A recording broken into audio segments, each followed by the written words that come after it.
Hello friends, I hope you are all doing good. Welcome back. Thank you for showing me so much love for indirect tax marathon or Sanjeevni Buti super fast revision.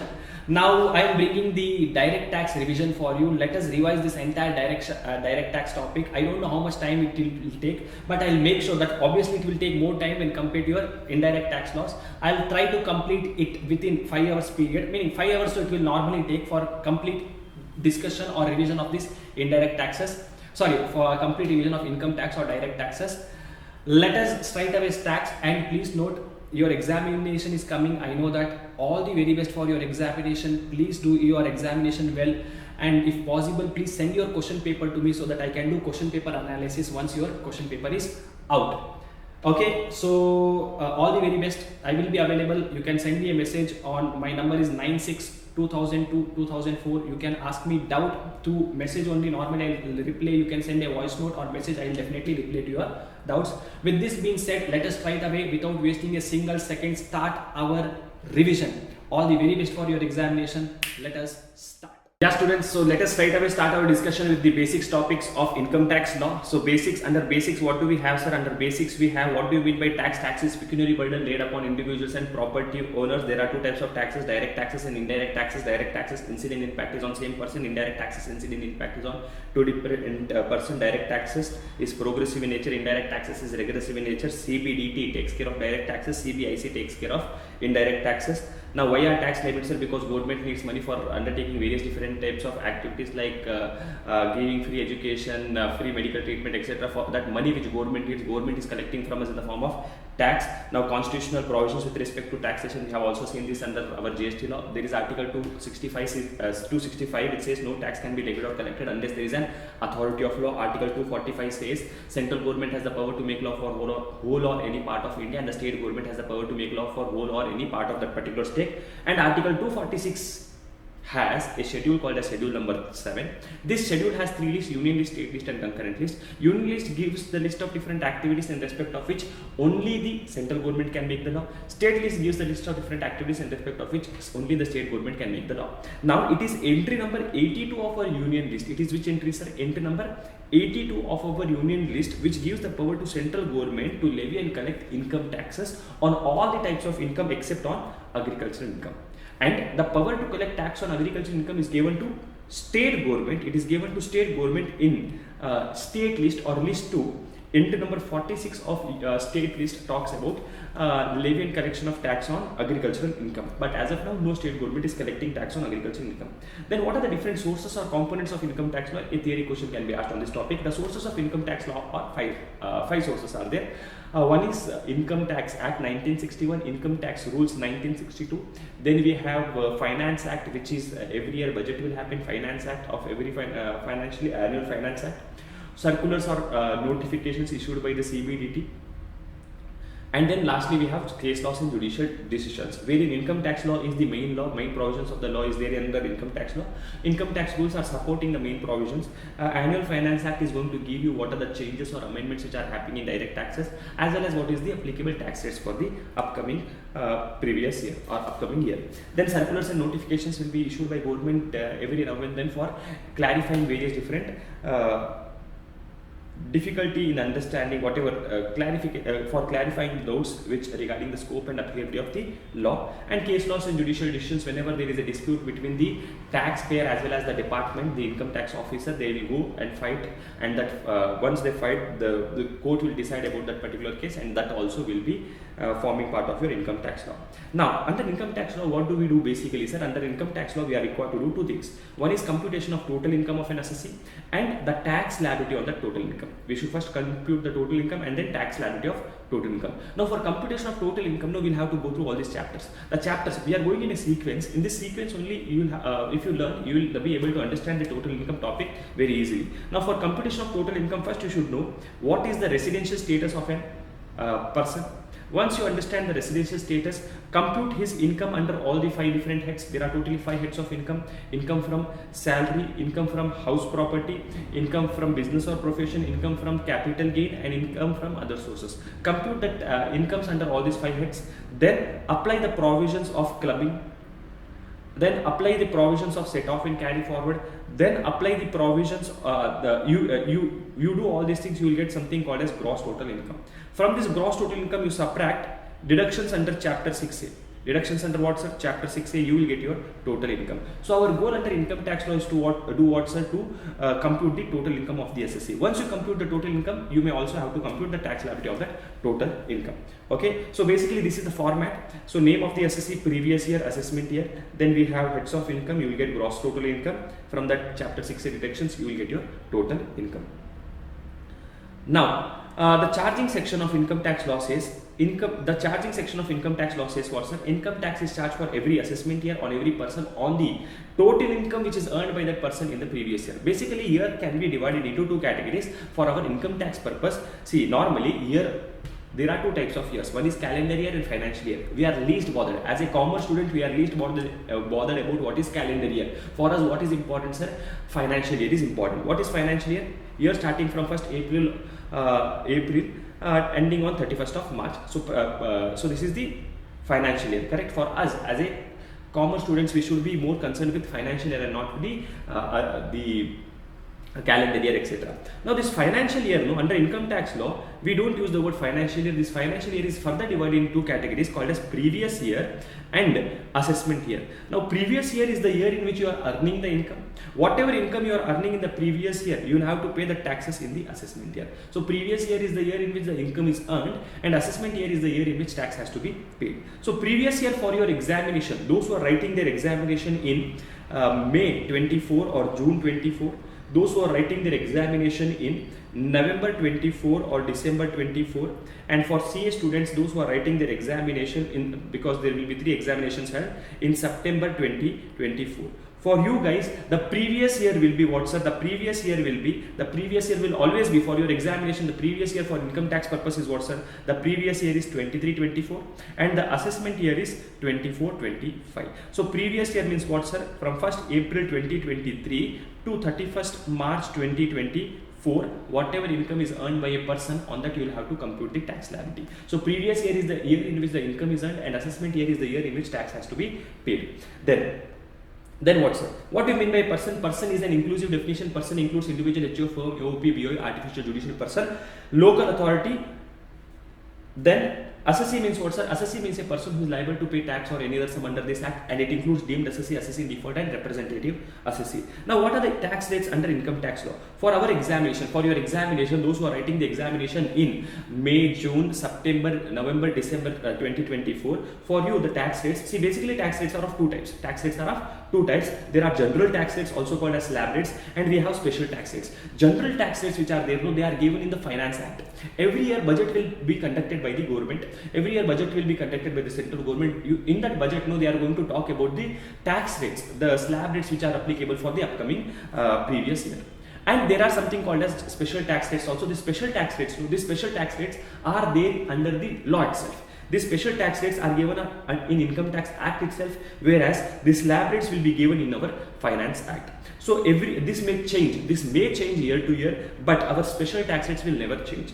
So normally on all the types of income you will have to pay tax at slab rates, but there are some special incomes on which you will have to pay tax at special rates. Which are these incomes, sir? Long-term capital gain under section 112A, short-term capital gain under section 111A, casual income, undisclosed incomes, etc. For all these incomes, there are special tax rates applicable.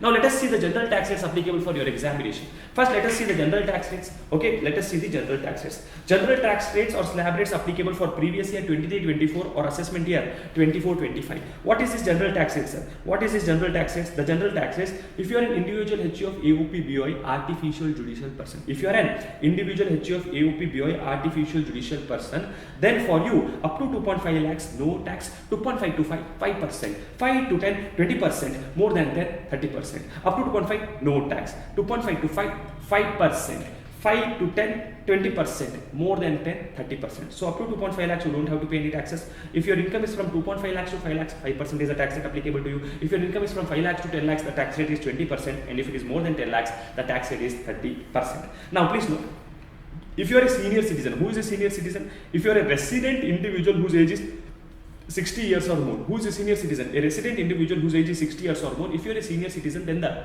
tax rate for you will be up to 3 lakhs, no tax. 3 lakhs to 5 lakhs, 5%. 5 lakhs to 10 lakhs, 20%. More than 10 lakhs, 30%. And if you are a super senior citizen, who is this super senior citizens? Or super senior citizen are those people whose whose age is 80 years or more. For them, the slab rate up to 5 lakhs, they don't have to pay any taxes. 5 lakhs to 10 lakhs, 20%. More than 10 lakhs, 30% is the tax rates applicable for them.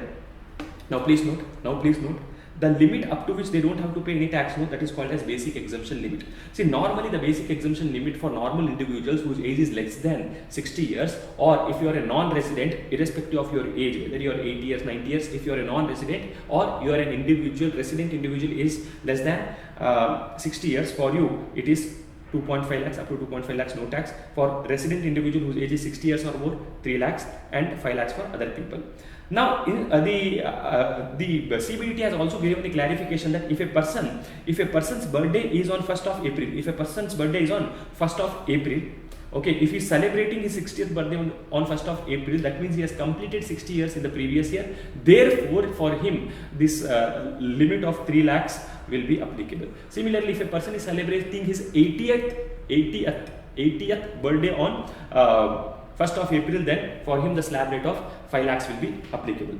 Now, surcharge also will be applicable on the total income. When will the surcharge applicable, sir? If your total income is exceeding 50 lakh rupees. If your total income exceeds 50 lakh rupees, you will have to pay surcharge. So apart from the tax which you are paying, you will also have to pay some extra tax called as surcharge.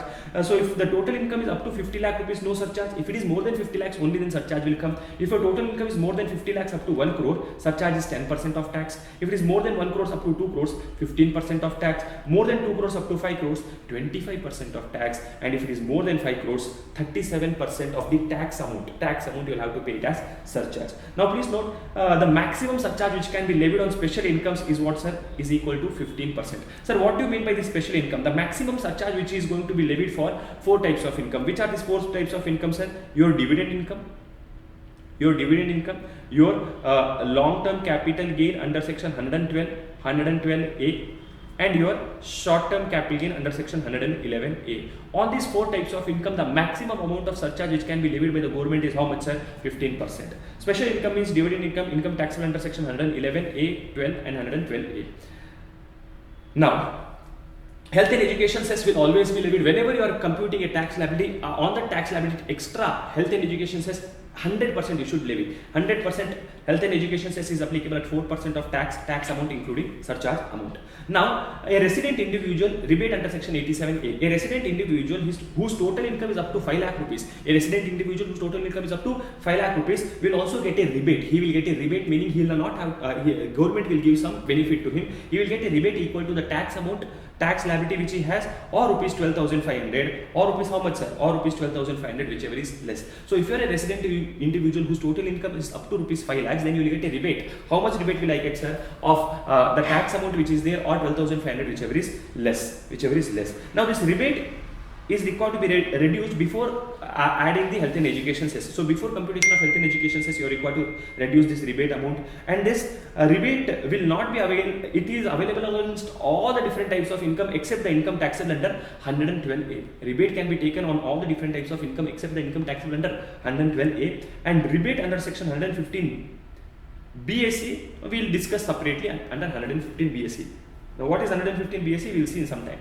Now, before seeing 115 BSC, what is the tax rate applicable for companies? If you are a domestic company, the tax rate applicable to you is 30%, and if you are a foreign company, the tax rate applicable to you is 40%. Now, domestic company. Now, please understand this carefully. Now, domestic company, if the domestic company's turnover is up to 400 crores, if it is up to 400 crores in the previous year 21-22, or in the previous year 21-22, if the domestic company's turnover is up to 400 crores, then in this year, that is previous year 23-24, the tax rate applicable to them will be 25%. Normally, what is the tax rate applicable for domestic companies? 30%. But if the domestic companies turnover the previous year 21-22 is up to 400 crores, then this year they will have to pay a tax equal to how much, sir? They will have to pay a tax equal to 25% of they will have to pay a tax equal to 25%. Then surcharge also will be applicable for companies, whether you are a domestic company or foreign company. For if the total income is more than 1 crore, then you will have to pay surcharge. If it is more than 1 crore up to 10 crore, surcharge for domestic companies 7% of the tax amount, and surcharge for foreign companies 40% of tax amount. Similarly, if the total income is more than 10 crores, for domestic company it is 12% of tax, and for foreign companies it is 5% of tax, which will be collected as surcharge. Health and education cess will be collected at 4%. Compulsory you will have to pay something called as health and education cess on tax including surcharge. If you are a firm, partnership firm, LLP or a local authority, for you the tax rate applicable is 30%. Flat 30% is the tax rate applicable to you, and on 1 rupees income you will have to pay a tax of 30%. Then surcharge will be applicable if your total income is more than 1 crore rupees, you will have to pay a surcharge at 12%, and you will also have to pay health and education cess at 4% of tax. This is on tax including the surcharge amount. Then if you are a cooperative society, then also there is you will have to pay a tax. Even on 1 rupees income you will have to pay a tax. If your total income is up to 10,000 rupees, 10% is the tax rate applicable to you. If your total income is more than 10,000 up to 20,000, 20%, and if it is more than 20,000, 30% is the tax which you have to pay. You will have to pay. Cooperative societies will have to pay surcharge if the total income is more than 1 crore up to 10 crores, 7% of tax, and if it is more than 10 crores, it is 12% of tax. And needless to say, health and education cess will always come. For all the people, health and education cess will always come. Then there is also a concept of what, sir? There is also a concept of marginal relief. There is a concept of marginal relief. When a marginal relief means what, sir? See, whenever government is telling you don't pay some amount of tax to me, I will give you some benefits. Whenever your income is crossing, whenever your total income is slightly more than the surcharge limit. So it, say for example, it is slightly more than 50 lakhs, slightly more than 1 crores, slightly more than 2 crores, slightly more than 5 crores. If your total income is slightly more than the surcharge limit, then you will get a benefit. You will get a marginal relief. You will get a marginal relief. So marginal relief is applicable when the total income is slightly or marginally more than the amount on which surcharge is applicable. So if the total income is slightly more than 50 lakhs, 1 crores, 2 crores, 5 crores, 10 crores, depending upon what type of person you are, meaning this marginal relief will be given to everyone, individual, HO, firm, AOP, BOI, company, everyone will get marginal relief if surcharge is applicable. If their income is slightly more than the surcharge limit, then marginal relief will be given to them. So what is this marginal relief? Marginal relief is available to all the SSC to whom surcharge is applicable.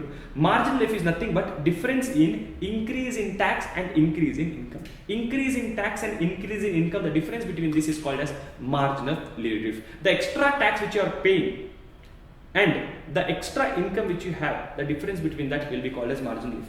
Calculation of marginal relief. Calculate the tax on total income. First calculate the tax on whatever total income is given to you. Calculate the tax. Tax before health and education cess, calculate the tax. Then calculate the tax if the total income is 50 lakhs, 1 crore, depending upon what is your total income. Say for example, if your total income given in the question is 51 lakh rupees, calculate the tax on 51 lakhs and then calculate the tax on 50 lakhs. Meaning the immediate previous surcharge limit. Say if your total income given in the question is 1 crore, 1 crore 1 lakhs, 1 crore 1 lakhs, then calculate the tax on 1 crore 1 lakhs and then calculate the tax on 1 crore. Okay, compute the tax under both these things. Now, after computing the tax, you find see the increase in tax. What is the increase in tax? What is the increase in tax? What was my tax liability if my income was 1.01 crores, and what is my tax liability when my income is 1 crore? Now, see the difference between this. This is my increase in tax. This is my increase in tax. Now, see the increase in income. The income has increased by how much, sir? 1 lakh rupees. Now, the difference between increase in tax and increase in income is called as what, sir? Marginal relief. So, calculate the tax on total income of this much and increase in total step number 3, increase in total income. So, the difference between step number 1 and step number 2, step number 3, that is nothing but step 1 minus step 2 is increase in tax minus increase in income will give you the marginal relief. Now, sir, what are the special tax rates? The special tax rates which are applicable for long-term capital gain. For long-term capital gain, normally for long-term capital gain, the tax rate is 20%. For long-term capital gain under section 112A, 112, see, normally long-term capital gain is taxable at 112. The tax rate is 20%. But long-term capital gain under section 112A is applicable only for 3 items, 3 assets. One is listed equity shares, units of business trust of India, or units of mutual fund on which you have paid security transaction tax. On these 3 items, the tax rate will, if it is a long-term capital gain, the tax rate will be 10% in excess of 1 lakh rupees. So if your income is up to 1 lakh, you don't have to pay tax under 112A. If your income is more than 1 lakh, only on that extra amount excess amount, you will have to pay tax of how much, sir? 10%. Similarly, 111A for short-term capital gain under 111A for these three items, listed equity shares or equity-oriented mutual funds or units of business trust of India, etc. On these three items, if it is a short-term capital gain, the tax rate will be flat 15%. And for all other type of short-term capital gain, the tax rates will be slab rates. Slab rates only will be applicable to you. Then, if you have any casual income, lottery, betting, gambling income, etc., for you the tax rate will be flat 30%. 115 BB tax this casual incomes. And if you have any income of online money gamings, etc., online games you are playing in your Rummy Circle, etc., Dream 11, you are earning some money, flat 30% tax you will have to pay. Similarly, if you have any undisclosed income, the tax rate applicable for you will be 60%. This is the basic taxes. Now, the income tax and income amount is required to be, the total income and the tax amount should be rounded off to the nearest multiple of 10. So the total income and the tax amount should be rounded off to the nearest multiple of 10. For example, if the total income is up to rupees 4, meaning if the last digit is up to 4, then round it off to the previous multiple. If it is 5 or more than 5, round it off to the next multiple. For example, my total income, my total income or tax amount is 156,234. So last number is what's, sir? 4. So round it off to the previous multiple. So if it is 7, round it off to the next multiple of 10. Then one of the most important topic for your examination this year. For your examination this year, one of the most important topic will be what, sir? One of the most important topic for your examination this year will be 115 BAC. 100% a question can be expected on this topic because a lot of amendments are there in 115 BAC. 115 BAC is now the default regime. If the question is not clear, if the question is not telling what type of tax rate you should apply, what is the provision which you should apply for computation of tax, then you will have to 100% apply what, sir? You will have to apply 115 BAC and write a note about that. Since the question is silent about the type of tax, whether the tax is required to be computed under normal provisions, all these times what we discussed was normal provisions, or it is required to be computed in 115 BAC, we have computed the tax rate under 115 BAC. Now what is this 115 BAC telling? To whom is this 115 BAC applicable? 115 BAC default tax regime. 115 BAC, this section is applicable to an individual, HUF, AOP, BOI, artificial judicial person. Basically, this is applicable to those people for whom slab rate is applicable, that is 2.5 lakhs, etc. That slab rate is applicable.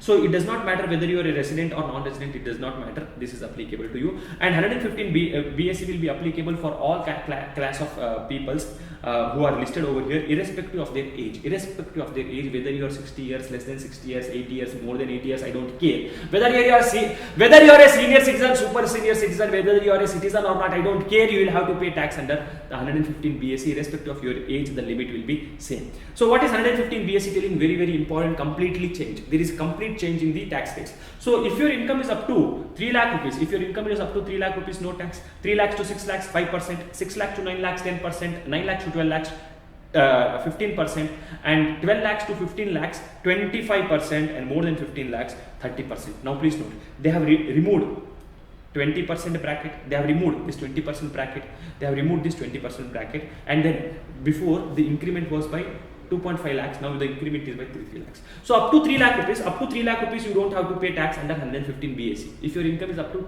3 lakh rupees, you don't have to pay tax under 115 BAC. And if your income is from 3 lakh rupees to 6 lakh rupees, you pay tax at 5%. Or pay tax at 5% if it is 3 lakhs to 5 lakhs. If your income is from 6 lakh rupees to 3 lakh rupees to 6 lakh rupees, 5%. If it is from 6 lakh rupees to 9 lakh rupees, only 10% is the tax rate applicable. Or if your income is from 9 lakhs to 15%,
And please note, before going further, if you want a complete full discussion on this topic, no, I have with question solving I have done. You just watch my income tax amendment lecture. You can, I mean, it will be available in the video list. If you go, it will be available over there. You watch income tax amendment lecture.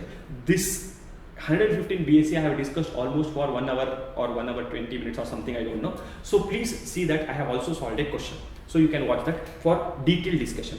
Then 115 BSc people also will get a rebate under section 87A. What is the rebate, sir? If the total income is up to 7, if you are a resident individual only, then rebate will be given if your total income is up to 7 lakh rupees. What is the rebate amount, sir? The total income is up to 7 lakh rupees, rebate will be given. What is the rebate? Tax amount or 25,000, whichever is less. Tax amount or 25,000, whichever is less, this is the rebate. Or rebate will be computed in this manner. What is the manner, sir? Marginal relief will be given. Marginal relief will be given for 100. Basically, this is a rebate, but calculated like marginal relief. Marginal relief will be given for 115 BAC person if the total income is slightly more than 7 lakh. If your total income is slightly more than 7 lakhs, then also you will get some extra benefit. Such marginal relief will be calculated below. Step number 1, calculate the tax on total income. Step 2, tax if the total income is more than 7 lakh rupees. Step 3, difference between step number and step 2, that is nothing but increase in tax. And step number 4, increase in income. Comparing the income to be 7 lakh rupees. So increase in tax minus increase in income, the difference will be taken as the marginal relief or the rebate under section 87A. This computation is very important. You can see the question. As I told you, you can see the complete video. Now, sir, 115 BSc people know, sir, they are getting more benefit now, sir. They don't have to pay tax up to 3 lakh rupees, sir. And the tax rates applicable for them also is less, no, sir. Correct, no, sir. So every person will follow 115 BSc only. Why will a person pay the tax at normal rates? Right. See, since government is giving you the benefit, to pay the taxes at a lesser rate, no, government is taking also a lot of benefits from you. What are the different benefits which are taken by the government from you? The conditions or deductions or exemptions which is not allowed, the deductions or exemptions which will not be allowed to you if you follow 115 BSc. What will not be allowed? For salaried employees, if you have income under the salary, you will not get leave travel concession benefit, you will not get HRA benefit, you will not get exemption for allowances. Allowances are exempt, okay? Allowances are exempt, that allowances exemption you will not get, except transport allowance, conveyance allowance, daily allowance, and travel or transfer allowance. For these 4 allowances, you will get the benefit. Apart from that, there are many other type of allowance. You cheat the cat. We'll come to salary topic, we'll revise over there. So you cheat the cat, these allowances deduction will not be given except transport allowance, conveyance allowance, daily allowance, and travel allowance or tour allowance. Okay, HRA will not be given, leave travel concession will not be given, entertainment tax and professional tax benefit also will not be given to you. So if you are a person who is opting for 115 BSc and you are having salary income, you will not get any benefit apart from standard deduction of 50,000. Standard deduction of 50,000 will compulsory be given to you, and also transport allowance, conveyance allowance, daily allowance, tour or travel allowance will be given to you. So these are the only benefits which will be given for a salaried employee if you have income under the head salary. If you have an income under the head house property, you will not get deduction for interest. If you have a self-occupied property, you will not get a reduction for interest under section 24B. Sir, if the property is let out, it will be given. If it is a self-occupied property, you get interest deduction up to 2 lakh rupees, correct? That will not be given if you follow 115 BSc. Under PGBP, you will not get any additional depreciation. You will not get additional depreciation if you are a person who is a manufacturing unit or a power sector unit. Normally you get additional depreciation, but you will not get additional depreciation if you follow 115 BSc. If you make any donation, to scientific research association, organization, etc., so that donation for scientific research also will not be given as deduction to you. And if you are a person who is doing specified business, you will not get deduction under section 35 AD if you follow section 115 BAC. Under capital gain, there is no impact, sir, because capital gain incomes are taxable at special rates, so no impact on capital gain. Under income from other sources, normally for MLA MPs, no constituency allowance and daily allowances are exempt. But this exemption will not be given to MLA MP if they opt for 115 BSc. And normally 115 BSc, if you are a person who is opting for 115, if you normally 1,500 rupees per child. The deduction will be given, exemption will be given at the time of clubbing of minors' income in the hands of parents. Under section 1032, this exemption is given, but that exemption will not be given in case you opt for 115 BSc. Then deductions under chapter 6.8 will not be given. ATC, CC, ATC, CD, etc. All these 80 series deductions under chapter 6A will not be given to you except 80 JJAA, No deductions will be given to you under chapter 6A except the 80 deduction under 80CCD to 80CCH to 80JJA. Except these things, any other type of deduction under section 80 series will not be given to you. Chapter 6A will not be given to you. Similarly, if you are a SEZ unit and want to claim deduction benefit of 10AA, you will not get that benefit under section 10AA if you follow 115 BAC. In case of set off and carry forward losses, in set off and carry forward of losses, the house property loss of current year cannot be adjusted with any other income. The house property loss of current year cannot be adjusted with any other income. This is one very bad provision. Set off of losses of house property against any other income is not allowed if you follow 115 BAC. Please note, whatever I am discussing now is applicable only for those people who are going to follow 115 BAC. If you are a person who is not following 115 BAC, then all the benefits will be given to you. If you are a person who is not following 115 BAC, all the benefits will be given to you. And now please note, so set off and carry forward loss of the head house property will not be allowed to be set off with other heads under during the year. And your brought forward losses, if the brought forward losses are because of any of the above reasons, that brought forward losses will not be allowed to be set off in the current year. Other points with respect to 115 BAC. Now, income which are taxable at special rates, for example, casual income or long-term capital gain under 112, 112A, etc. All these special incomes which we saw, those special incomes will always be taxable at same special rates only. Now, if you are a person who is opting to pay tax at 115 BAC, if you are paying tax under 115 BAC, for you the provisions of alternate minimum tax also shall not apply. Now, please note, the default regime is what, sir? The default regime is 115 BAC, meaning normally you have to pay the tax under which rates are 115 BAC. But sir, if I don't want to pay the tax under 115 BAC, what will I have to do, sir? You will have to opt out. You will have to come out of that. You will have to shift out from 115 BAC. Now, when can I opt out of 115 BAC? In case you are an assessee who does not have any business income. If you are an assessee who does not have any business income at the time of filing of your income tax return, you can opt out of 115 BAC. Okay. Once you opt out of now this can be done by you every year. So every year you can either opt in for 115 BAC or opt out of 115 BAC. But if you are a person who has a business income, okay, if you are a person who has a business income and if you opt out of 115 BAC in first year, then for all the subsequent year till you have your business income, you cannot opt for 115 BAC. So these were the tax rates under income tax law. These were the different tax rates under income tax law. Then we have some theoretical questions in first chapter. What is the theoretical question, sir? Now, normally the income is earned in the previous year and tax is recorded to be paid in assessment year. But there are totally 5 situations. In these 5 cases, that income will be earned in the previous year as well as tax also you will have to pay in the previous year itself. So certain cases where previous year income will be taxed in the previous year itself. Which are the different cases, sir? If your income from shipping business of a non-resident, if you are a non-resident who is having shipping business in India and whatever income you are earning from that, income from shipping business of a non-resident, theoretical question, important question. Income from shipping business of a non-resident, income of person who is leaving India and who is not having any plans of coming back very soon, and AOP, BOI, artificial judicial person who is formed, which is formed for a particular event or purpose, then the person who are likely to transfer the property to avoid taxes, and in case of discontinued business. For these 5 cases, the income of the previous year will be assessed to tax in the previous year itself. Now, in case number 2 to 5, in all these cases,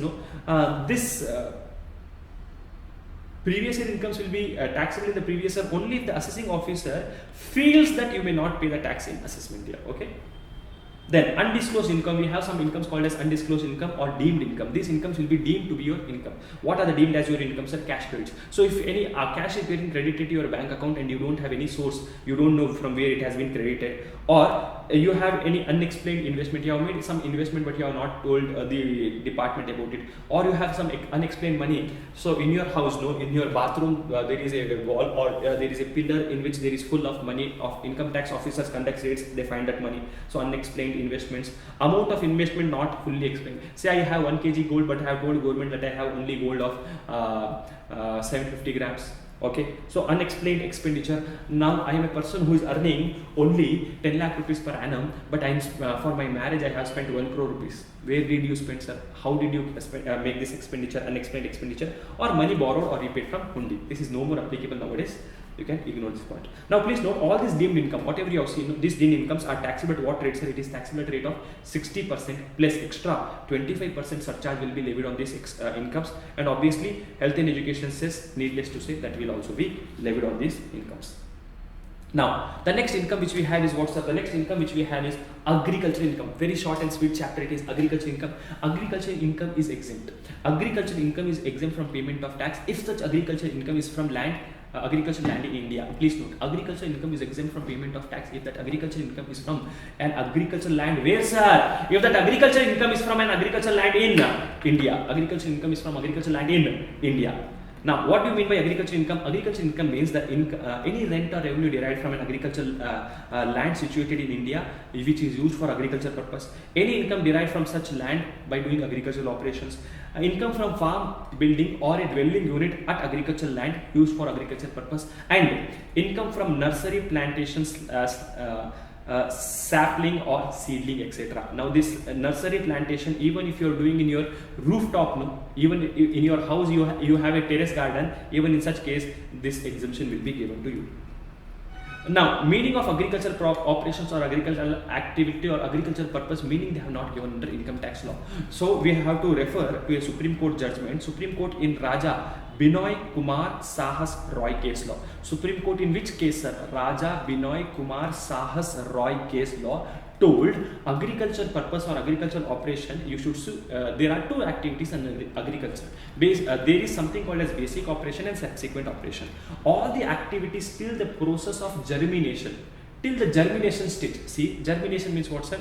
That crop is breaking and a chota sa tree is coming out of that crop. Till the process of germination, whatever different activities you are doing, no, that is called as basic operation, and all the activities then after that is called as subsequent operations, for example cutting, etc.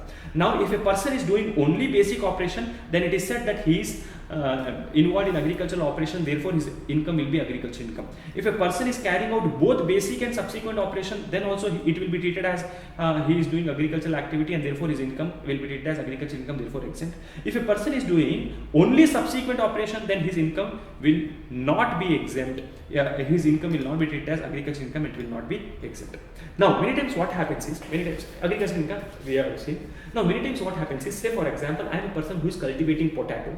Now this potato I can sell it in raw form. If I sell this potato which is cultivated by in raw form, then the income which I am getting is what's agricultural income. Now one more thing what may happen is, I use this potato for making potato chips and I sell this potato chips. I sell what, sir? I sell this potato chips. In this case, no, lawmaker says the income which you are going to get at the end by sale of potato chips will have two incomes. It will have agricultural income also and business income also. So in case of composite income, how do I do the computation, sir? Rule number 7 is telling. Rule number 7 says composite income for sale of agricultural produce. Whenever you are selling an agricultural produce, how to do the computation of composite income? It is given over here.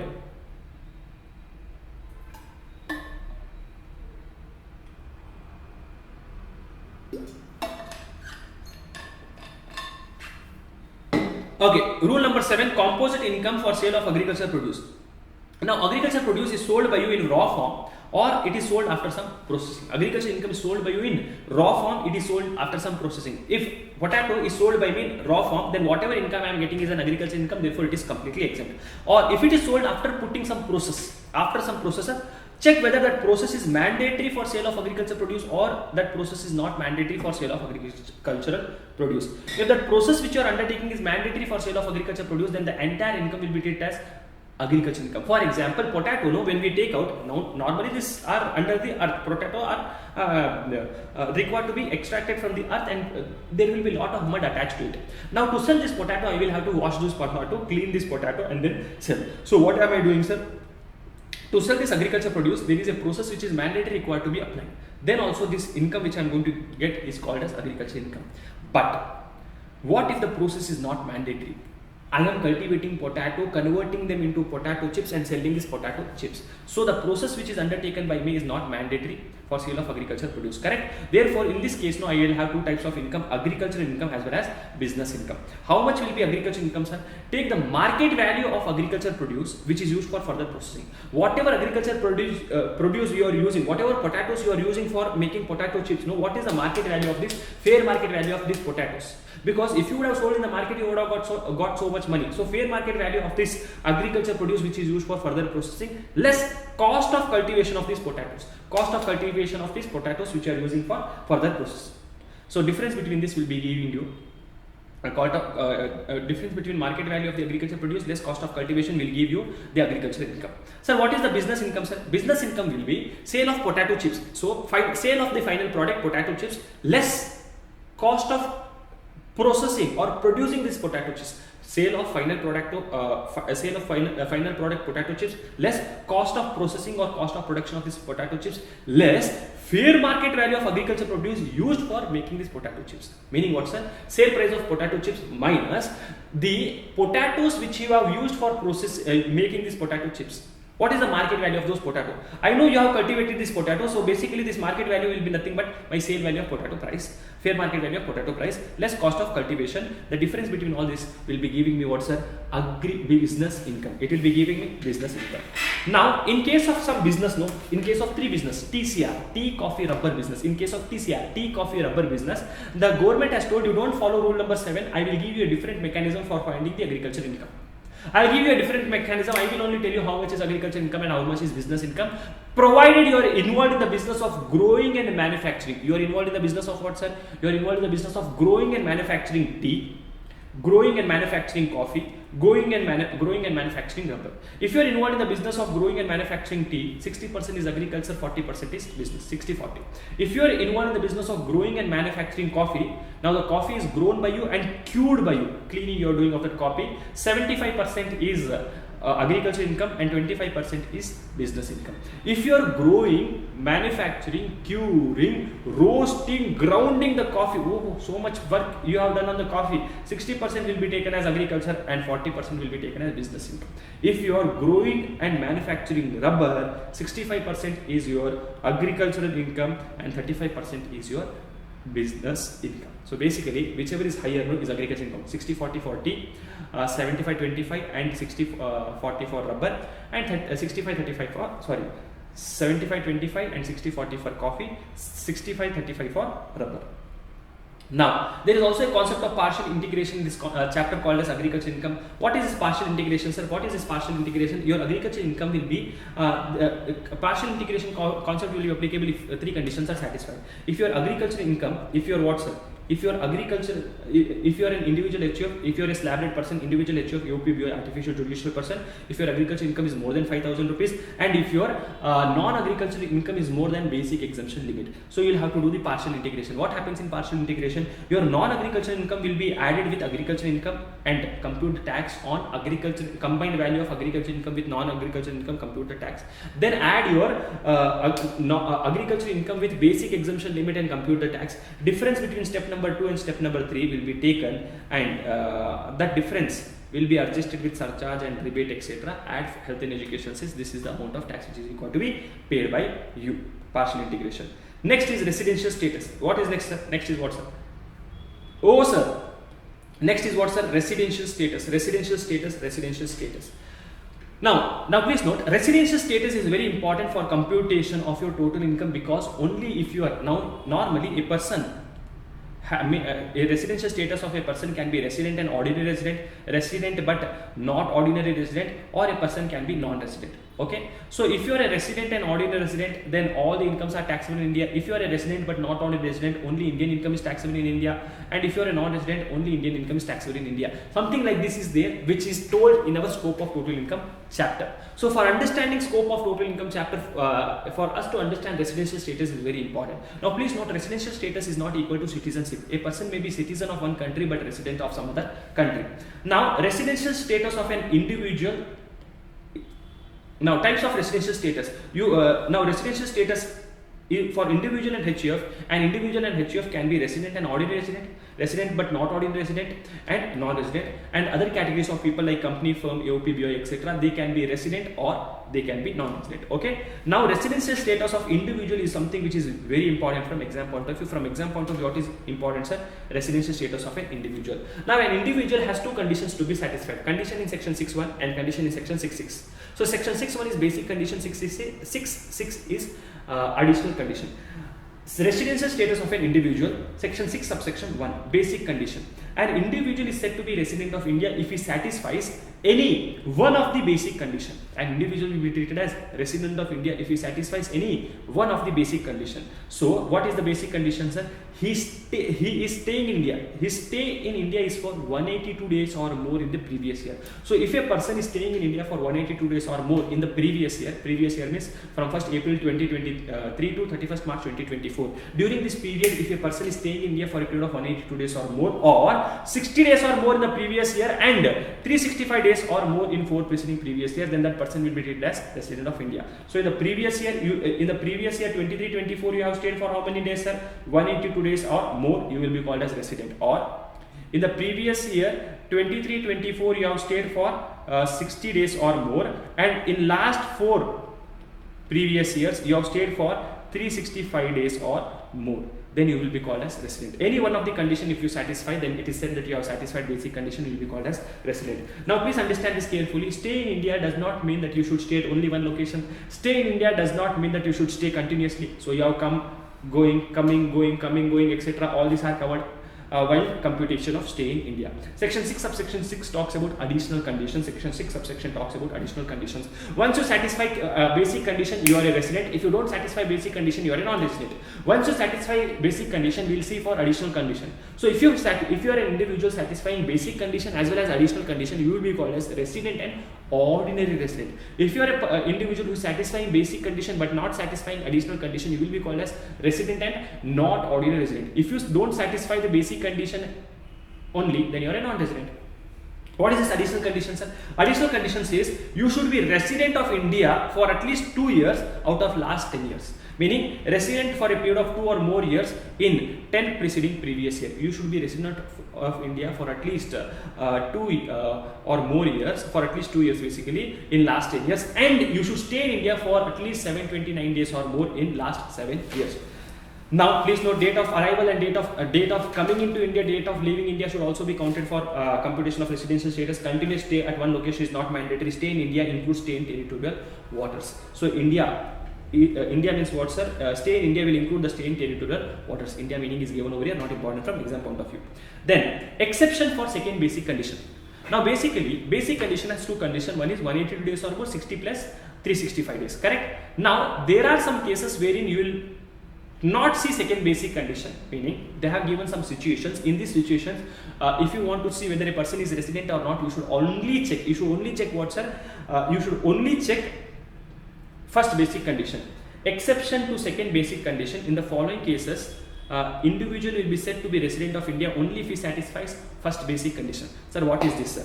If you are a person who is leaving India during the previous year for employment outside India or as a crew member of Indian ship, then I will see 182 days condition. If you are a person who is a citizen of India or you are a person of Indian origin who is coming to India, please note here you are leaving India. And second case, you are visiting India. You are coming to India. You are visiting India during the previous year and having a total income from Indian sources less than 15 lakh rupees. Then I am going to see 182 days condition for you. If your total income from Indian sources is 15 lakhs or more than 15 lakhs, then I am going to see 182 days condition, or instead of 60 plus 365, I will see 120 plus 365 days condition for you. Now, if you are a crew member of Indian ship, the date which you enter in continuous discharge certificate as date of joining the ship and date of signing of the ship shall be excluded while calculating the number of days stay in India. Then there is also a new section 6.1 called as deemed resident. A person will be deemed as resident, notwithstanding to what is given in section 6.1. A person will be deemed to be, if you are an individual who is a citizen of India, you will be deemed to be treated as a resident of India if you have a total income exceeding 15 lakh rupees from Indian sources and you are not a resident of any other country. Then residential status of an HUF, and a HUF can be resident or non-resident. And HUF, to check the residential status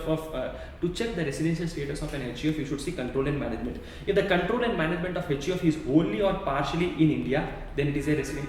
If the control and management is wholly outside India, then that HUF will be treated as non-resident of India. Okay. Now, once an HUF becomes resident, when will HUF become resident? Control and management wholly or partially is in India. Once an HUF becomes resident, I should see additional condition section 6.6 for Karta. If a HUF satisfies section 6.2 condition, I will see additional conditions for Karta. If Karta satisfies additional condition, then HUF will be treated as resident and ordinary resident. If Karta does not satisfy additional condition, HUF will be treated as resident but not ordinary resident.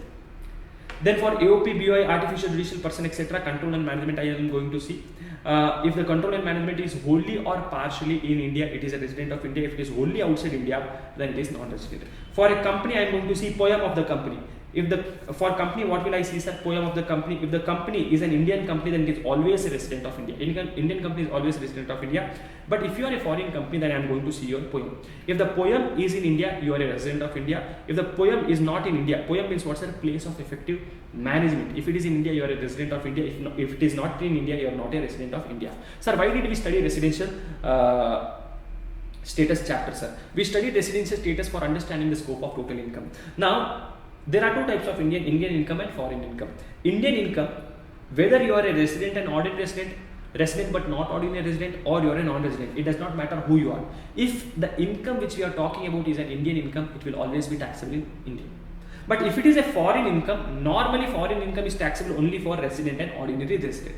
Foreign income will normally not be taxable for non-resident as well as resident but not ordinary resident. It will normally not be taxable. Okay, Indian income is taxable for everyone irrespective of what is your residential status.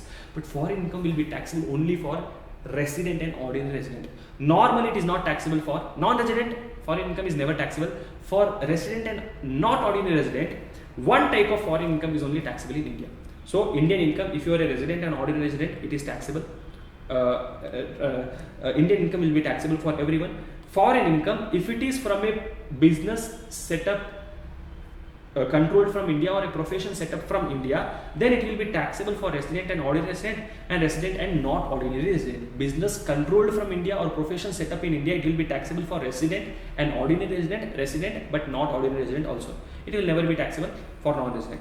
And all other types of foreign incomes will be taxable only for residents. It will not resident and ordinary resident. It will not be taxable for resident but not ordinary resident and non-residents. Now please note, what do you mean by Indian income? Income received in India is Indian income. Income deemed to be received in India is an Indian income. Income accrue or arise in India, or income deemed to accrue or arise in India is an Indian income. Foreign income means what, sir? All income except Indian income. Now please note, resident and ordinary resident. If you are a resident and ordinary resident, your global income will be taxable in India. Income received means first receipt. The first receipt should be in India. Income may be in cash or in kind. Income accrued in India means income is generated in India or having its source from India. Any past untaxed foreign income, if you have any income of any previous year, last year's, which is not taxed in India during that year, now you are bringing that income to India, that will not be taxed. Any past untaxed foreign income brought to India during the current year will not be taxable in India. Now, we have discussed the basics. Now let us jump into our fantastic discussion. What is the discussion which we are going to do now, sir? Now let us jump into the discussion of heads of income. Let us jump into the discussion of what's heads of income. Now we'll be using our written notes. Yeah, so let us start our discussion on heads of income. Heads of income is one of the most important topic. So there are totally 5 heads of income. 5 heads of income along with set of carry forward, clubbing provisions as well as deductions will give you a chapter, a main chapter called as computation of total income. So all these 5 chapters are required to be, all these 8 chapters are required to be studied together. Let us start with our first head of income, which is income from, basically first head of income is income from salary, but we are going to start from income from house property because it is very simple and easy topic. Okay, so let us start our discussion with income from house property. Section number 22 to section number 27 talks about what's the income from house property. Section 22 is the charging section. It says Rental income from a house property. Rental income from a house property will be taxable under the head income from house property if two conditions are satisfied. What are these two conditions? There should be a house property and assessee should be owner of that house property. If you satisfy both the conditions, then the rental income which you are deriving from house property will be taxable under income from house property. What do you mean by house property, sir? House property means building and land appurtenant to such building. Now please note from this house property you can get either rental income, or by selling this house you can get a capital gain income. Capital gain income will be taxable under income from capital gains. The rental income which you are getting now, that will be taxable under income from house property. Now please note, it does not matter whether that building is a commercial building, residential building, industrial building, etc. All the types of house properties which are there, all the types of building and land appurtenant to that building will be taxable. The rental income will always be taxable under income from house property. Now types of house properties, how many for income tax purpose? Now the house properties are divided into two categories. One is called as let out property, another one is called as self-occupied property. What do you mean by let out property? The property which is given on you by rent is a let out property, and self-occupied property means the property which is used by you for your own purpose. So it is self-occupied by you. Let out property, so because you are deriving the rent, it is always taxable. It is taxable under the head income from house property. Self-occupied property, you are using it for your own purpose. Now lawmakers are telling, income tax law is telling, check whether for what purpose are you using it. Are you using it for your business purpose? Is it self-occupied for your business purpose, or is it self-occupied for your residence purpose? If it is self-occupied for your business purpose, ignore that property, meaning don't consider that property at all. Don't consider that property at all. Why, sir? Because this property is already giving me a business income. From this property you are already getting a business income, so ignore this property. Now if you are having a self-occupied property which you are using for your residence purpose, then check how many properties you have. If you have up to 2 properties, you can claim exemptions for 2 properties, meaning you have 2 properties, 2 self-occupied properties. I have 2 houses which is occupied by me only, then for both the houses I can claim exemptions. I don't have to compute any income from income under the head house property. But if I have more than 2 self-occupied properties, lawmaker says if you have more than 2, 3 properties, 5 properties, 8 properties which is self-occupied by you, lawmaker says for any of these 2 properties you claim the exemption of self-occupied. Any 2 properties you can claim exemption, meaning you don't have to do any computation for 2 properties, and for all the remaining properties it will be deemed to be let out property. It will be deemed what, sir? It will be deemed to be let out property. Now what is the format for computation of income from house property? Very simple. Now please note, under income from house property you are required to arrive at the gross annual value of the house property. Now for determining the income from house property, you have to first see what is the annual value of the property. What is the value is the property is giving me annually. So for finding this gross annual value of the property, we are required to do comparison. What comparison, sir? Compare your actual rent which you have received from the property with the expected rent. Compare what's our actual rent with the expected rent. Compare both of them. Whichever is higher will be treated as your gross annual value. Gross annual value is required to be arrived at. Gross annual value is expected rent or actual rent, whichever is higher.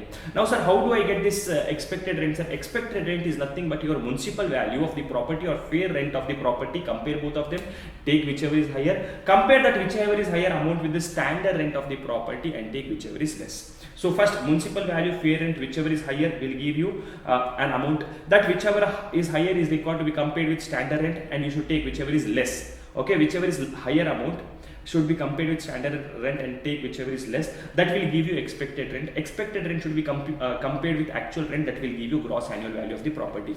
From this actual rent of the property, you are required to subtract municipal taxes. From this actual rent, you are required to subtract what, sir? Municipal taxes. You will get the net annual value of the property. Once you subtract municipal taxes, property taxes, you will get your net annual value of the property. From this net annual value, you are required to give deductions under section 24. There are 2 types of deductions under section 24. One is section 24A and section 24B. Section 24A talks about standard deduction. Flat 30% of NAV is required to be given by you as standard deductions, and section 24B talks about what, sir? Section 24B talks about interest on loan. So if you have taken any loan for purchase, construction, repairs, renovation of this house property, if you are paying any interest for that, you can claim deduction of that interest also. Now please note, as we all know, up to 2 self-occupied property, if 2 properties are used for our residence purpose, it is self-occupied by us for residence purpose, there is no computation required to be done, because the income from house property will be taken. Normally the 2 properties are exempt. Therefore in such cases, for 2 self-occupied properties, you can straight away start with the net annual value by taking net annual value to be equal to 0. Then no deductions will be there, standard deduction will be there, but interest on loan may be there if you have taken loan. So in case of self-occupied property, up to 2 self-occupied property, you can either have zero income from those property, or there may be a loss. Why is a loss? Because of interest. Then if it is a let out property, you will have all these figures, you will have all this amount, you will have to compare all these amounts, then you will have to compute your income from house property.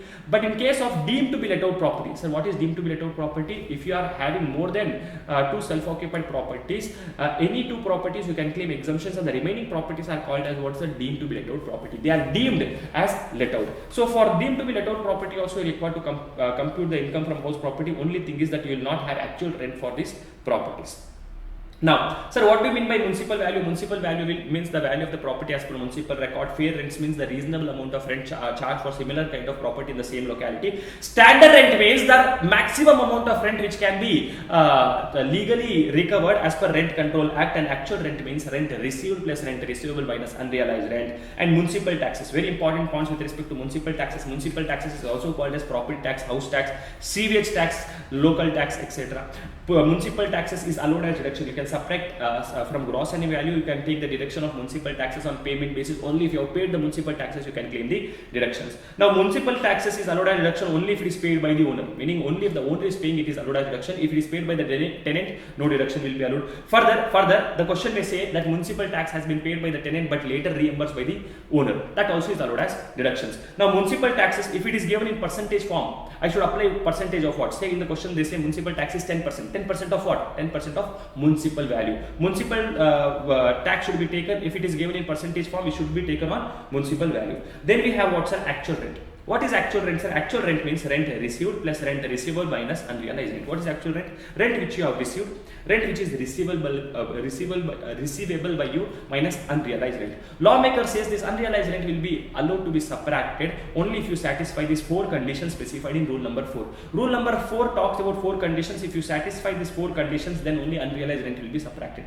What is actual rent? Actual rent is rent received, rent receivable minus unrealized rent. Unrealized rent will be allowed to be subtracted if 4 conditions are satisfied. What are these 4 conditions? Tenancy should be bona fide. The tenant should have vacated the property. Tenant should have not occupied any other property of the same assessee, and reasonable steps should have been taken to recover this unrealized rent. Reasonable step means what's a legal notice you have given, etc. Sir, what do you mean by unrealized rent? Basically, actual rent means, say for example, I have rented this property for a rent of 10,000 rupees per month, and I have rented it to Mr. Pushpa for 12 months. Now, Pushpa has paid me the rent of 9 months, so it is rent received. He has not yet paid me the rent of 3 months, so this is rent receivable.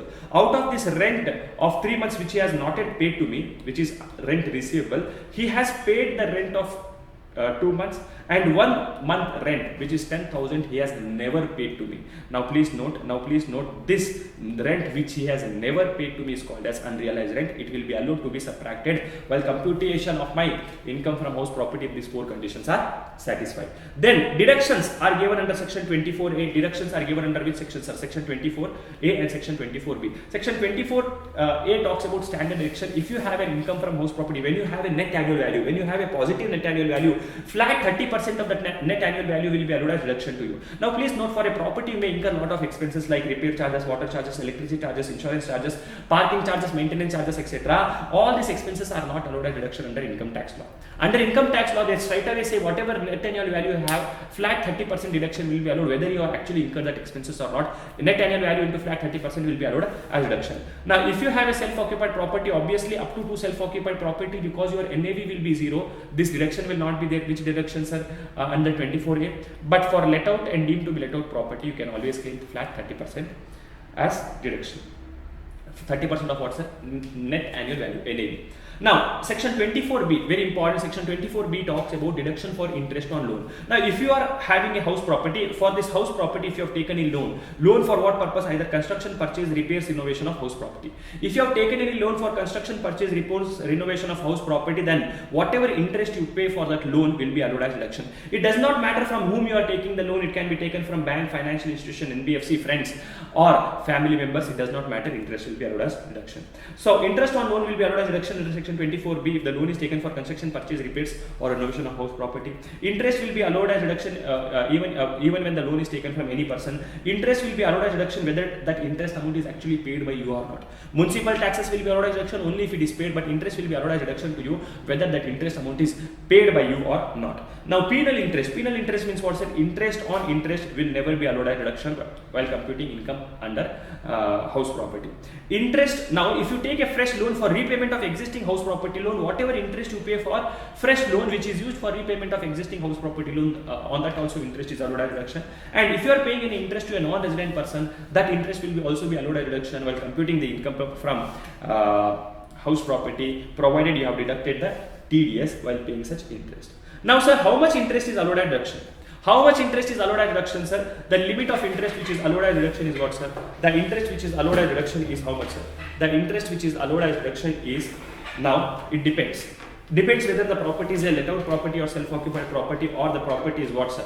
It depends on what type of property it is. So limit of interest under section 24B, if the property is let out property or deemed to be let out property, because you are going to compute the income, there will be some income, there is some rent which you are going to show, there is a NAV which you are going to show. So if the property is a let out property or deemed to be let out property, any amount of interest paid by you will be allowed as reduction. There is no limit over here. If the property is a let out or deemed to be let out property, any amount of interest which is paid by you will be allowed as reduction. But if it is a self-occupied property for residence purpose, if it is a self-occupied property for residence purpose, sir, self-occupied for business purpose, we have to ignore that. So if it is a self-occupied property for residence purpose, then interest will be allowed as reduction. How much interest will be allowed, sir? Normally the interest of 30,000 will be allowed as reduction. How much interest will be allowed? Normally it is 30,000. However, in some special circumstances, you can take interest up to 2 lakh rupees. You can take interest reduction up to 2 lakh rupees. Sir, when will I get an interest of 2 lakh rupees, sir? Sir, you will get interest deduction of 2 lakh rupees if you have taken the loan on or after 1/4/1999. If the loan is taken by you for purchase or construction of the house property, if the loan is taken on or after 1/4/1999 and the loan has been taken for purchase or construction. So if you satisfy these conditions, 2 lakh rupees interest reduction will be allowed to you. Now please note, if the loan has been taken by you for the purpose of construction, then the construction should be completed within a period of 5 years. Within a period of 5 years from the end of the financial year in which loan was taken. So whichever year you are taking the loan, sir, the end of that year plus 5 years, the construction should be complete. Now, very important point which you have to note over here is note, maximum amount of interest which you can claim deduction for all the types of self-occupied properties which you have is restricted to 2 lakh rupees. Now, up to 2 self-occupied properties are there. For these two properties, you are paying interest of 5 lakh rupees. How much reduction can you pay?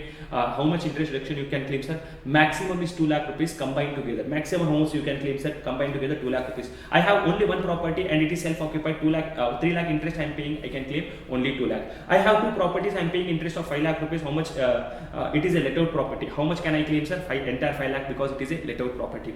I have two properties, both of properties are self-occupied properties. I am paying an interest of 5 lakh rupees. I don't care how much you are paying. Maximum interest which will be allowed as reduction for self-occupied property is restricted to how much, sir? 2 lakh rupees. Next. Now there is also a concept called as pre-construction period interest or pre-acquisition period interest. Pre-construction period means the years before the year in which construction was completed. The years before the year in which construction was completed. Now the interest which is paid during this period, pre-construction period, the years before the year in which construction was completed. No, during this period, whatever interest is paid by you will be allowed as deductions. It will be allowed as deduction in 5 equal installments from the year in which construction was completed. Say for example, I am constructing a property. For construction of this property, I had taken a loan on 1st of January 2021. Now, during previous year 2021, only the foundation was laid. 21-22, the first floor was constructed. 22-23, first floor and almost the property was completed. But the actual construction got completed in the year 23-24. So, what is pre-construction period, sir? Now, in which year did the construction get complete? Ignore that year. Ignore that year. So, all the years before that is called as pre-construction period. So, the period from the date of taking the loan not till the date of construction. The period from date of taking the loan till 31st March, meaning last date of the previous year, before the year in which loan was taken. So pre-construction period means what, sir? All the years before the year in which construction was completed. Whatever interest is paid by you during this period, is called as pre-construction period interest. This interest is allowed as reduction in 5 equal installment. Whatever interest amount is there, that will be divided by 5. So 93,750 rupees in this case will be allowed as reduction in 5 equal installment from the year in which construction was completed. Now, simple method of doing this computation of interest, just do the calculation of interest. For whatever period they have given, just do the calculation of interest. Just select the year in which construction was completed. All the years before this will be called as what, sir? pre-construction period. So whatever interest is there for all the periods before the year in which construction was completed, that will be allowed as deduction in 5 equal installment. So in the year when construction is completed, you will get the interest for that year plus proportionate pre-construction period interest. Now, how much deduction? Say for example, for previous year 23-24, I have an interest of 5,93,750 rupees. How much deduction will be allowed, sir? If it is a let out or deemed to be let out property, there is no limit. Full amount of 5,93,750 will be allowed as deduction. But if it is a self-occupied property, maximum you can take how much, sir? 2 lakh rupees. Then we have a concept of vacancy. What is this concept of vacancy telling, sir? Now, what do you mean by vacancy, sir? Vacancy means the property was not occupied by anyone during a certain period. When your house property is not occupied by anyone during a certain period, then it is called as vacancy. Say for example, I have a house which I gave on rent to Virat Kohli on 1st of April.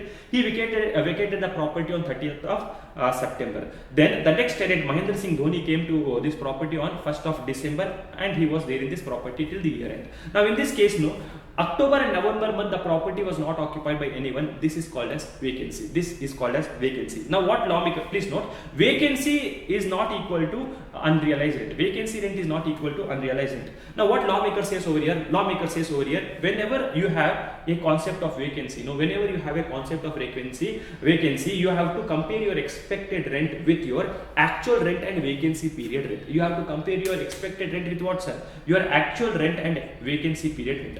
Take your actual rent and vacancy period rent. Total this, compare that with whom, sir? Expected rent. Now check who is higher. If actual rent plus vacancy period rent is what, sir? Is more than expected rent, then your gross annual value for your computation should be actual rent which you have received. If your expected rent is equal to actual rent plus vacancy period rent, then your actual rent will be taken as gross annual value. If your expected rent is more than your actual rent and vacancy period rent, if your expected rent is more than actual rent and vacancy period rent, your gross annual value will be your expected rent. I have given an example over here. Say for example, I discuss one example. Other examples you can see from the material by downloading this material from the Telegram link. Now please note, expected rent is 3 lakh rupees, actual rent is 30,000 rupees per month. Okay, not okay. Now what am I, and the property was vacated for a period of 3 months. So property was vacated for a period of 3 months. So actual rent will be what, sir? 30,000 into the property was rented for 9 months. 9 3s are 2.7 lakhs.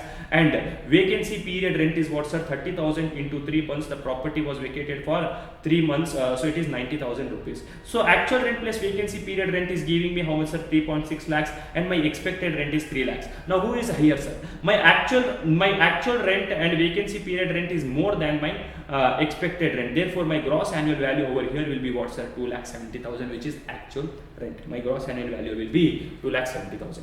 Okay, not okay? My gross, and this is an important concept. This is an important concept. Now, next concept under house property is what, sir? If the property is partly let out, partly self-occupied. Sir, what will happen if my property is partly let out and partly self-occupied? If you have partly let out, self-occupied means the house property is let out and self-occupied. It is let out as well as self-occupied during the previous year. Now, this partly let out and partly self-occupied can be of two different scenarios. The property can be partly let out area-wise, or it can be partly let out time-wise. Sir, what is the difference between partly let out area-wise and partly let out time-wise, sir? When I say the property is partly let out area-wise, meaning some portion of the property is let out. Say for example, I have 2 floors house property. Ground floor is self-occupied and first floor is let out. So 50% self-occupied, 50% is let out. Say I have a house wherein I have let out only 1 room, 40% of the property is let out, 60% is self-occupied.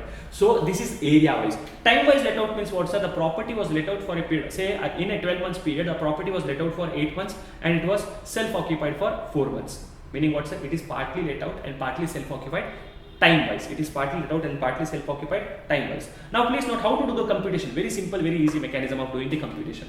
Whenever it is a partly let out property area-wise, in the question they may give you a person has 4 identical units. 3 of the units were let out and 1 unit is self-occupied. So this is partly let out, partly self-occupied area-wise. So 1/4 is self-occupied, 3/4 is let out. Meaning 25% is self-occupied, 75% is let out. How do I do the computation in this case? Lawmaker says very simple. Take everything proportionately, except actual rent. Take everything proportionately. Everything means what, sir? Take your municipal value, fair rent, standard rent, then your municipal taxes and interest proportionately as per the area of let out.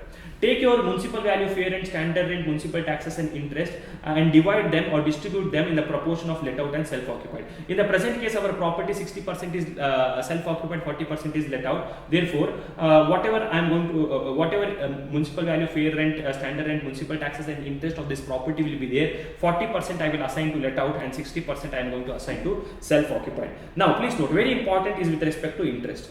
Say for example, for this property, I have interest, total interest which is paid by me during the year is 6 lakh rupees. Now I am going to divide it proportionately.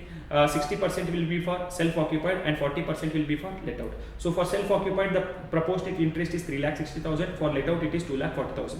Now for self-occupied, how much is the interest, sir? 3,60,000. Can I claim that 3,60,000? No. How much can you claim, sir? Maximum 2 lakh rupees you can claim. Either 30,000 or 2 lakh, depending upon whether the loan is taken for construction or purchase. Then it is 2 lakhs, or else it will be 30,000. Now for let out property, the interest component comes to 2,40,000. How much can I claim, sir? Entire 2,40,000 can be claimed by me. Why, sir? Because there is no limit.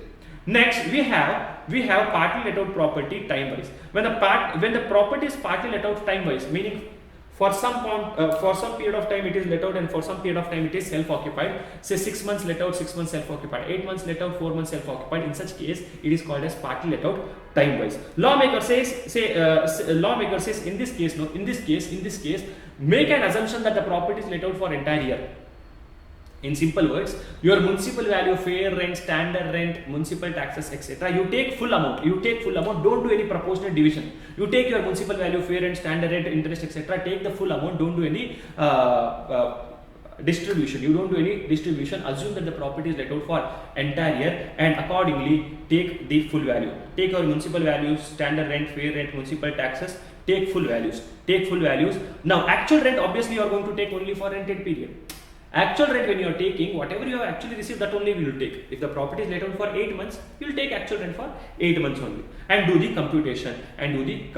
You will get your answer. So what am I going to do over here? Municipal value, fair rent, standard rate, municipal taxes, etc. Take it for the entire year. Ignore the concept that whether it was self-occupied or let out. Meaning for full year, you take the full values of municipal value, fair rent, then do the computation. Actual rent will be taken only for actual period. Do the computation. Whatever income you are getting, that will be your income from house property. Next, there is one more concept which comes under house property. That concept is of co-ownership or joint ownership. If a same house property is owned by more than one person, if it is owned by 2 or more people, then it is called as co-owned property or jointly owned property. Each and every person who is owning the property is called as co-owner of that property. The owners of such property are called as co-owners. Now please note, how do I do the computation, sir? Very simple. Whatever you are doing normally, do that only. Meaning compute your income from house property. Compute your income from house property by applying the normal provisions. Then whatever final answer you are getting, whatever income from house property you are getting, no final answer, this will be divided between the co-owners in the ratio of their ownership. Do the computation of income from house property normally, then whatever final answer you are getting, distribute or divide that income from house property between the co-owners in the ratio of their ownership. One very important point which you have to note in case of co-owned property is with respect to interest. Each co-owner, say if it is a self-occupied property which is co-owned, then each co-owner will get the limit of 30,000 or 2 lakh rupees. See, normally interest, how much will I get, sir? 2 lakh rupees is the maximum amount of interest which I can claim as deduction. So if the property has 3 co-owners, I can take 6 lakh rupees. Each and every co-owner will get a limit of 2 lakh rupees. So I can take totally how much, sir? 6 lakh rupees. So this is one of the major important fantastic point with respect to co-ownership. So if say for example there is a property which is co-owned by Dilip and Nora, 50% ownership is Nora, 50% ownership is Dilip. Now whenever I am computing income from house property, do the computation as if there is no co-ownership. Do the computation normally. Now when the interest you are taking, interest will be what, sir? Interest of 2 lakh rupees. If it is a self-occupied property, each co-owner will get 2 lakh rupees.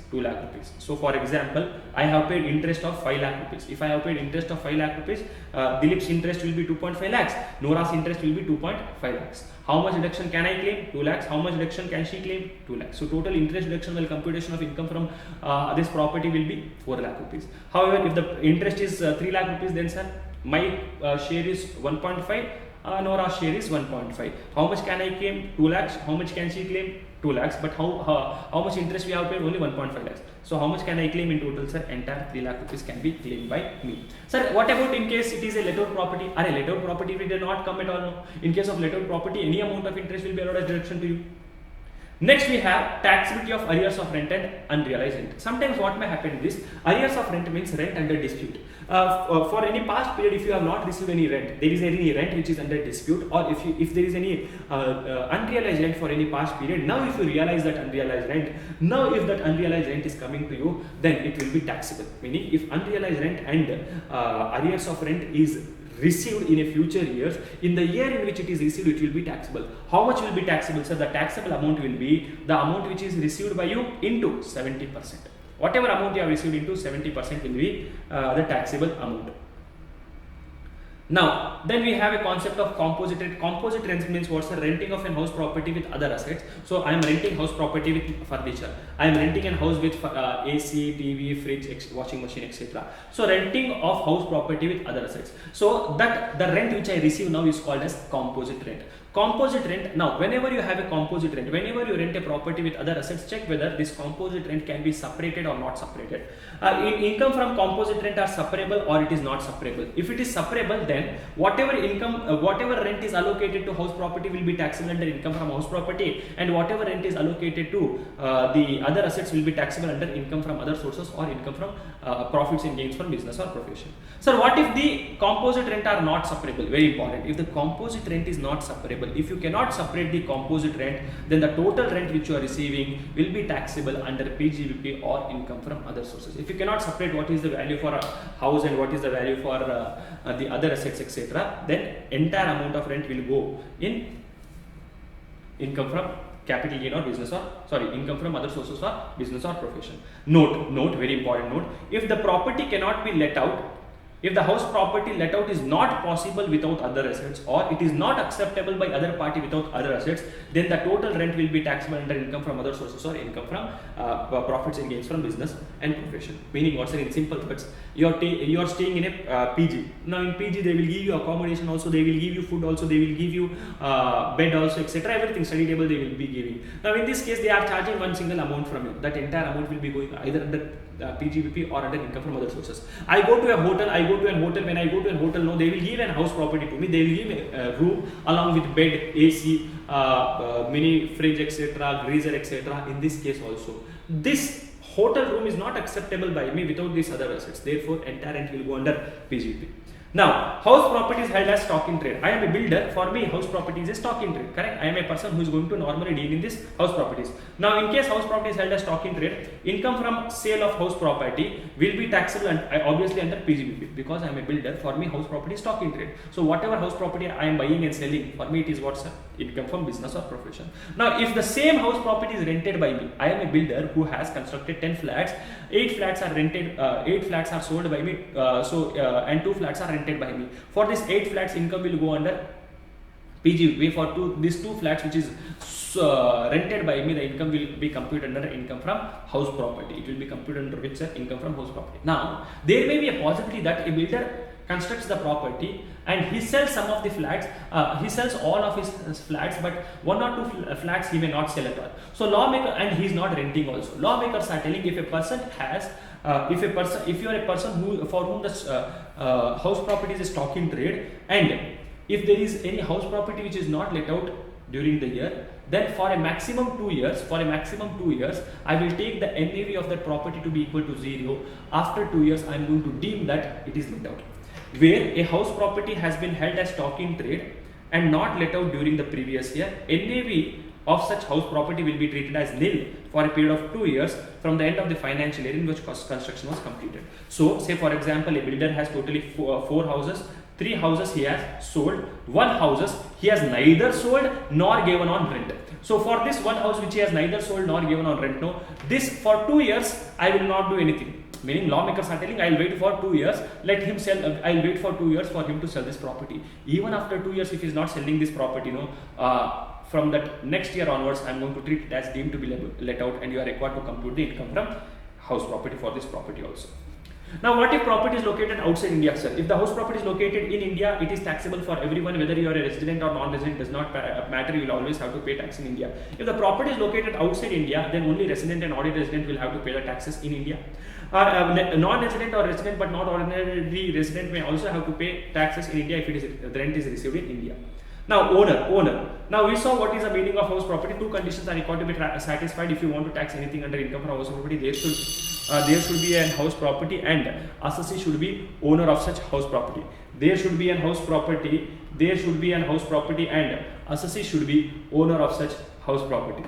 Okay, so what do you mean by owner? Owner includes legal owner, beneficial owner and deemed owner. Legal owner means the person who is the owner as per the document. Beneficial owner means the person who is deriving the benefits from the property, and deemed owner means the meaning of deemed owner is given under section 27. So deemed owner, section 27 says if you transfer any property, if there is if an individual is transferring a property to his or her spouse without any consideration or for inadequate consideration, then in such cases the individual will be considered as being owner of that property. Say for example, I am transferring a property to my wife without any consideration or for inadequate consideration. The value of the property is 1 crore rupees. I am transferring only for 1 lakh rupees for inadequate consideration. In such cases, this property which is given by me to my wife for free of cost, without consideration or for inadequate consideration for that property, I will be deemed to be the owner of that property.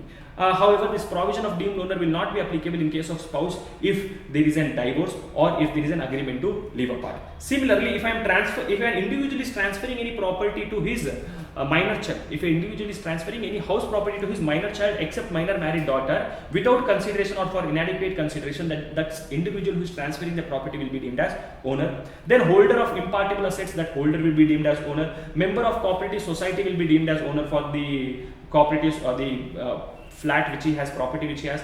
Transfer of possession without transfer of immovable property, the person, the transferee will be deemed as owner. And in case of long-term lease for a period of 2 years or more, the person to whom you have given the property on lease will be deemed as owner. Extra points with respect to income from house property. Self-occupied property exemption is there. No, up to 2 properties will be exempt. That will be given only for individual as well as HUF. Municipal taxes paid in foreign country will also be allowed as reduction while computing the income from house property located outside India. Now, for a house property, roof is not necessary. Roof is not necessary for a house property. Even if the roof is not there, roof is not necessary for non-residential house property even without proof that income, whatever you are deriving from, say for example, stadium, roof is not there in stadium, swimming pool, many swimming pools roof may be not there. So even in such cases they will be deemed as building, and accordingly you will have to compute the income under the head house property only, unless until it is my business. If the building consists of different flats different flats or many flats, each flat will be treated as separate house property. Please note these are extra points. This topic is already done. These are extra points important from MCQ point of view. If there is any refund of municipal taxes, you have paid municipal taxes, that municipal taxes is refunded to you. In case of refund of municipal taxes, what will happen, sir? Whenever municipal taxes are refunded to you, it will be taxable under the head income from other sources and not income from house property. House property acquired by a person by paying an amount in installment. So if I am purchasing the house property in installment, then whatever interest I am paying in that installment will be allowed as reduction. Now, if an assessee gives a property to his employee for smooth running of his business, then whatever rent the employee is giving will be taxable under PGBP. Similarly, a partner giving the house property to a partnership firm, a partner is giving his building to the partnership firm for computation of business, then also it will be deemed as self-occupied property for business. Therefore, no computation of income from house property is required to be done.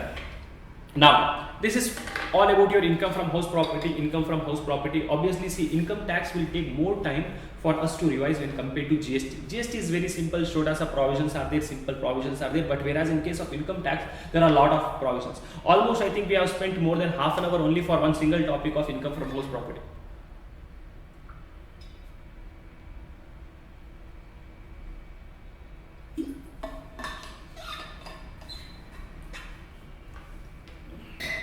Next, income from capital gain. Fantastic topic, income from capital gain. Section 45 to section 55 talks about income from capital gain. Now, section 45 subsection 1 is the charging section, which says any profit or gain arising from transfer of a capital asset will be taxable under the head income from capital gain in the year in which transfer took place. Which year, sir? In the year in which transfer took place, any profit and gain you are getting by transferring a capital asset. Sir, what do you mean by capital asset? Sir, capital asset, section 2 clause 14 gives the meaning of capital asset. Capital asset means property of any kind held by the assessee whether connected to the business or not. Property of any kind held by the assessee whether connected to his business or not, but it shall not include, it excludes Stock in trade will not be covered, not be treated as capital asset. It shall not include movable personal effects except DJ Paso. It shall not include what's movable personal effects except DJ Paso. Movable personal effects means my mobile phone is a movable personal effect. My shirt is a movable personal effect. This pen is a movable personal effects. Except movable personal effects. Sorry, movable personal effects will not be treated as capital asset. Except DJ Paso. If it is a DJ Paso, no, if that movable personal effect is DJ Paso, what is DJ Paso? Drawing, jewelry, painting, archaeological collections, sculptures, or any other work of art, including shares and securities, bullions, etc. Then in such cases, these items will be treated as capital asset. Please note, normally movable personal effects are not capital asset except DJ Paso, meaning DJ Paso will be treated as capital asset. This DJ Paso which is there, no, that is treated as capital asset. Okay. Now, then gold bonds and gold certificates etc. will also not be treated as capital asset, as well as rural agricultural land also will not be treated as capital asset. Sir, what do you mean by rural agricultural land? Agricultural land located in rural area. What do you mean by rural area, sir? Rural area means an area which is not an urban area. See, basically income tax law has given the meaning of urban area. What is an urban area? If you are staying in an area whose population is 10,000 or more, that means you are staying in an urban area. If you are staying in an area whose population is what, sir? 10,000 or more, then you are staying in which area, sir? You are staying in an area which is an urban area. So if your area's population is 10,000 or more, then you say, assuming this is your area, okay? This box which you are seeing is your area. If your area's population is 10,000 or more, then that means you are in urban area. Now lawmaker says if your area's population is more than 10,000 up to 1 lakh, more than 10,000 up to 1 lakh, then obviously your area is an urban area. But area up to 2 kilometers from your area is also an urban area. If you are staying in an area whose population is more than 1 lakh up to 10 lakhs, then obviously your area is an urban area. But an area up to 6 kilometers from your area is also urban area. If you are staying in an area whose population is more than 10 lakhs, then your area obviously it is an urban area. Area up to 8 kilometers from your area will also be taken as what's an urban area. Now please note, this distance of 2 kilometer, 8 kilometer etc. is required to be measured aerially as the bird flies. Okay, sir, what about utensils, sir? Gold utensils will be treated as capital asset, silver utensils will not be treated as capital asset. Now, I'll come back to the definition of capital asset. Capital asset, property of any kind held by the SSC, whether connected to the business or not, and any securities held by foreign institutional investors will be treated as capital asset. Then, ULIP, which is not exempt under section 1010D, is also treated as capital asset. Then, what do you mean by transfer? Transfer includes sale of a capital asset, exchange of a capital asset, relinquishment or extinguishment of capital asset, conversion of capital asset into stock in trade, allowing possession of immovable property, compulsory acquisition of capital asset, transfer of share in cooperative society, or redemption of zero coupon bonds. All these different categories will be treated as transfer. Please note, relinquishment means surrendering a capital asset, extinguishment means destroy of capital asset. Now there are two types of capital asset for our income tax purpose. For our capital gains chapter, no, capital assets are divided into two categories. One is called as long-term capital asset, another one is called as short-term capital asset. If you transfer a long-term capital asset, you will get something called as long-term capital gain. If you transfer a short-term capital asset, you will get short-term capital gain. Sir, how will I come to know whether a capital asset is a long-term or short-term capital asset? How will I come to know, sir? Oh sir, tell me, sir, how will I come to know whether a capital asset is long-term capital asset or short-term capital asset? You should see its period of holding. You should see what's its period of holding. If the period of holding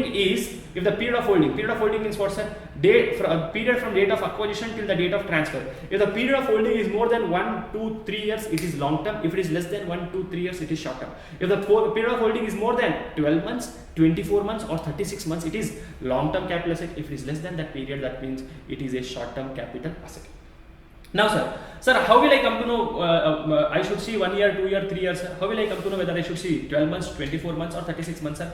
They have given. Lawmakers are telling for these assets it is 12 months, for these assets it is 24 months, for this for any other type of asset it is 36 months. Meaning, if these assets are held for more than 12 months, it is long term. Less than equal to 12 months, it is short term.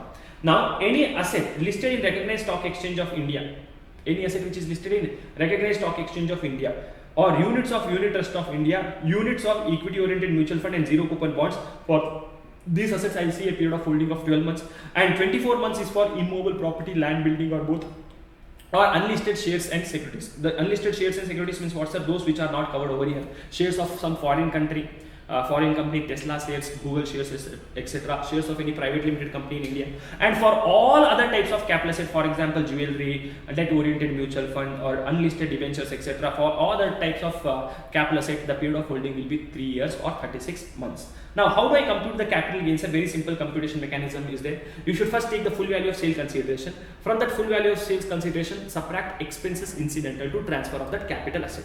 You will get something called as net sale consideration. You will get something called as what's net sale consideration. From that net sale consideration, subtract the cost of acquisition of the property or indexed cost of acquisition. Subtract cost of acquisition or indexed cost of acquisition in case of long-term capital asset, and subtract cost of improvement or indexed cost of improvement. Cost of improvement for short-term, index cost of improvement for long-term. Now you will get your short-term capital gain or long-term capital gain. From this capital gain amount, you subtract your exemptions under section 54 series, 54, 54F, 54 EC, 54D, 54B, etc. Subtract those exemptions, you will get your taxable capital gain. So in case of short-term capital asset, what is the method, sir? Take full value of sales consideration less expenses incidental to transfer, you will get net sale consideration less cost of acquisition or index cost of acquisition less cost of improvement will give you short-term capital gain. Then for long-term capital asset, instead of taking cost of acquisition and cost of improvement, you will take index cost of acquisition of index cost of improvement. Basically what they are telling is, when the property is held for a longer period of time, I will give you an inflated value because there is an inflation which happens. No, you don't take the actual cost of that property. I will give you indexation benefit. I will give you benefit, meaning I will take the property's value as if what would be the value of this property if it as on today. So there will be an inflation index numbers which will be given in our examination. Normally it will be given in the question only. So take that inflation index values and do the computation. Take the index cost of acquisition. Sir, how do I take the index cost of acquisition, sir? So if you want to take index cost of acquisition, first find the cost of acquisition of the property. Multiply it by index for the year of transfer. Divide it by index for the year of acquisition. Say for example, I say rupees 100 in 2001-2 is equal to rupees 348 in 2023-24. Rupees 100 in 2001-2 is equal to rupees 348 in the year 23-24. Now you tell me what will be the value of 5 lakh rupees in 2001-2 today. What will be the today's value of 5 lakh rupees I had in 2001-2. So what will you do, sir? Sir, 5 lakhs into 348 divided by 100. Correct or not correct? This is what you are going to do. So this is what is happening over here. So take the cost of acquisition, which is 5 lakhs, index for the year of transfer, index for the year of acquisition. Okay, not okay? Index for the year of acquisition. Similarly, you are required to take index cost of improvement. So index cost of improvement is what, sir? Take cost of improvement into index for the year of transfer divided by index for the year in which improvement was made. So indexation will be given till which date, sir? Indexation benefit will be given till you are the owner of the property, meaning till the date of transfer, and the denominator point will be the year of acquisition or the year of transfer. Now, many times it may happen that now the lawmakers know this indexation values which they have given. The lawmakers have given the index values from the year 2001 to only. Sir, what if the property is acquired before 2001 to? What if the property is acquired before previous year 1-2, sir? In such cases, if the property is acquired before 2001-2, then you are required to do the computation of cost of acquisition. If the capital asset is acquired before 1/4/2001, then the cost of acquisition will be the actual cost of that property, whatever is the actual purchase price of that property, or fair market value of that property as on 1/4/2001. Fair market value of the property as on 1/4/2001. Meaning compare your actual cost of the property as on 1/4/2001. Compare your actual cost of the property with fair market value of the property as on 1/4/2001. Take whichever is higher. This whichever is higher amount will be taken as cost of acquisition. Now using this, you should find index cost of acquisition. How will you find, sir? Take that cost of acquisition by using this formula into index for the year of transfer divided by index for base year. The base year for us is 2001-2. What is the value for base year, sir? Index value for base year is 100. What is the base year? 2001-2. And for your examination, what is the previous year for your examination? 23-24. What is the index for your examination? 348. Okay. Next, sir, what if any improvement is done before 1/4/2001? Sir, normally you told you should take index cost of improvement. What if the improvement is done before 1/4/2001? Lawmakers is completely ignore it. Because we are giving you fair market value for computing cost of acquisition. This fair market value obviously will include the price for that improvement also. So if any improvement is done before 1/4/2001, please ignore that improvement. Now please note one very important point. Now many times it will happen that in question they will give you two things. They will give you fair market value as well as stamp duty value as on 1/4/2001. In the question, if the property is acquired before 1/4/2001, they may give you two values. One is fair market value and stamp duty value. When they have given both fair market value and stamp duty value, which value should I take, sir? You compare fair market value with stamp duty value, compare both of them, take whichever is less. Now whichever is less amount should be compared with the actual cost and take whichever is higher. So if fair market value as on 1/4/2001 cannot be more than stamp duty value as on 1/4/2001. In simple words, if the capital asset is acquired before 1/4/2001, then the cost of acquisition will be the actual cost of the property, or point number 2, we'll have two things: fair market value of the property as on 1/4/2001 or stamp duty value as on 1/4/2001. Compare fair market value with stamp duty value, take whichever is less. This whichever is less you should compare with the actual cost, take whichever is higher. Now one example I have given over here.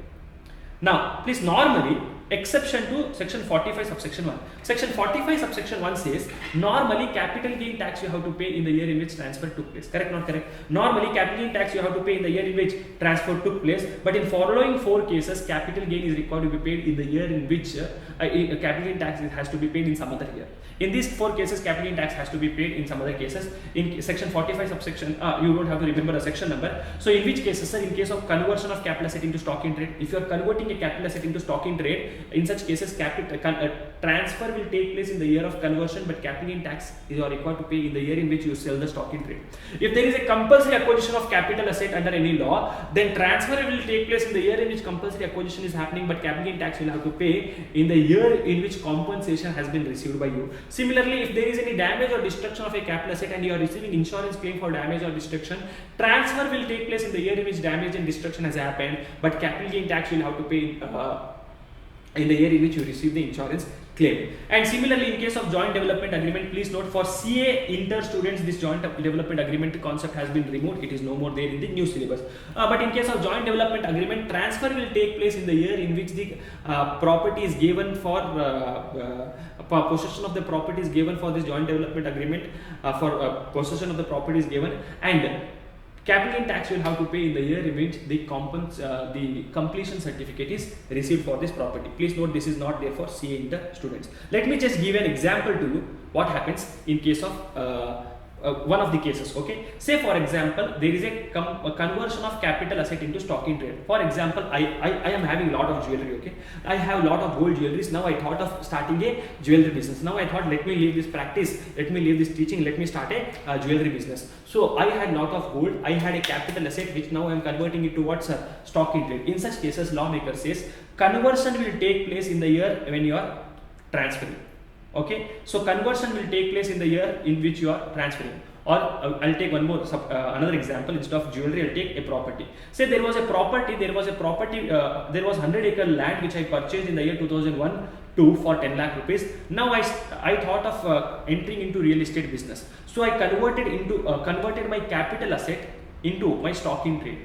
So what will happen, sir? In the year of conversion, transfer will take place. In the year of conversion, transfer will take place. In the year of conversion, previous year 17-18 transfer will take place. But capital gain tax I don't have to pay in 17-18 because I don't have any money. I will have to pay capital gain tax in the year in which stock in trade is sold. Say I sold the stock in trade in the year 23-24. Now capital gain tax will have to be paid by me in the year 23-24. So basically in the year 23-24 I will have two types of income. So in the year when stock in trade is sold, I will have two types of income. One is income under capital gain, another one is income from business or profession.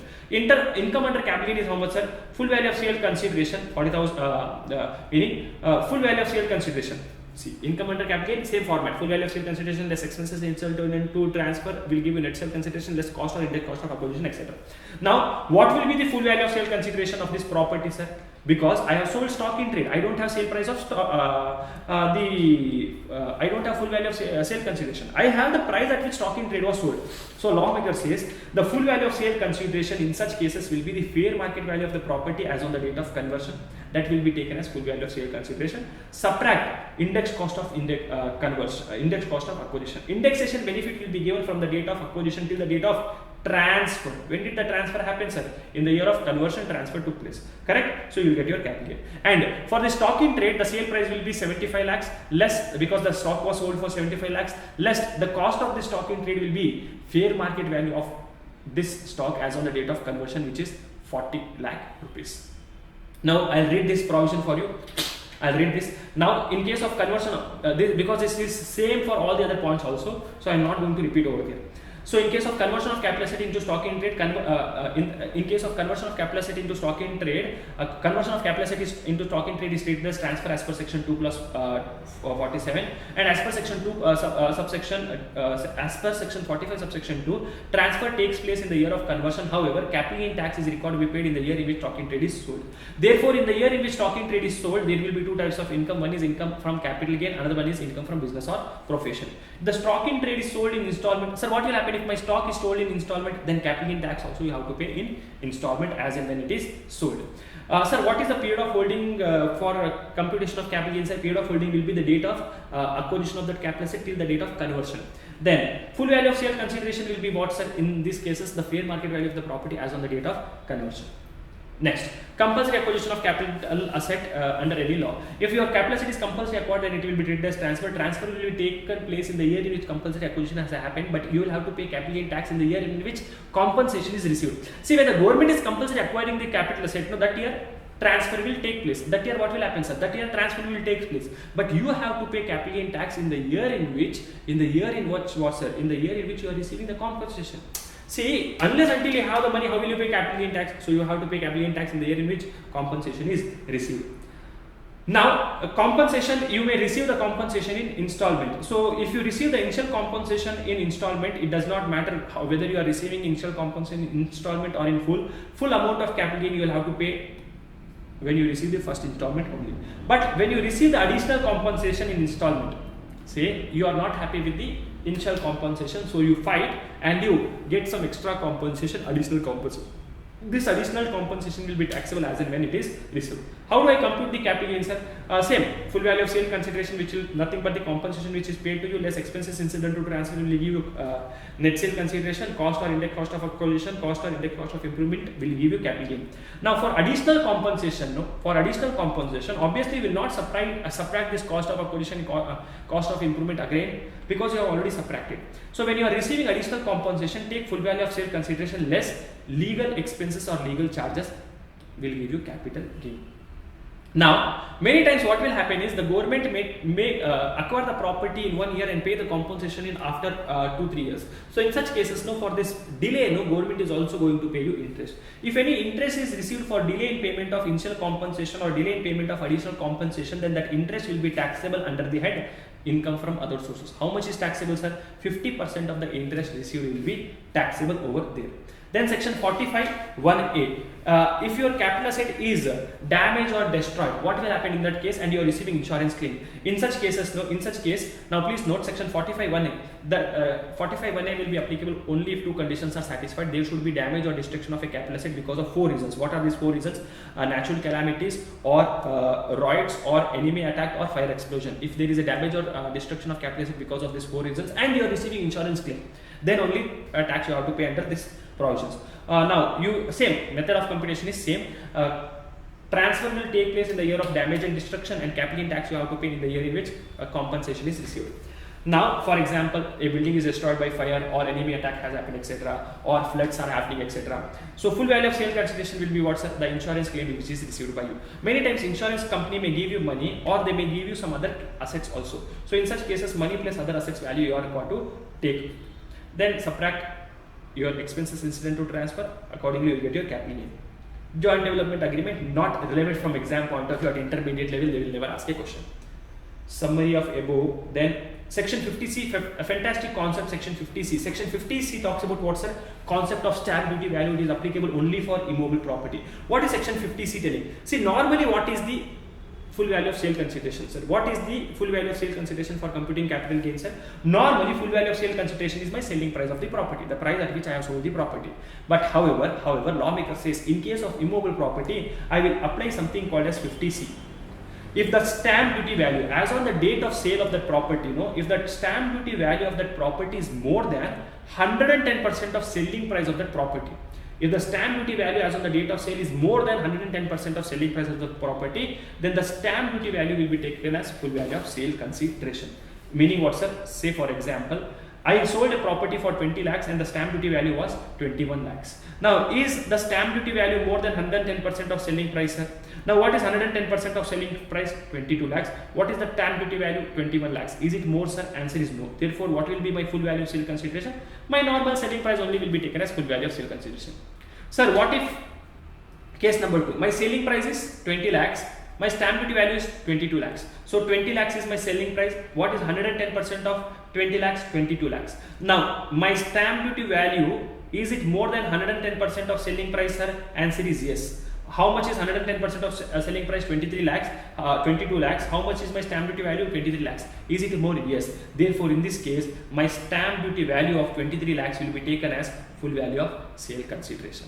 Sir, what if it is exactly equal? What if it is equal? In such case, sale price only. Only if the stamp duty value is more than 110% of selling price, stamp duty value will be taken as full value of sale consideration. Now further question may come is, many times it may happen, sir, many times it may happen that the stamp duty, I would have genuinely sold the property at a lesser price. I would have genuinely sold the property at a price less than the stamp duty value. Sir, in such case, is there no other go? There is a go. Meaning, if you have genuinely sold the property at a lesser price, you can go and make a request to the assessing officer. You can go to the assessing officer and you can tell the assessing officer that, sir, actually I have sold the property at a very lesser price and the stamp duty value is too high. So officer, in such cases, officer will transfer your case to the valuation officer. He will ask you to go meet the valuation officer. Meaning, he will assign a valuation officer who is going to value your property. Now, the valuation officer's value is more than stamp duty value. What will you take as your full value of sale consideration? Array, I thought stamp duty value is only more. Now, valuation officer's value is even more. So, obviously, I will take stamp duty value as my full value of sale consideration. Sir, what if my valuation officer value is less than stamp duty value? Then I am happy, valuation officer is telling a lesser value, I will take valuation officer's value as full value of sale consideration. But if valuation officer's value is less than the selling price, less than the price or equal to the price which I have sold, the selling price only will be taken as full value of sale consideration. Now please note, all these questions require practice, okay, practice. Now we are just doing revision and that is a super fast revision. Practice is compulsory required for these topics. Now, stamp duty value as on the date of agreement or date of transfer. See, now please note, normally one more question which comes is, sir, whether I should take stamp duty value as on the date of agreement to sell the property or as on the date of actual sale of the property. Lawmaker says, see, normally we are doing capital gain computation as on the date of transfer. Therefore, even in case of stamp duty value, the stamp duty value should be taken as on the date of transfer or as on the date when registration is happening. That property is transferred. But however, if any amount has been paid on the date of agreement, if on the date of agreement any amount has been paid through account pay check, account pay demand draft or any other electronic clearing system, then the stamp duty value as on the date of agreement shall be taken. The date of agreement shall be taken. Now please note, amount should be paid either through account pay check, account pay demand draft or any other electronic system, clearing systems. Cash, bearer check, cross check are not allowed. They are not allowed. Now section 51 talks about advance money forfeited. What do you mean by advance money forfeited, sir? You have received any advances for sale of your property. You have received any advances for transfer or sale of your property. Now this advance, I wanted to sell my property, I have capital asset and I have received some advance for selling the capital asset.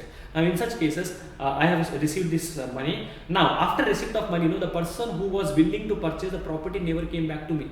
What am I going to do? Am I going to give this back money to him? No, I'm not a good person. I will keep this money with myself. So this is called as advance money forfeited. Now if there is any advance money forfeited, section 51 is applicable. What is section 51 telling? Advance money forfeited. Check when is the advance money forfeited. The advance money is forfeited before 1/4/2014. If the advance money is forfeited before 1/4/2014, then reduce that advance money forfeited by you from cost of acquisition of the property, and this reduction should be done before finding the indexed value of cost of acquisition. Meaning the cost of acquisition is 10 lakhs, advance money forfeited by you is 50,000, then your property will be 9,50,000, then you apply the indexation. Okay, so very important, date is very important. If the advance money is forfeited before 1/4/2014. So on 31st March 2014 or any time before this date, if the advance money is forfeited, then reduce it from cost of acquisition. But if the advance money is forfeited after on or after 1/4, if the advance money is forfeited when, sir? On or after 1/4 what, sir? If the advance money is forfeited on or after 1/4/2014, then the tax, then it will be taxable. You don't have to reduce from anything. It will directly be taxable under section under income from other sources, and by this section 56(2)(9). It will be taxable under income from other sources in the year in which it is forfeited. Now there is a section called as section 47. Section 47 gives the different scenarios where transaction will not be regarded as transfer. Section 47 gives the list of different transactions which will not be regarded as transfer, meaning though there is property being transferred one person to another person, it will not be treated as transfer. If it is not treated as transfer, no capital gain will come. So what are these different cases? Following transactions are not regarded as transfer as per section 47. Which are these cases? In case of distribution of asset on total or partial partition of HUF. There is a partition of HUF, whether it is a total partition or partial partition, HUF is distributing the asset to their members. In such cases, co-partitioners.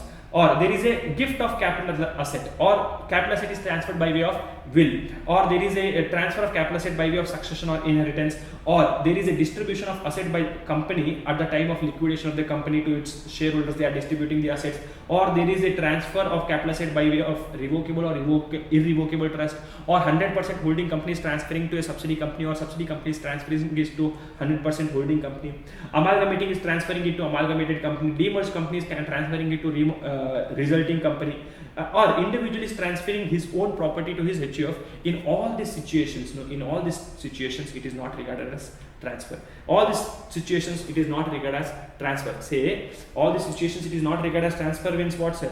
In all these situations, very important, fantastic provision it is. In all these situations, it is not regarded as transfer. Let me explain this. In all the above situations is not regarded as transfer. Let me explain with an example so you understand the concept properly. Now say for example, Ranveer Singh had purchased a property in the year 2001-2 for rupees 10 lakhs. Okay. Now he gifted this property to whom, sir? He gifted this property to Deepika. Ranveer Singh gifted the property to whom? Ranveer Singh gifted the property to Deepika. Now, just now we saw section 47 says if you gift a property, then it is not treated as transfer, correct? It is not a transfer. So for Ranveer Singh, he has given his property to Deepika, it is not regarded as transfer. Therefore, Ranveer Singh does not have to pay any capital gain. So no capital gain will come in the hands of Ranveer Singh. Correct or not correct? Now Deepika got this property in the year 17-18. She got it free of cost. Now Deepika will be called as present owner of the property, and Ranveer will be called as what's the previous owner of this property. Now Deepika has sold this property to Siddharth. Deepika has done what, sir? She has sold this property to Siddharth. Now please note, she never gifted, she sold the property to Siddharth. Now for what will be, now we are going to do computation of income from house property for Deepika. What will be full value of sale consideration for Deepika, sir? 75 lakh rupees. Then if there is any expenses incidental to transfer, we will subtract those expenses. I will get my net sale consideration equal to how much, sir? 75 lakhs. Now I should subtract cost of acquisition or index cost of acquisition. Now the question over here is what will be the cost of acquisition for Deepika? And I should give indexation benefit. From which date will I give indexation benefit, etc. These are the different questions which comes, because Deepika got this property for free. She got it for free. So what is the cost of acquisition for that? So for this reason, no, the answer to this is given under section 49(1). The answer to this is given under 49(1). So in all these above scenarios, whenever there is a case of no transfer, no, the person to whom the capital asset is transferred, for him section 49(1) will be applicable. For him, in all the above cases, what will happen, sir? The cost of acquisition for the present owner, Deepika, the cost of acquisition for present owner will be the cost to previous owner. Whatever price the asset was purchased by Ranveer, no, that will be taken as cost for Deepika. So that will be taken as cost of previous owner will be taken as cost of acquisition for the present owner. Now cost of improvement, if any improvement was done by Ranveer as well as Deepika, both the improvements will be given to Deepika while computing her capital gain. So cost of improvement incurred by present as well as previous owner will be considered for computation of capital gain. Then period of holding will be taken from the date when the property was acquired by previous owner. While to compute whether the capital asset is a long term or short term, no period of holding will be taken from the date when Ranveer was became the owner of this property. And sir, if the property is acquired before 1/4/2001, will the indexation will the benefit fair market value benefit as on 1/4/2001 be given? Answer is yes, it will be given. Sir, next point is indexation point. When, from which date will I get the indexation? Lawmakers, income tax law says indexation benefit will be given from the date when Deepika became the property. Indexation benefit will be given from the date when the capital asset was first held by the present owner, first held by the assessee. But however, for CA students only, they can also follow a case called as Manjula J. Shah case. So it is a case law of Mumbai High Court judgment case, wherein in this Manjula J. Shah case law, they have told that indexation benefit can also be taken from the date of previous owner. Okay, but this is applicable only for CA inter student. You can give answer as per this provision or this provision. Normally, your institute material follows Manjula J. Shah case. But any of the answer you can give, but you will have to make a reference. You will have to make a reference to that. I'll repeat once again. For Deepika, when she sold the property to Siddhas, for her the cost of acquisition will be the cost of previous owner. The period of holding will be taken from the date when the previous owner was owner of this property. Then any improvement done by previous owner as well as present owner will be taken into consideration. And indexation benefit will normally given from the date when she became the owner of the property. But however, if I follow Manjula says I will give indexation benefit from the previous owner itself. Any improvement incurred by both of them can be taken into consideration. Then we have a concept called as what's a slum sale. Then we have a fantastic concept. Let me report slum sale.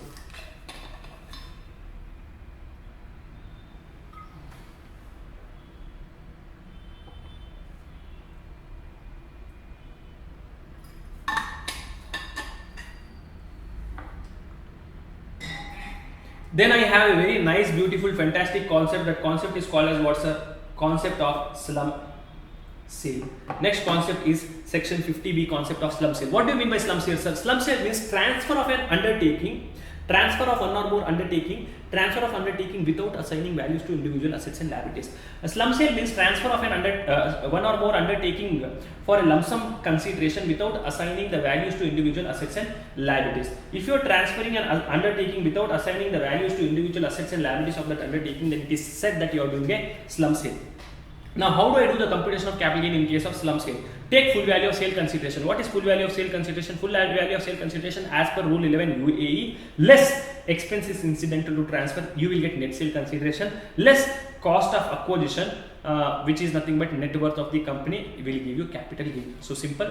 Take full value of sale consideration. What is full value of sale consideration in case of slum sale, sir? It is fair market value of the property as per rule 11 UAE. Then I should take my expenses incidental to transfer. I will get my net sale consideration. From that I should subtract cost of acquisition. What is cost of acquisition in case of slum sale, sir? Cost of acquisition is net worth of the undertaking transferred. Sir, can you please repeat, sir? Full value of sale consideration over here is full value of sale consideration as per rule 11 UAE. Meaning in examination they will give you two amounts. Okay, they will give you fair market value of the unit transferred and the fair market value of consideration received. What is full value of sale consideration, sir? It is fair market value of unit transferred or fair market value of consideration received. Compare both of them. Whichever is higher will be taken as full value of sale consideration. This whichever is higher, fair market value of unit transferred or fair market value of consideration received, whichever is higher will be taken as full value of sale consideration. Now, what is the cost of acquisition of the property? It is net worth of the company. What is net worth? Assets minus liabilities. So assets can be depreciable assets or other assets. If it is a depreciable assets, you should take WDV value. WDV computed as per income tax law by applying the rates of income tax, etc. So you, for depreciable assets, take WDV value of the depreciable assets, and for other assets, take the other assets at their book value. So you take the value of assets, subtract the value of liabilities. Liability value should take on the book value. Please note, when I say assets and liabilities, liabilities shall not include shareholders fund. Meaning I should take only the fixed assets and current assets, total assets I should take, excluding shareholders funds, minus long-term liabilities, minus current liabilities, etc. Okay, so I should take I should not take share capital, I should not take capital of a partner, I should not take reserves and surplus, etc. Okay, that will give me net worth of the company. Now please note, whenever you are computing the net worth of the company, if the net worth amount is coming negative, so if asset minus liability is a negative amount, then take the net worth to be cost of acquisition and net worth to be 0. Now when the stock is transferred in case of slump sale, even in such cases the stock transferred in slump sale will be included in this net worth only, while computation of this net worth only. Therefore the income will be computed under capital gain only. Now any revaluation of asset you have done should be ignored. So if there is any asset, if you have done any revaluation of asset, any upward revaluation of that asset, then you please ignore that revaluation. Revaluation should be completely ignored. If any deduction has been claimed for any asset under section 35AD, if there is any asset for which you have claimed deduction under section 35AD, then the cost of acquisition of that asset should be taken as nil. For computation of slump sale, the cost of acquisition of that asset will be taken as nil. Now if you transfer any intangible assets, if you are transferring, meaning your assets also have intangible assets, so in such cases what will be the value of that intangible asset? Sir, check whether that intangible asset is self-generated or purchased. If that intangible asset is self-generated intangible assets, for example goodwill, patent, trademark, etc., is it self-generated or purchased? If it is self-generated, take cost of acquisition to be nil. If it is purchased, then purchase price will be taken as cost of acquisition. What is important over here is when you are taking cost of acquisition, you should just take cost of acquisition. For slump sale, indexation benefit will not be given. For slump sale, what will not be given? Sir, indexation benefit will not be given. And for slump sale, if you want to know whether the capital gain is a long-term capital gain or short-term capital gain, you should see period of holding. Period of holding of what, sir? Period of holding of that undertaking. Meaning, if that undertaking, the business which you are transferring, if it was held for more than 3 years, it is a long-term capital gain. If it is held for less than 3 years or equal to 3 years, then it is short-term capital gain. If the period of holding is more than 3 years, long term, less than 3 years, short term capital gain. Next is what, sir? Now there are some intangible assets. Now in case of intangible assets, what will be cost of acquisition? If it is self generated, it is nil. If it is purchased, then it is purchase price. They have given list of different intangible assets. Now please note, very important point, there are some capital asset for which indexation benefit will not be given.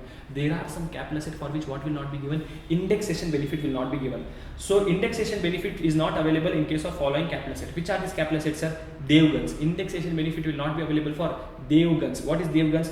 For debentures and bonds, equity shares which are listed in recognized stock exchange of India, then virtual digital assets, then global deposit receipts, non-resident wherein you are doing the computation of capital gain in foreign currency, then slump sale. In case of this 6 items, no, you cannot take indexation benefit.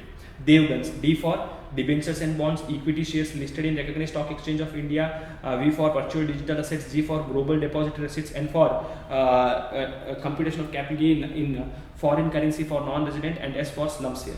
Now please note, sometimes what may happen is, all these other points which you are seeing is time pass points. Sometimes what may happen is, full value of sale consideration may not be determined only. The consideration, full value of sale consideration is not determinable. In such cases, full value of sale consideration will be taken as fair market value of that capital asset which you are transferring.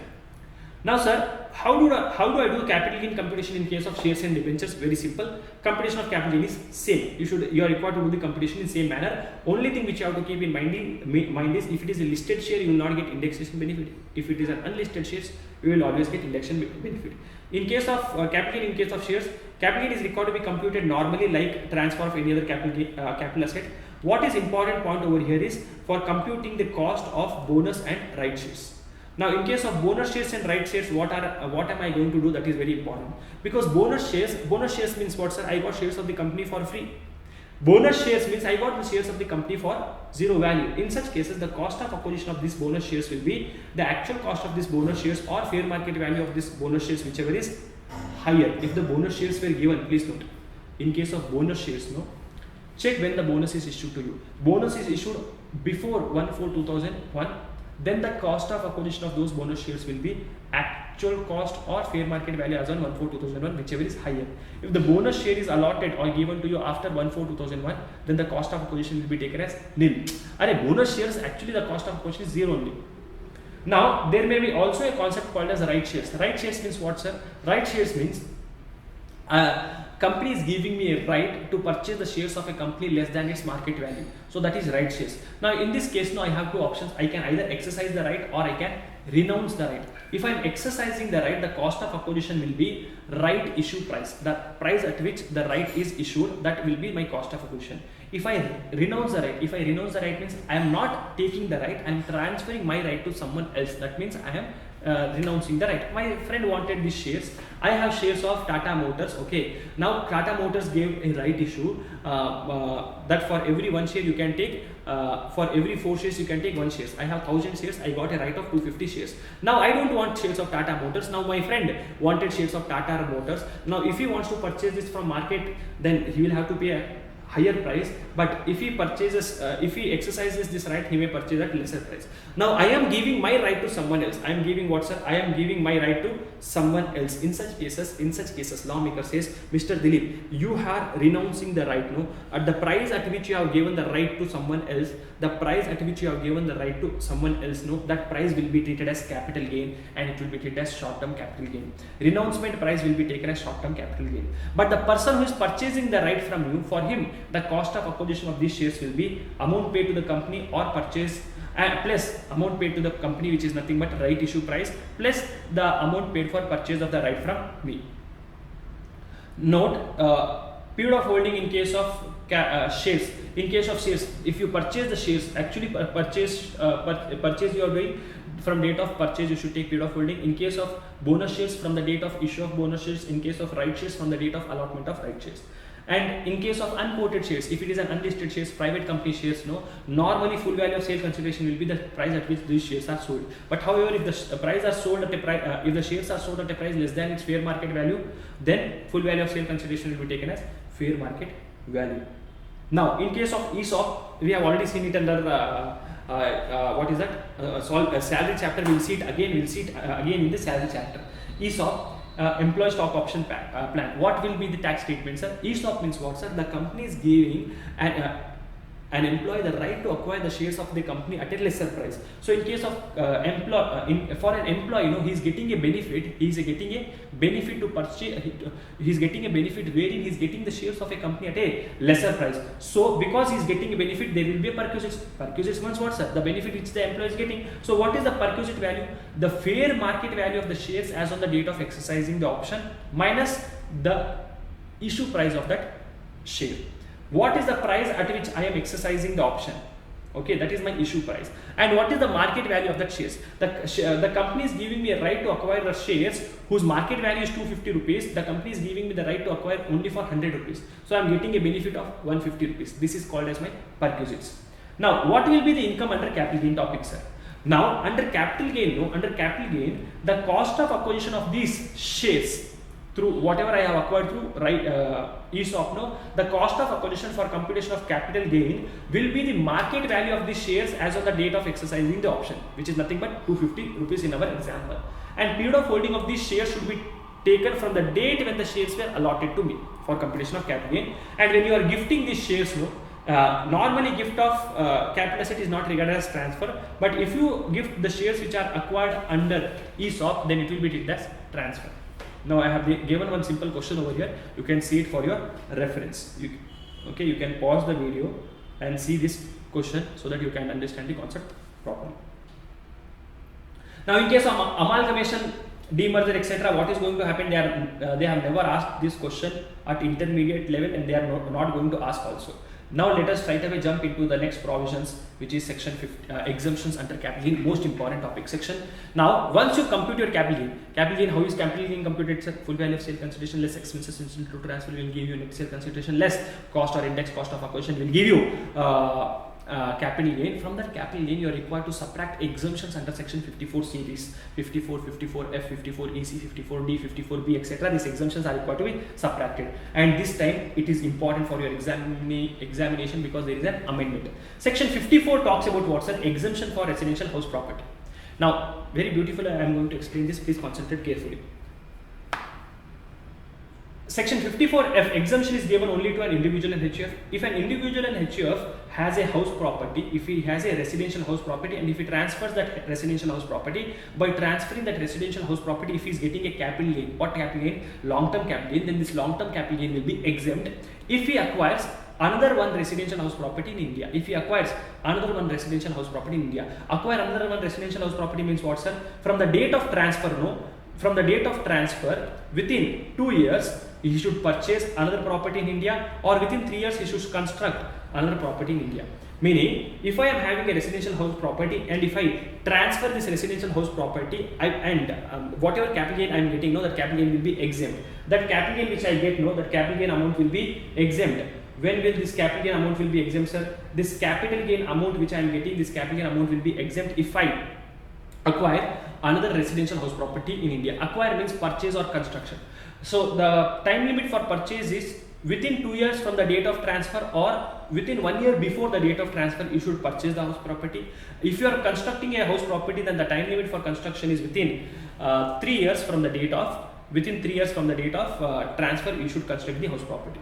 Now, how much exemption will be given, sir? The exemption which will be given to you is the capital gain amount or the amount invested in the new house.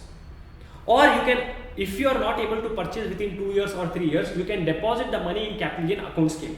So the capital gain amount or the amount deposited in capital gain account scheme or the cost of new residential house property, whichever is less, will be allowed as deduction.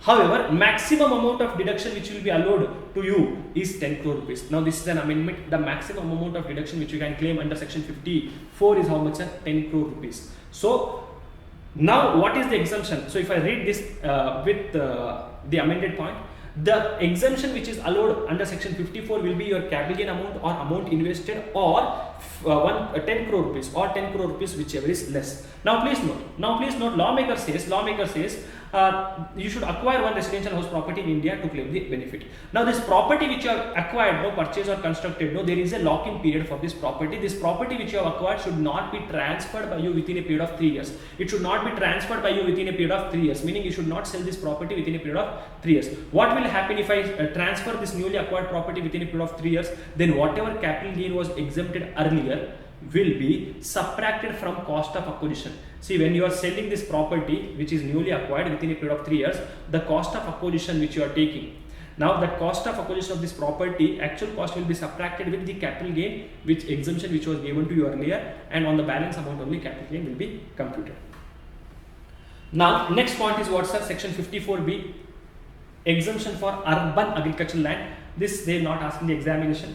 If you are an this attempt at least they are not asked in the examination. If you are an individual and HUF and you have an urban agricultural land means agricultural land used urban land used for agriculture purpose either by individual or his parents or by members of HUF for at least 2 years from the before the date of transfer. Now if you have if you are an individual and HUF having an urban agricultural land, and if you transfer this urban agricultural land, and by transferring this urban agricultural land, if you are getting a capital gain, then this capital gain amount will be exempt. If this capital gain amount will be exempt, whether it is short-term capital gain or long-term capital gain, does not matter. This capital gain amount will be exempt if you acquire another agricultural land within 2 years from the date of transfer, if you purchase another agricultural land in India.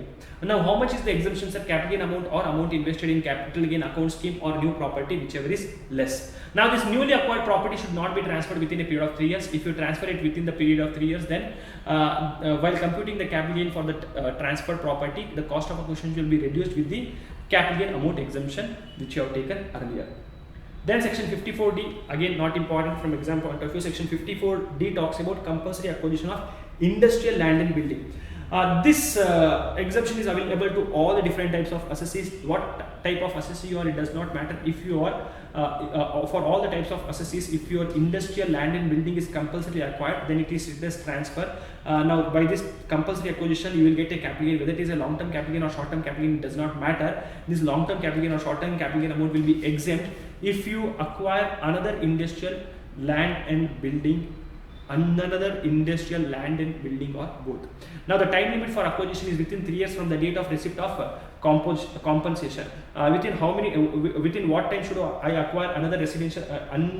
Within what period should I acquire another industrial land and building, sir? Within 3 years from the date of receipt of compensation. How much exemption will I get? Capital gain amount or amount invested in the new land and building or capital gain account scheme, whichever is less, and then lock-in period also will be there for this new land and industrial land and building which is purchased by you. Lock-in period will be for 3 years. Then section 54 EC, important section, section 54 EC, exemption for immobile property. If you are what type of assessee or it does not matter, all the type of assessees section 54 EC benefit can be taken. If you have an immobile property, land, building or both, if you transfer that immobile property, and by transferring that immobile property, if you are getting a capital gain, this capital gain amount will be exempt if you invest money in government bonds. Within 6 months from the date of transfer, if you acquire government bonds, this capital gain amount will be exempt. Sir, government bonds means what, sir? There are totally 4 bonds which is notified by the government. One is NHAI, RECL, PFCL and IRFCL. National Highway Authority of India, Rural Electrification Corporation of India, Power Finance Corporation of India and Indian Railway Finance Corporation. Now, how much exemption will I get in this 54 EC? Sir, you will get an exemption of the capital gain amount or amount invested in these bonds or rupees 50 lakhs, whichever is less. Now, please note the concept of capital gain account scheme is not applicable in this case. Now, there is a lock-in period on these bonds. What is the lock-in period, sir? 5 years. What is the lock-in period over here? 5 years. Very important point. Lock-in period is for how many years, sir? 5 years. You should not transfer these bonds within a period of 5 years from the date of acquiring these bonds. If you transfer, what will happen? If you transfer, then on the date when you are transferring, whatever amount you have received, that will be taxable as capital gain. That will be taxable as capital gain. Sir, what capital gain, sir? It will be taxable as long-term capital gain only because the exemption was for long-term capital gain. Please note the investment should be made within 6 months from the date of transfer. That is also very important.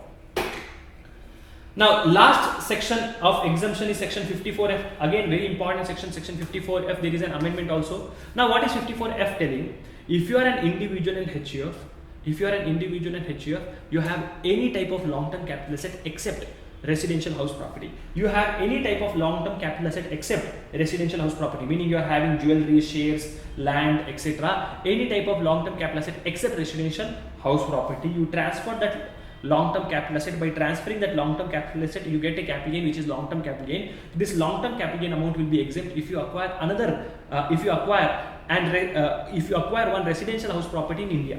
The time limit for acquisition is within 2 years from the date of transfer purchase, or within 1 year before the date of transfer you should purchase another residential house property, or within 3 years from the date of transfer you should construct another house property in India. Okay, not okay? Then your capital gain amount will be exempt. Now, please note how much exemption will be given. This is also very, very important. Now, if your investing amount equal to or more than net sale consideration, then full amount of long-term capital gain will be exempt. If you invest less than net sale consideration, then proportionately the capital gain amount will be exempt. Capital gain will be exempt proportionately. For example, let me take this example. Say I had some shares or jewelry, etc. I sold it for 120 lakhs. 20 lakhs is my expenses incidental to transfer. I got my net sale consideration to be 100 lakhs and my index cost of acquisition was 40 lakhs, and therefore my long-term capital gain is what, sir? 60 lakh rupees. Now, please note, I have invested 1.5 crores completely. I have invested 1.5 crores. What will be the exemption, sir? Now, how much have I invested? I have invested more than net sale consideration. So, full amount of capital gain will be exempt. Case number 2, I have invested 100 lakhs. I have invested an amount equal to net sale consideration. Even in such cases, full amount of capital gain will be exempt. I have invested in third case, I have invested only 80 lakh rupees. Now, can I say I have invested less than net sale consideration? So, in case I have invested less than net sale consideration, proportionate capital gain amount will be exempt. How will I calculate this? 60 lakh rupees into 80 lakhs divided by 100 lakhs, 48 lakhs exemption only will be given to me. Now, please note here also there is an amendment. What is an amendment, sir? The maximum amount of exemption which you can claim under section 54F is restricted to 10 crores. Maximum exemption which you can claim under 54F is how much, sir? 10 crore rupees. Okay. Now, there is one condition over here. On the date of transfer of this property, on the date of transfer of the property, the assessee should not be having more than one residential house property. Meaning, on the date of transfer, you should not be having more than one property. You can have one residential house property, but not more than one. If you have more than one residential house property, this benefit will not be given to you.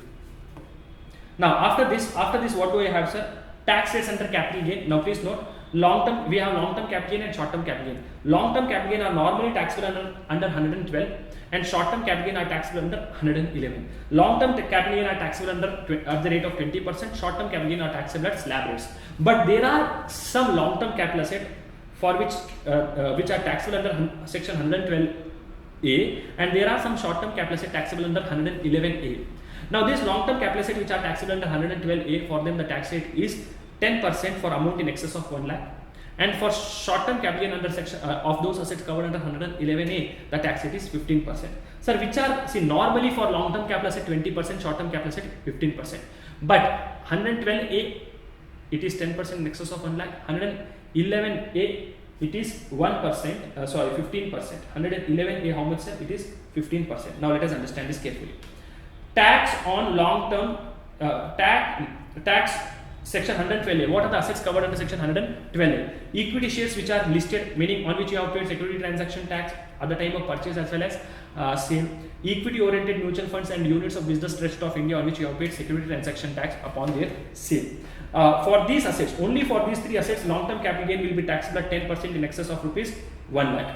Rebate will be given to you under section 87A. How much rebate will not be given for this asset under 87A? Rebate will not be available for this long-term capital gain under section 112A, and no indexation benefit will be given for these assets. And cost of acquisition for these assets, if the asset is acquired before 1st of April 2018, the cost of acquisition will be taken as actual cost of that asset or fair market value as on 31st January 2018, or the sale price of this asset. Compare both of them, take whichever is less, compare that with your actual cost and take whichever is higher. Now sir, what is fair market value as for as on 31st of January 2018? If it is a listed shares, then the highest price, and if it is an unlisted shares, then you should take indexed value by taking the cost of acquisition multiplied by index for the year of 1718 divided by index for the year of acquisition.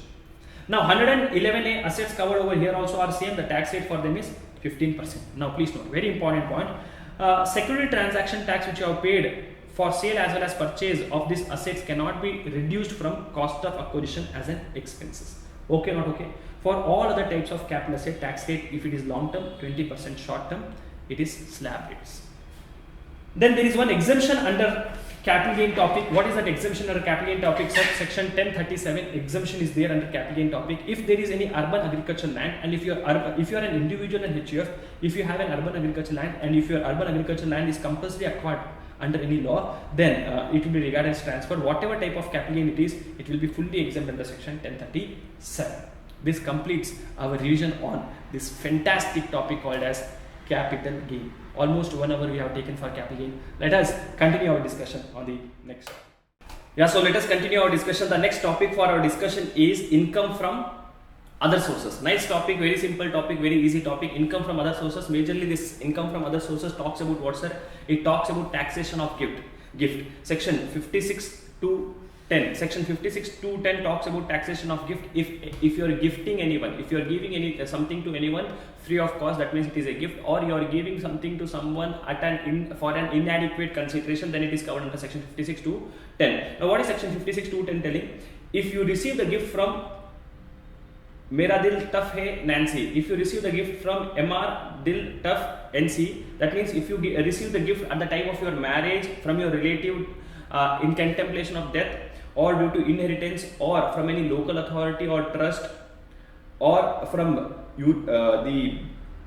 F for any fund you are receiving, H for any hospital you are receiving, or during COVID cases you are receiving, or during no transfer cases you are receiving, then that gift will be exempt. Please note, we are talking about taxation of gift.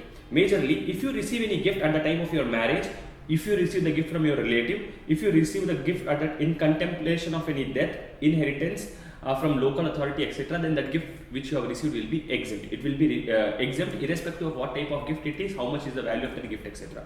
Now, but if you receive the gift in other circumstances, in all other cases, apart from this, in all other cases, if you are receiving the gift, in all other cases, if you are receiving the gift, then I will check what is it. If it is money, then aggregate money which is received by you is more than 50,000 per annum. If the total money which is received by you from 5-6 people, or from one person, or 10 different people, I don't care. The total money which is received by you in a year, if it is more than 50,000 rupees per annum, then that amount will be fully taxable.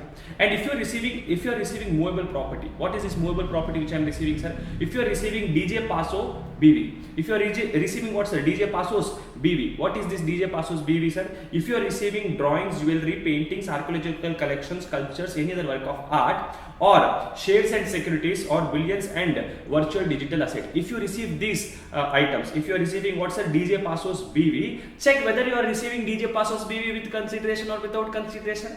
If you are receiving DJ Passos BV without any consideration, then if the fair market value, if the aggregate fair market value of DJ Passos BV is more than 50,000 rupees, then it will be taxable. If you are receiving DJ Passos BV for inadequate consideration, now meaning what, sir? DJ Passos BV, for example, I received a gold ring of worth rupees 1 lakh for free. So now when I receive it for free, then what will happen, sir? Jewelry is covered over here, DJ Passo. So it is value is what, sir? 1 lakh rupees. It is more than 50,000. It is fully taxable. Entire 1 lakh rupees will be taxable under income from other sources. If I receive it for inadequate consideration, a gold ring worth rupees 1 lakh, I am receiving for 5,000. I am receiving it for 10,000. Now they are telling, if you are receiving this gold ring for 10,000 rupees, what is the difference between the consideration? 1 lakh is the market value and the consideration paid by you is 90,000 rupees. The difference is the consideration paid by you is 10,000 rupees. The difference is 90,000 rupees. What they say, when you receive any gift for inadequate consideration, when you are receiving any movable property for inadequate consideration, then if the fair market value and the consideration is more than 50,000, in our case it is 90,000 rupees, then the difference amount will be taxable. The difference amount will be taxable. Similarly, if you are receiving what, sir? If you are receiving immobile property, what do you mean by immobile property? If you are receiving immobile property means immobile property. If you are receiving immobile property without any consideration, I will check for immobile property. I will check stamp duty value. For mobile property, I will check fair market value. If the stamp duty value of that immobile property is more than 50,000 rupees, it is fully taxable. If you are receiving the immobile property for inadequate consideration, then I will check the difference between the stamp duty value and the consideration paid by you. If the difference is more than 50,000 and if the stamp duty value is more than 110% of consideration, if both of these conditions are satisfied, what conditions? If difference between the stamp duty value as well as the condition is more consideration which you have paid is more than 50,000 and the stamp duty value is more than 110% of selling price, then the difference will be taxable. That difference amount will be taxable. Now this amendment is no more important for us. I mean, it was an amendment with respect to COVID, about which they have already asked questions in the previous examination. Now what are the other types of income? Major income which is taxable under income from other sources is gift income and dividend income. Other types of income which are taxable under this head is, let us see which are these other types of income. If you have any dividend income, whether the dividend is from your foreign company, Indian company, whatever type of dividend it is, it will always be taxable under income from other sources. Please note, we are seeing those income which are always taxable under income from other sources. It does not matter whether you are doing this business or not. This income which is listed over here, this income will always be taxable under income from other sources. Which is that income? Sir, dividend income. Casual income. Casual means KBC, online money gaming, or Rummy, Dream 11, etc. All these are casual incomes. Sarigamapa, etc. All these are casual incomes. So casual income which you receive will always be taxable under this head. Then gift which you are receiving 56,210, just now we saw. Then share premium. If you are selling shares of private limited company at a price less than its market value, then the difference between market value and your sale price will be called as share premium.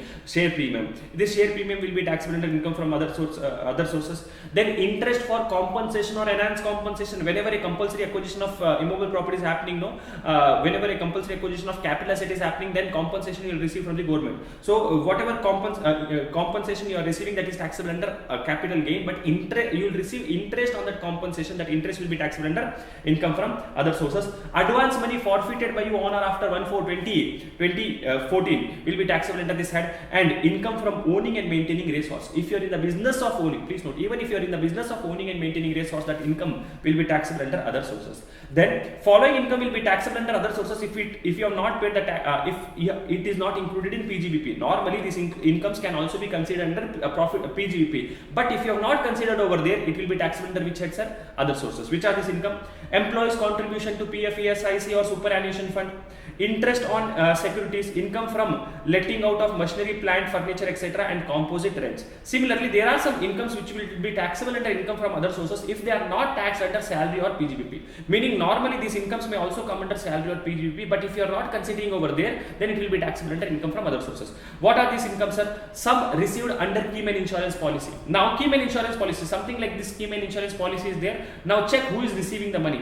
If the employee is receiving the money, it is taxable under salary. If the employer is receiving the money of key man insurance policy, it is taxable under PGBP. And if it is received by any other person, say wife of employee, nominee of the employee, etc., then it will be taxable under income from other sources. So meaning what, sir? These incomes are taxable under income from salary or other sources, but if it is not taxed over there, then it will be taxed under it will be salary under PGBP or salary. If it is not taxed over there, then only it will be taxable under other sources. Similarly, what, sir? Compensation received for termination of employment or modification of terms of employment. Sir, are there any other income which are taxable under other sources? Yes, there are many other incomes like income from subletting and of a house property, interest income which you are receiving from bank deposit. So you have made a deposit, fixed deposit, saving deposit in your bank, recurring deposit in your bank, whatever interest you are receiving. You have given loan to someone, to one of your friend, you are receiving interest from that friend, it will be taxable over here. Remuneration which we get for paper checking, etc. Renting of vacant land, insurance commission which a person is receiving, undisclosed income. Undisclosed income means what, sir? Whenever a raid is conducted at somebody's house, no, there the income tax officer is going to find some income. That income is called as undisclosed income. It will be covered under income from other sources. I am taking private coachings, etc. So I will that private tuition income, interest on income tax refund. Income tax refund is not taxable under GST law. Under income tax law, income tax refund is not at all taxable. Interest on income tax refund is taxable. And family pension sitting fees which is received by a director, and stipend which is received once you clear your intermediate, you will have to join articleship. When you join the articleship, now you will receive stipend. That stipend also will be taxable under income from other sources. And agriculture income is exempt, no, sir? Yes, but agriculture income from land outside India is taxable under income from other sources. Royalty income of any MLA, MP, President, Prime Minister, etc. will also be taxable under income from other sources, except the daily allowance and constituency allowances which MLA, MP is receiving. Then family pension. Normally family pension is taxable under income from other sources, but however family pension is exempt. How much is exempt, sir? Exempt amount is 1/3 of the family pension which you are receiving, or 15,000 per annum. 1/3 of the family pension which you have received, or 15,000 per annum, will be exempt under section 57. Then whatever awards you receive various different types of awards from government. Dada Sahib Phalke award, or you have Bharat Ratna, Padma Bhushan, Padma Vibhushan, etc. All these awards are exempt, etc. And any other type of award you receive, that will be taxable under income from other sources. Very important under income from other sources is with respect to interest income. Please concentrate carefully on this interest income.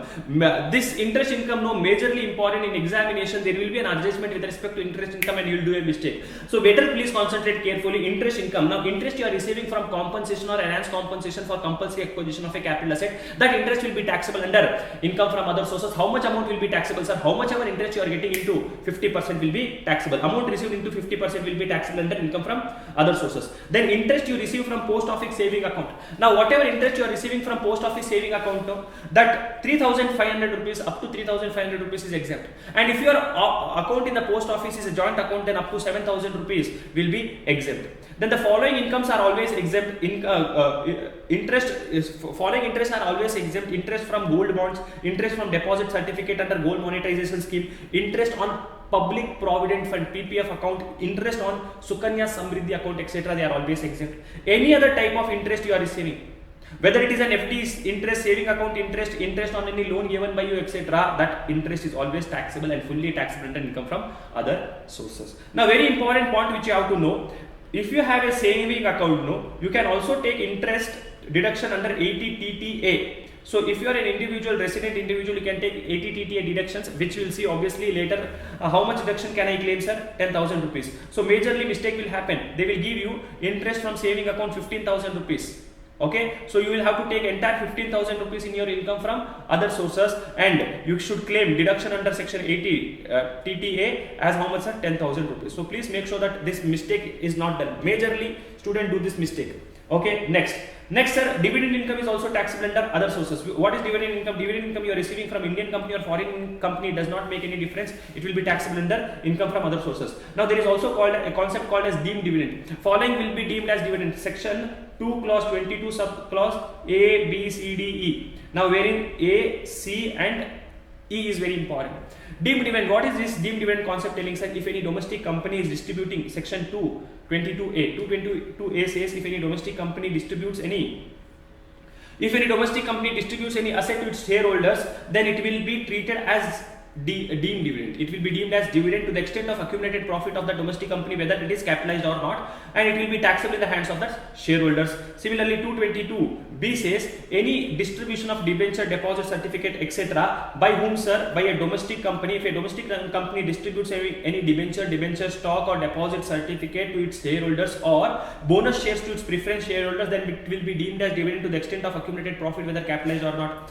222C says distribution of asset on liquidation. If any domestic company distributes assets to its shareholders upon the liquidation of the domestic company, then it will be deemed as dividend. How much will be deemed as dividend, sir? To the extent of accumulated profit. Meaning what, sir? Now please note, if any domestic company is giving any gift to its shareholders, if they are distributing assets to its shareholders, if they are distributing asset on liquidation of the company, then there will always be reserves and surplus. This reserves and surplus is nothing but accumulated profit of the company.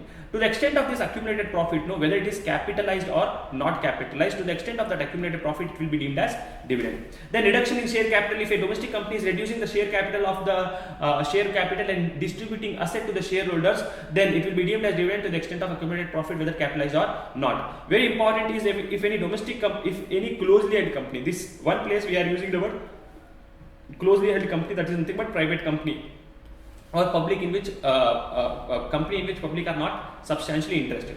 Now, if you are a private limited company or a closely held company, if you give any loan or advance to your shareholder who is having 10% or more of the equity share, if a private limited company is giving any loans or advances to its shareholders who is having 10% or more equity holding, then it will be deemed as dividend. Then whatever loan is given, it will be deemed as dividend to the extent of accumulated profit of that company.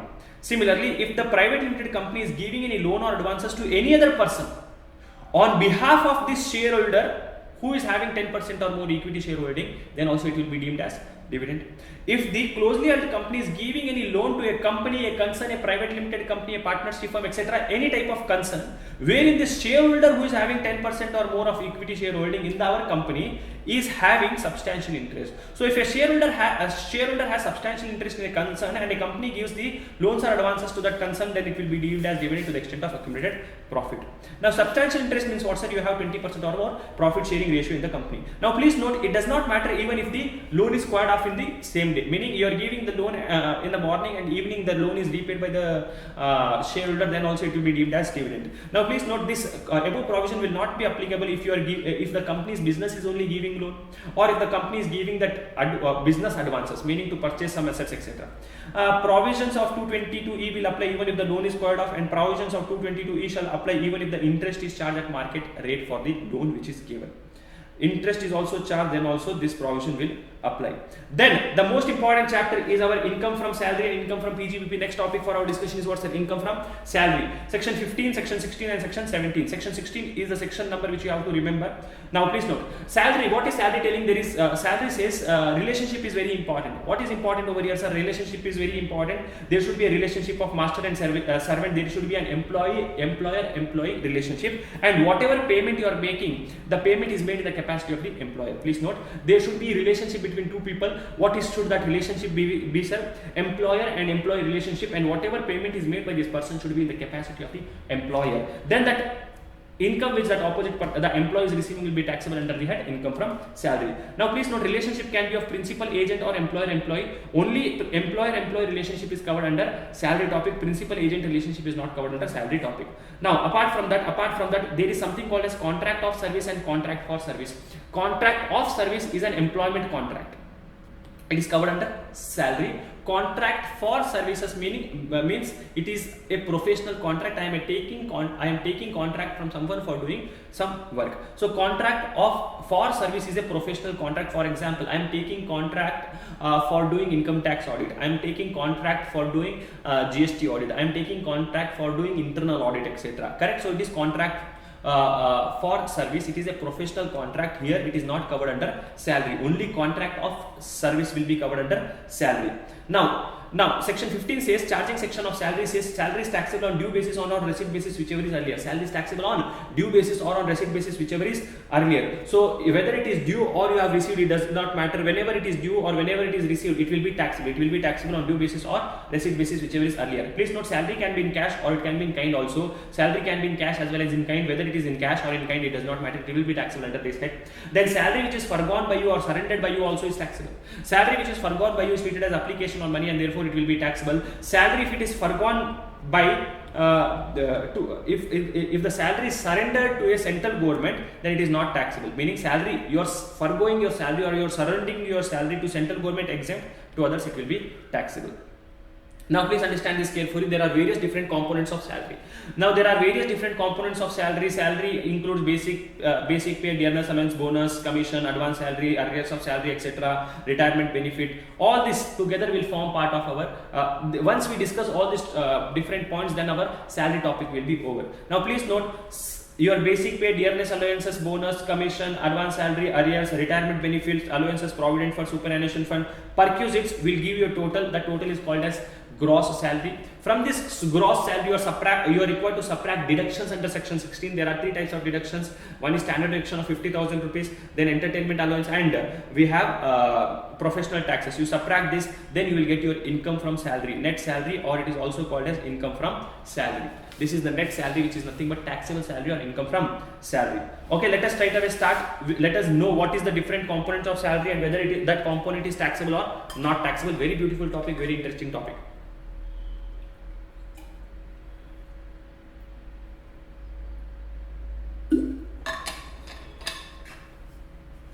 Now, from exam point of view, it is very important topic. Basic pay. Please note, if you want to see my complete lectures on salary, it is available on YouTube. Separate videos I have created up to, I think, up to the stage of meaning except perquisites, all the different topics are covered over there. So you can watch my complete lectures also on salary topic. So basic pay means what, sir? Basic pay is your base salary. It is your base salary. Now this basic pay. Now see, normally whenever a person says my salary is 50,000 rupees, no, that salary will have different components in it. So the components which we saw, basic pay, dearness allowance, etc., it will be having so many different types of components depending upon the company where you are working. Say for example, I say my salary is 50,000 rupees. Now this salary will have 25,000 rupees as my basic salary, dearness allowances of 10,000 rupees, HRA of 5,000 rupees, transport allowance of 5,000 and telephone allowance of 5,000 rupees. Total of this will be 50,000 rupees. Okay, not okay? So the total of this will be what, sir? 50,000 rupees. So what is this basic salary? Basic salary is basically your base salary. It is your base salary. It is a taxable component of salary and it is fully taxable. And sometimes what may happen in examination, they may give you the basic salary on grade scale pay basis. They may give you the basic salary on what basis, sir? On grade scale pay basis. What does it mean? Say they may give you in examination that salary is 20,000, 2,000, 30,000. What does this mean, sir? This means at the time when I joined the company, my salary is how much, sir? 20,000 per month. And for every year I complete in this company, working in this company, my salary will be increased by 2,000 rupees. Till where it will be increased, till my salary becomes 30,000 rupees. See, at the time of joining my company, what is my salary? 20,000. I completed 1 year. What will be my salary, sir? 22,000, meaning 2,000 rupees increment. I completed another year, 24,000. I completed another year, 26,000. So this will happen till my salary becomes 30,000 rupees. So this is called as grade scale pay. Now, what is important checkpoints? What is the important checkpoint, sir? Net basic net. Sometimes the question may give you net basic pay. You should not, for computation of your salary, no, for computation of your gross salary, you should also always take gross basic pay and not the net basic pay. And also, please check whenever there is a question on salary topic. Please always check the date of joining, date of retirement, date of resignation, etc. Because salary should be computed for that period only. From the date of joining till the date of retirement, resignation only salary will be computed. Now, dearness allowances. Dearness allowances is is extra you will get some extra salary because to meet the cost of inflation. This amount which you are getting is called as dearness allowances. It is a taxable component of salary, and it is always taxable, fully taxable. These dearness allowances can be divided into two categories: dearness allowances forming part of retirement and dearness allowances not forming part of retirement. Dearness allowances in terms and dearness allowances not in terms. Sir, what is the difference meaning of this, sir? Now normally, there are some retirement benefit which we are going to compute. There are some further in future we are going to learn about a lot of different topics wherein salary meaning will be different for different scenarios. There is a formula for salary given differently for different scenarios. Now there you will find that while computing the salary, in some cases you will take only dearness allowances forming part of retirement. In computation of salary, for some few points you will take dearness allowances whether it is forming part of retirement or not forming part of retirement. You will take total dearness allowances. You will understand this later when we are doing. Now please note, dearness allowances, it is always taxable. Now whenever dearness allowance is there, fully taxable, you will include in this gross salary. Dearness allowance can be in terms or not in terms. Dearness allowances can be in terms or not in terms. Say a question may say my basic salary is 3 lakh rupees and dearness allowance is 50% of basic pay. Now and they say 60% forms part of retirement. Meaning what's 3 lakh is my basic salary, 50% of that is 1.5 lakhs is my dearness allowances. Now this dearness allowances includes 90,000 rupees. So this dearness allowances is divided into two categories. 90,000 rupees forms part of retirement and 60,000 rupees does not form part of retirement. Now please note, DA in terms, dearness allowance forming part of retirement can also be written as DA in terms, or DA forming part of salaries, forming part of retirement, or forming part of pay. Now please note, whenever the question gives DA in percentage form, they will give you, say DA is 50%. 50% of what? DA is 70%. 70% of what? Whenever the question is like that, whenever the dearness allowance is given in percentage form, you should take dearness allowance as a percentage of what, sir? You should take it as a percentage of your basic pay. Now many times it will happen that the question is silent about the DA, whether it is in terms or not in terms. If you are a student who is writing CA intermediate examination, you should make an assumption that it is DA not in terms. And if you are a CMA student or CS student, you should make an assumption that it is a DA in terms. Now assume that DA is not in terms and write a note. Please also write a note about whatever assumption you have made. This is very important point. Now then bonus is a taxable component of salary. It is fully taxable. Bonus is taxable on receipt basis. Bonus is taxable only when you receive. Normally salary is taxable on due basis or receipt basis, whichever is earlier, but bonus is taxable only on receipt basis. Now this bonus can be contractual or voluntary, it does not matter. In the question you please see the words carefully. If they have given bonus declared, that means it does not mean it is paid, no? Correct? So when the word bonus declared is given, please ignore it, don't take it for your salary computation. When they have given the word bonus paid, please take it for salary computation. When they have given the word only bonus, then what will I do, sir? Then also you include only bonus. When they say, then also you please include, because in such cases also the assumption is going to be made that it is paid.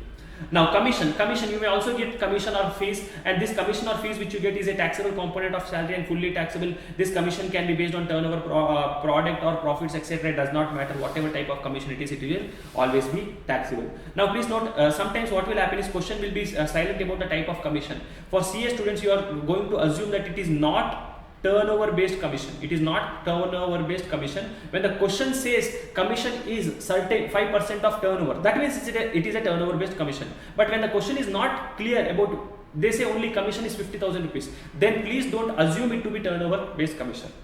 Advance salary. Then advance salary means what, sir? Advance salary is a taxable component of salary and it is fully taxable, and it means salary which you have received in advance. Future, you have not worked for that period, but you are still getting the salary. So this is advance salary. It is taxable on receipt basis. It is taxable on what basis, sir? It is taxable on receipt basis. Only when you receive it will be taxable. Now there is 2 points. One is advance salary and advance against salary. Very important point. Advance salary and advance against salary. Advance salary means salary which you have taken in advance. Salary which you have received in advance.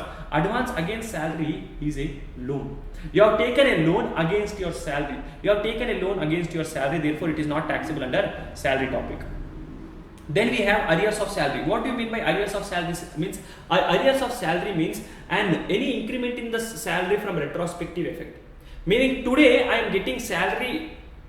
I am getting an increment for last 3-4 years. Last 3-4 years I was getting a salary of 10,000 rupees per month. Then my employer felt that no, Mr. Dilip, you are getting very less salary. So he gave me an increment from the date I joined the company. Today he gave that increment to me. If from the date I joined the company, this is called as arrears of salary. Any increment in the salary with retrospective effect which is not taxed in earlier years, this is a taxable component of salary and it is taxable on receipt basis. It is taxable on what basis, sir? It is taxable on receipt basis. Next topic, very important topic is retirement benefit. So we are entering into the word of retirement benefit. We have seen 6 components. Now we are entering into the word retirement benefit. Retirement benefit, point number 1, gratuity.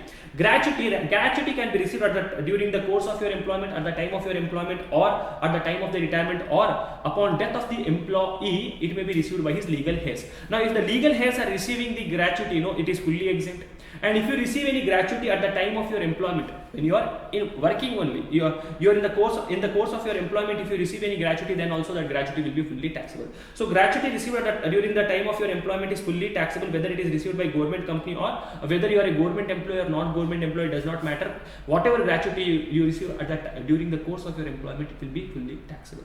Now gratuity which is received at the time of retirement, please understand, gratuity which you receive at the time of retirement will be exempt under section 1010. It is exempt under section 1010. It depends how much exemption is given, sir. It depends on who you are. If you are a government employee, please note, gratuity received at the time of retirement. If you are a government employee, it is fully exempt. It is how much is exempt, sir? Fully exempt. But if you are a non-government employee, then exemption will be restricted to some amount. If you are a non-government employee, we are going to check whether you are an employee covered under Payment of Gratuity Act or you are an employee not covered under Payment of Gratuity Act. If you are an employee who is covered under Payment of Gratuity Act, then the exemption which will be given to you will be 15 by 26 into salary per month into completed years of service. 15 by 26 into salary per month into completed years of service, or actual gratuity received, or a statutory limit of 20 lakh rupees, whichever is less. Similarly, if you are a person who is not covered under Payment of Gratuity Act, if you are an employee who is not covered under Payment of Gratuity Act, for you the gratuity which is exempt will be half of average salary per month.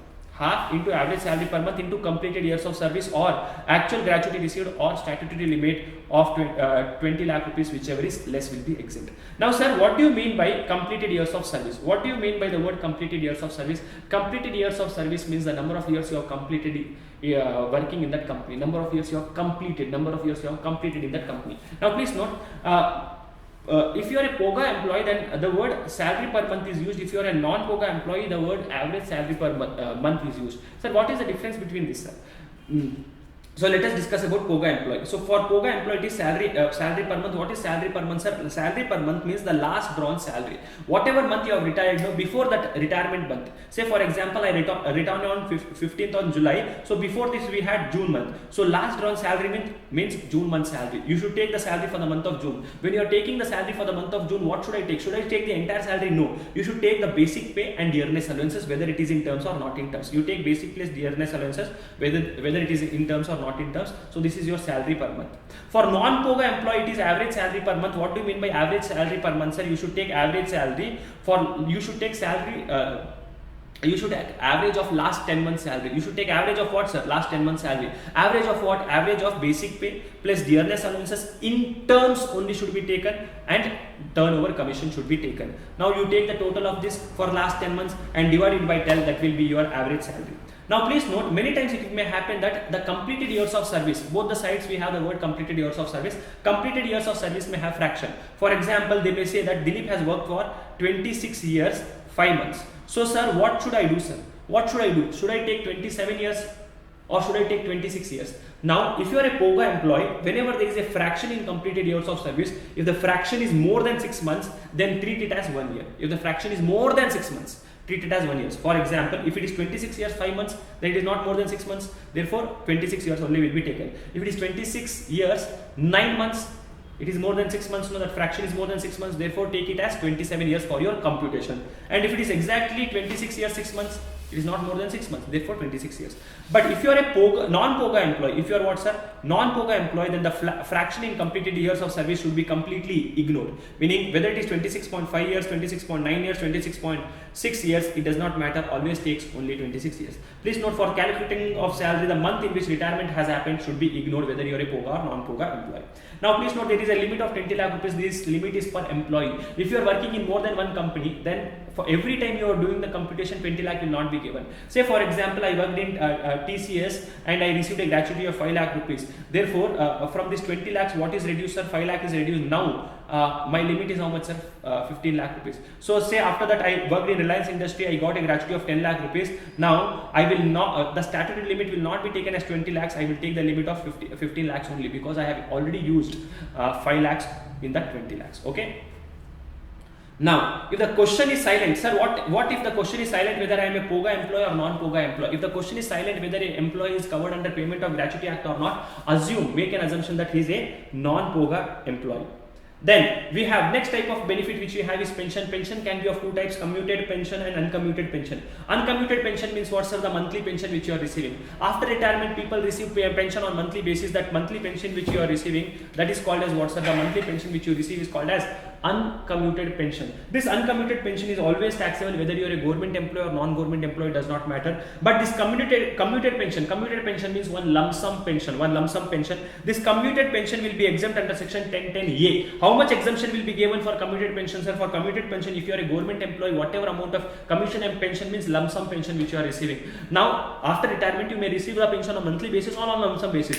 Monthly basis, if you receive, always taxable. Lump sum basis, if you receive, you are a government employee, fully exempt. If you are a government employee, it is fully exempt. If you are a non-government employee, then check whether you are covered under Payment of Gratuity Act or not covered under Payment of Gratuity Act. If you are covered under Payment of Gratuity Act, then exemption amount will be total amount of pension which is received into 1/3.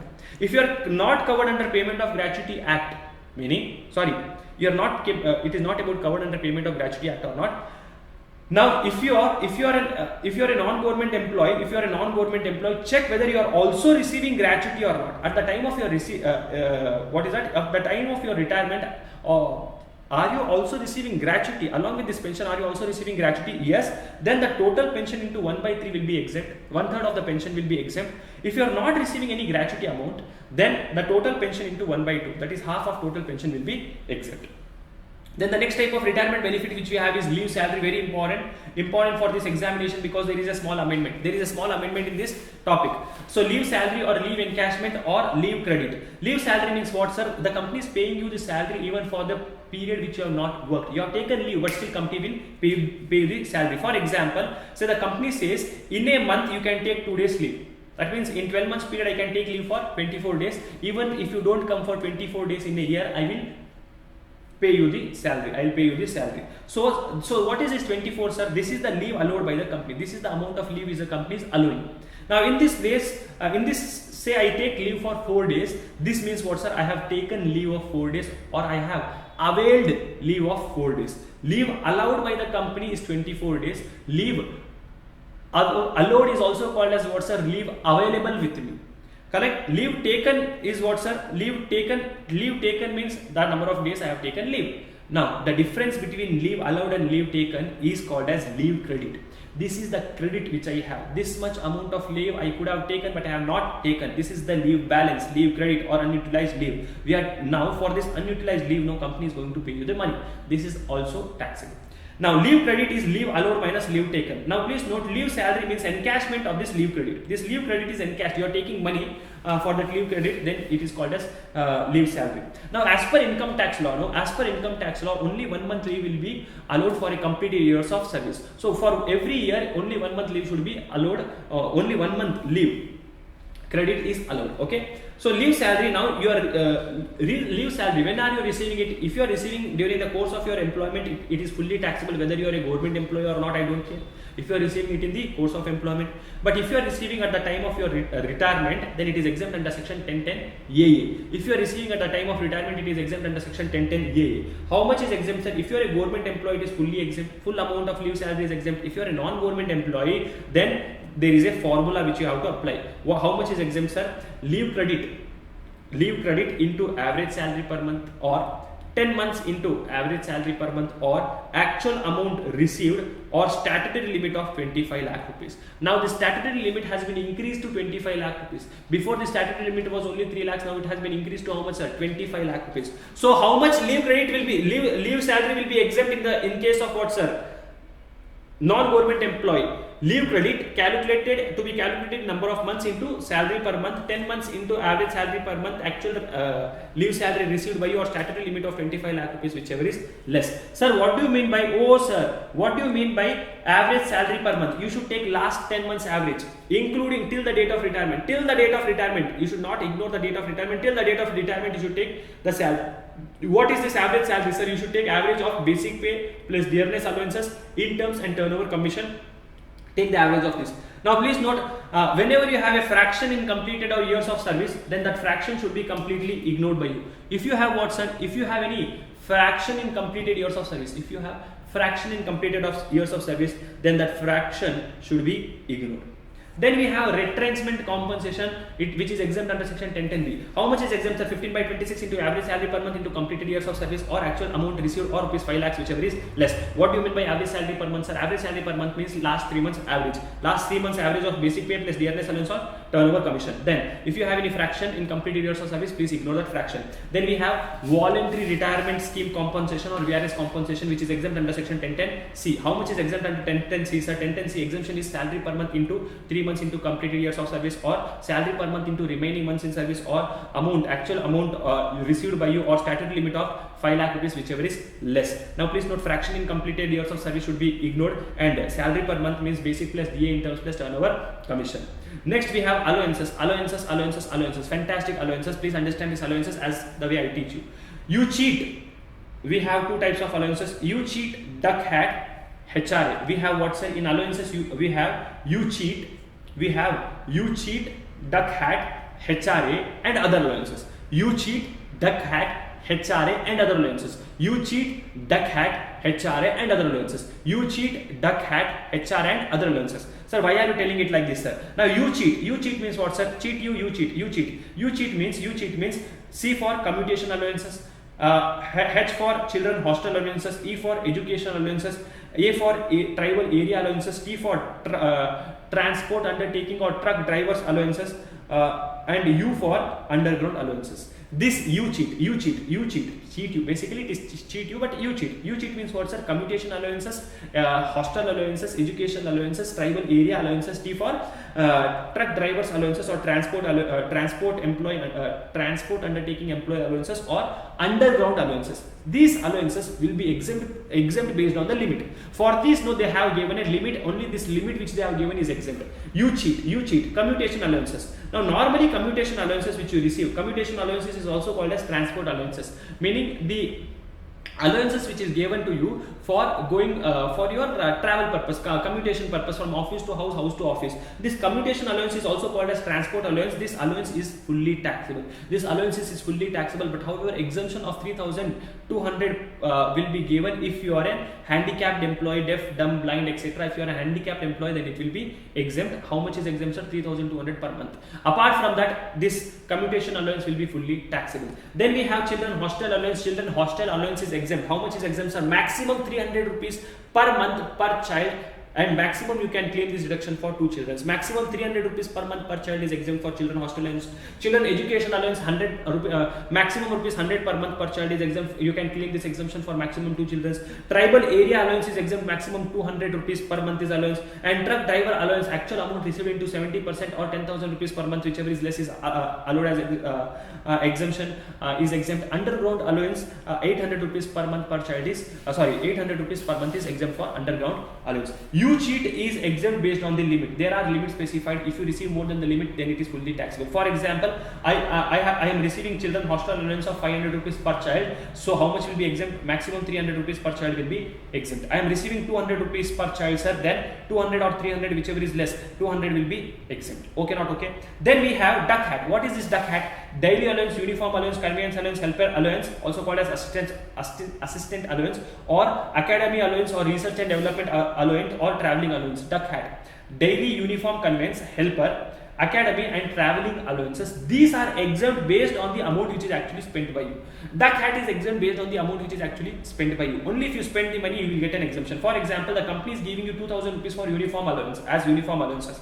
This you spend for purchase of uniform, you spend 1,500 rupees. How much will be exempt? 1,500 will be exempt and 500 will be taxable. These are exempt based on actual spend. Only if you spend the money, it will be exempt. Then we have house rent allowance, which is exempt under section 1013 EA. Please note, these allowances are exempt under section 1014. These are exempt under which section, sir? 1014. And HRA is exempt under which section, sir? HRA is exempt under section 1013A. How much HRA is exempt, sir? HRA, house rent allowance. House rent allowance exemption under section 1013A. House rent allowance 40% or 50% of salary or actual HRA received or amount paid minus 10% of salary is exempt. Sir, what is this 40% or 50% of salary? 40% of salary will be taken normally, but 50% of salary will be taken if the employee is residing at metro cities. Residing in metro cities like Delhi, Mumbai, Chennai, Kolkata. Only 4 cities are covered: Delhi, Mumbai, Chennai, Kolkata. If you are residing over there, then I will take 50% of salary. Now, please understand this carefully. What do you mean by salary? What do you mean by salary over here? Over here, salary means basic plus DA in terms plus turnover commission. Basic plus DA in terms plus turnover commission. Very important point which you should note over here is HRA exemption will be allowed only if you are paying the rent, only if you are staying in a rented property and paying the rent. And HRA exemption, place of residence is important and not the place of employment. If you are working in Delhi and staying in Jaipur, then 40% of salary will be taken, not 50% of salary. Okay, where you are staying is important. Any other type of allowances except above is fully taxable. You cheat, duck at HRA, exemption is available. Any other type of allowances you receive is fully taxable. For example, you receive entertainment allowance. For example, city compensatory allowance, medical allowance. All these different types of allowances which you are receiving is fully taxable. It is fully taxable. Next, we have provident fund. Provident fund can be of two types: employee provident fund and public provident fund. Employee provident fund includes three categories: statutory provident fund, recognized provident fund, and unrecognized provident fund. Statutory provident fund. See, basically, provident fund is what, sir? It is a fund which is created for the benefit of employee. Under statutory provident fund, what will happen? Employee will make a contribution to this fund. Whatever contribution is made by him, please don't take into consideration under salary. You please ignore it. And for his contribution, you please give reduction under section 80C. Whatever contribution is made in the statutory provident fund account by an employer, that is exempt. And now, whatever amount is there, no, you have made the contribution, employer also has made the contribution. For this contribution, you are going to get an interest. Whatever interest is given on employer's contribution and whatever interest is given on employee's contribution, both the interest which you are receiving is exempt. Similarly, at the time of retirement, once you complete at the time of retirement, no, whatever amount is there in this fund, your contribution amount, employer's contribution amount, and interest on those contribution, that amount you will receive in one lump sum. This amount which you are receiving in one lump sum is also exempt. Important is recognized provident fund. From exam point of view, important is what's a recognized provident fund. Now, recognized provident fund, a fund will be created called as recognized provident fund. Employee will make contribution to this fund. Whatever contribution is made by the employee, you please ignore that, and employee can claim deduction under section 80C. Then employer also is going to make a contribution to this recognized provident fund. Whatever contribution is made by the employer, 12% up to 12% of salary is exempt, meaning whatever contribution is made by them compared with 12% of salary, up to 12% of salary exemption will be given. Whatever extra is there, that will be taxable. Salary for this purpose is basic plus DA in terms plus turnover commission. Basic plus DA in terms plus turnover commission. Now, you both have made the contribution. For your contribution, you will get interest. You will get interest on employee's contribution as well as interest on employer contribution. Whatever interest you are getting for employees contribution and employers contribution, up to 9.5% interest is exempt. Up to 9.5% per annum is exempt. Any interest you are getting more than 9.5%, that extra interest will be taxable. For example, I am getting an interest of 12%. Now, can I say it is more than 9.5%? So, subtract 9.5% from this, you will get 2.5%. 2.5% interest will be taxable. It will be taxable means what, sir? At the time of computation of the salary, this 2.5% interest will also be taken for computation of salary.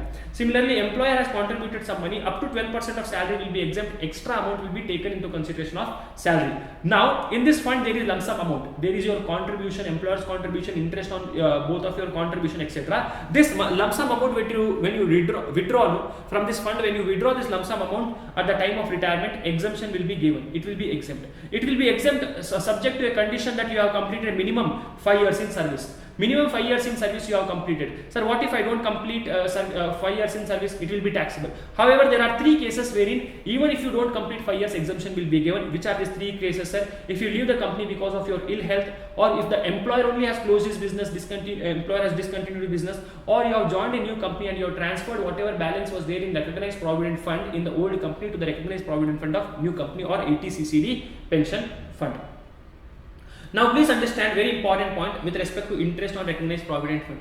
On employer contribution, whatever interest you get more than 9.5% of salary is fully taxable. On employee's contribution also, any interest in excess of 9.5% per annum will be fully taxable. But there was an amendment made, very good amendment, very major amendment, which says if the employer makes a contribution more than 2.5 lakhs in a year, if the employer is making a contribution for an amount more than 2.5 lakhs, then any interest, any amount of interest, even 1 rupee interest given for that extra amount more than 2.5 lakhs, any interest on such contribution in excess of 2.5 lakhs will be taxable under the head salary. It will be fully taxable. Say for example, employee has made a contribution of 3.5 lakhs. Now can I say it is more than 2.5 lakhs? Yes. So on 1 lakh rupees, whatever interest it is, it will be fully taxable. Though the rate of interest is less than that 9.5%, no, since contribution is more, on that extra contribution it will be taxable. Then we have one more type of fund called as unrecognized provident fund.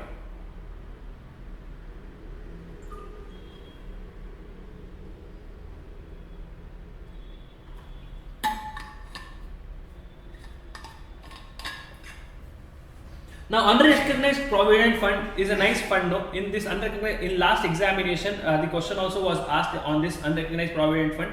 In last examination, I mean in November 2023 examination for CA inter student, a question was asked. Now, employee contribution, ignore what, sir? Ignore employees. Okay, this unrecognized provident fund, whatever contribution is made by employee, ignore. Then whatever contribution is made by employer, exempt. Interest on employee's contribution, exempt. Interest on employer contribution, exempt. Now in case of unrecognized provident fund, the taxability will come when you withdraw the lump sum amount at the time of retirement. Now this lump sum amount which you withdraw at the time of retirement will have 4 different things in it. It will have employee's contribution, interest on employee's contribution, employer's contribution and interest on employer's contribution. Employee's contribution, ignore, it is not treated as income. Interest on employee's contribution, ignore. Interest on employee's contribution is taxable under income from other sources, and employer contribution as well as interest on employer's contribution will be taxable under the head salary. It will be taxable under the head salary. Superannuation fund. What is the superannuation fund? There is a fund called a superannuation fund. This can be approved superannuation fund or unapproved superannuation fund. Approved superannuation fund, now from exam point of view, not so relevant. Approved superannuation fund, employees contribution to this fund, ignore. Employers contribution to this fund up to 7.5 lakh rupees per annum will be exempt. Interest on employees contribution and interest on employers contribution exempt, and any lump sum amount received at the time of retirement will also be exempt. Unapproved superannuation fund, exactly same as unapproved recognized provident fund. Any contribution made to unapproved superannuation fund, ignore. Employer's contribution exempt. Interest on employee contribution and interest on employer contribution also is exempt. Any lump sum received at the time of retirement will be taxable. How will it be taxable, sir? Employee's contribution, ignore. Interest on that contribution taxable under salary. Employer contribution and interest on his contribution will be taxable under the head salary. Interest on employee's contribution is taxable under other sources. Now we have 80CCD pension fund. 80CCD pension fund. Now an employee can make a contribution to 80CCD pension fund. 80CCD pension fund, no, basically a contribution can be made by employee as well as employer. Now whatever contribution, so there is a fund called as National Pension Fund or Atal Pension Yojana. Whatever contribution is made by employee, this contribution you should ignore, and you can claim deduction under 80CCD 1. Whatever contribution is made by employer, this contribution will be taxable subject to this contribution will be taxable, meaning first you should include it under salary, you should include it for salary computation, and exemption will be given under section 80CCD 2. How much exemption will be given, sir? We will see. Okay, now please note, employee's contribution, ignore this, claim deduction under 80CCD 1. Employer's contribution, add it in your salary for computation of salary, and then a deduction will be allowed under section 80CCD 2. How much deduction will be allowed under 80CCD, sir? For employee's own contribution, deduction will be allowed under 80CCD 1. How much, sir? amount contributed or 10% of salary, whichever is less. Salary for this purpose is basic pay plus dearness allowances in terms. So amount contributed or 10% of salary, whichever is less, will be exempt. Employer's contribution also same amount contributed or 10% of salary, whichever is less, will be exempt. If you are a government employee, instead of 10% they are going to take 14% of salary. But the exemption, the deductions should be given under two separate sections. Now, next we have deductions under salary topic, section 16. Deductions under section what, sir? Deductions under section 16, we have standard deduction. Standard deduction will be given to all types of employees, irrespective of what type of employee you are. Standard deduction will be given. How much is the deduction, sir? Amount of salary you are receiving of 50,000 rupees, whichever is less. 50,000 rupees is per annum. If I am working in more than one company, then altogether it is 50,000 rupees. It is not that 50,000 is per employer, it is per employee. For one person, it is 50,000 rupees. Then entertainment allowance. Entertainment is a taxable. Entertainment allowance is an allowance, therefore it will be taxable. It will first be included in your computation of salary, but exemption will be given, but deduction will be given under section 16. Once you compute your gross salary, deduction will be given only if you are a government employee. Deduction will be given only if you are a government employee. How much is deduction is allowed, sir? 20% of your basic pay or amount of entertainment allowance received by you, or statutory limit of 5,000 rupees per annum, whichever is less, will be exempt. Then we have what, sir? Then we have your professional taxes. Professional taxes is allowed. Professional tax is a tax on employment which is collected by whom, sir? State government. It is collected by state government. It will be allowed as deduction only if it is paid by the employee. Only if it is paid by the employee. Sir, however, if it is paid by the employer, first take it for computation of salary and then allow it as deduction. If professional tax is paid by the employer, add it to the gross salary first and then claim as deduction under section 16. Now please note that deduction is how much, sir? 2,500 per annum. For 1 year you will get a deduction of 2,500 and it is allowed as deduction on payment basis. So if for last 5-6 years you did not pay and everything you have paid in the current year, it will be allowed as deduction in current year. Now, next last point for our discussion under salary topic is perquisites. Now please understand, fantastic topic it is. Perquisites is fantastic topic. There is something called as allowances and perquisites. These are two different things. Allowances means company is giving you money for a particular thing. Perquisites means company is giving you that thing. Sir, I did not understand this.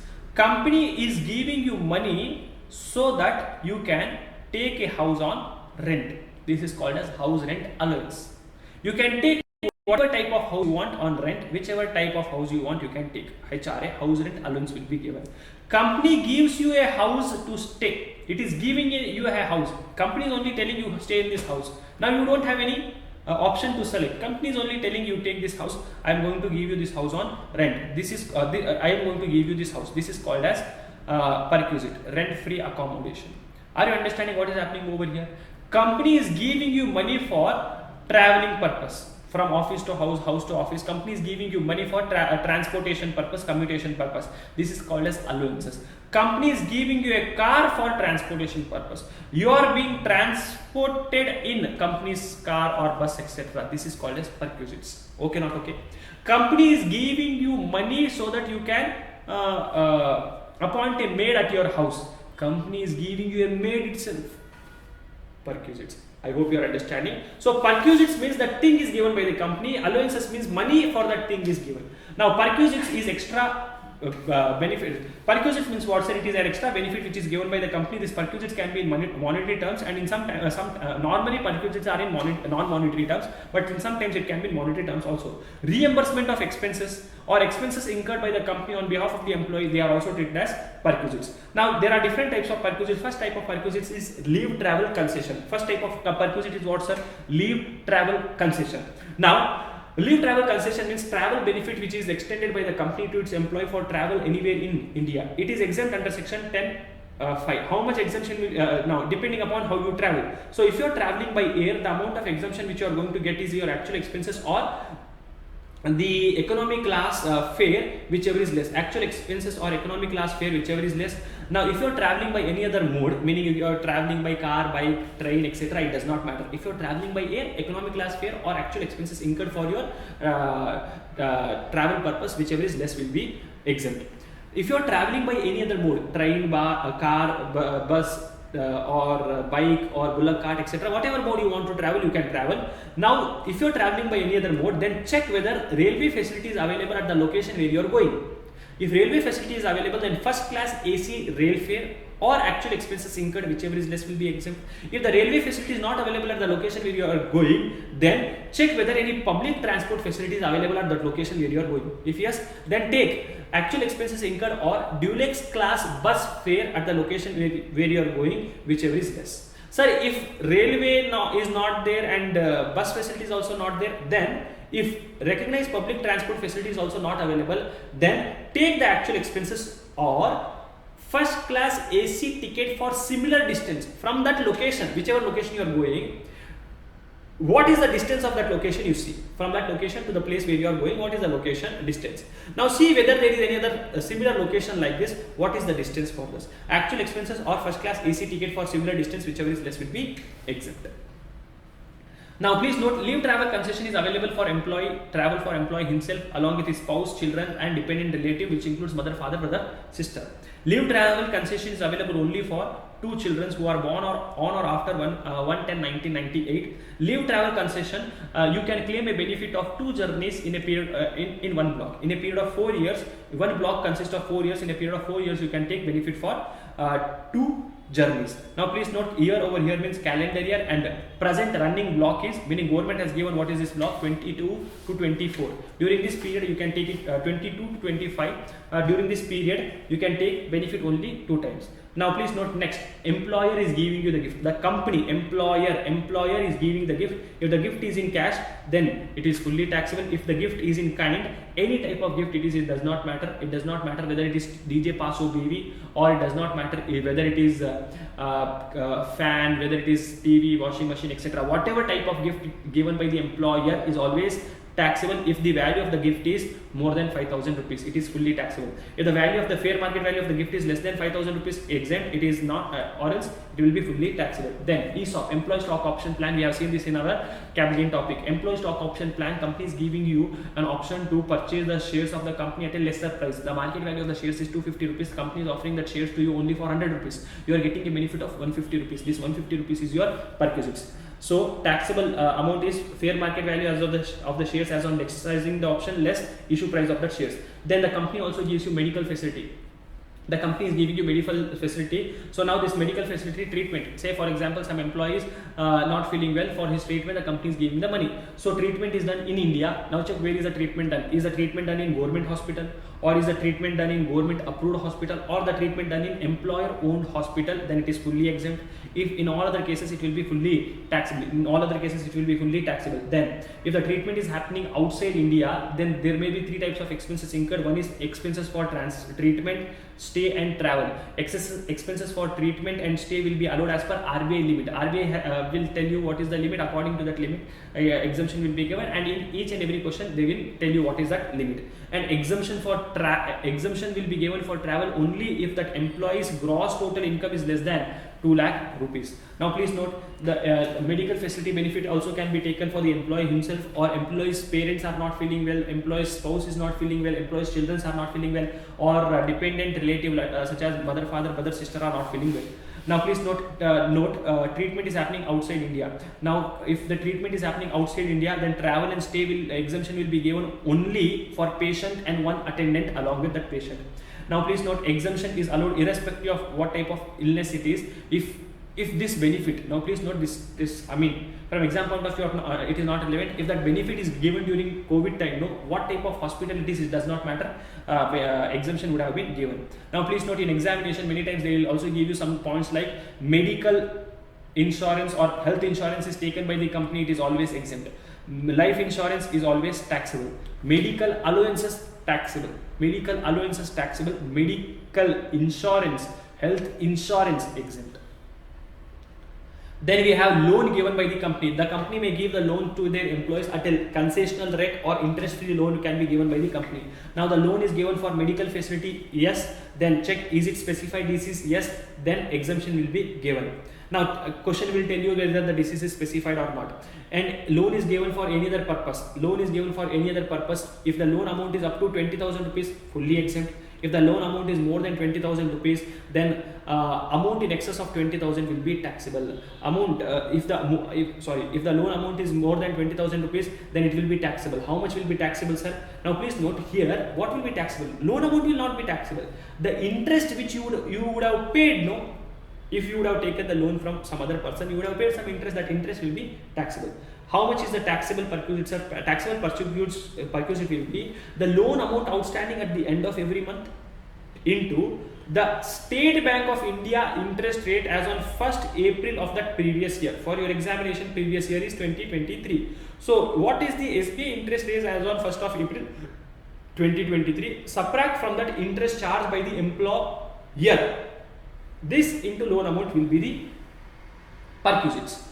The lunch facility or meal facility is given by the company at the office through vouchers. Now, lunch facility is given by the company. If it is given through at the office or through vouchers, etc., then if the value is up to rupees 50 rupees, then exempt. If it is more than 50 rupees, then amount in excess of 50 will be taxable.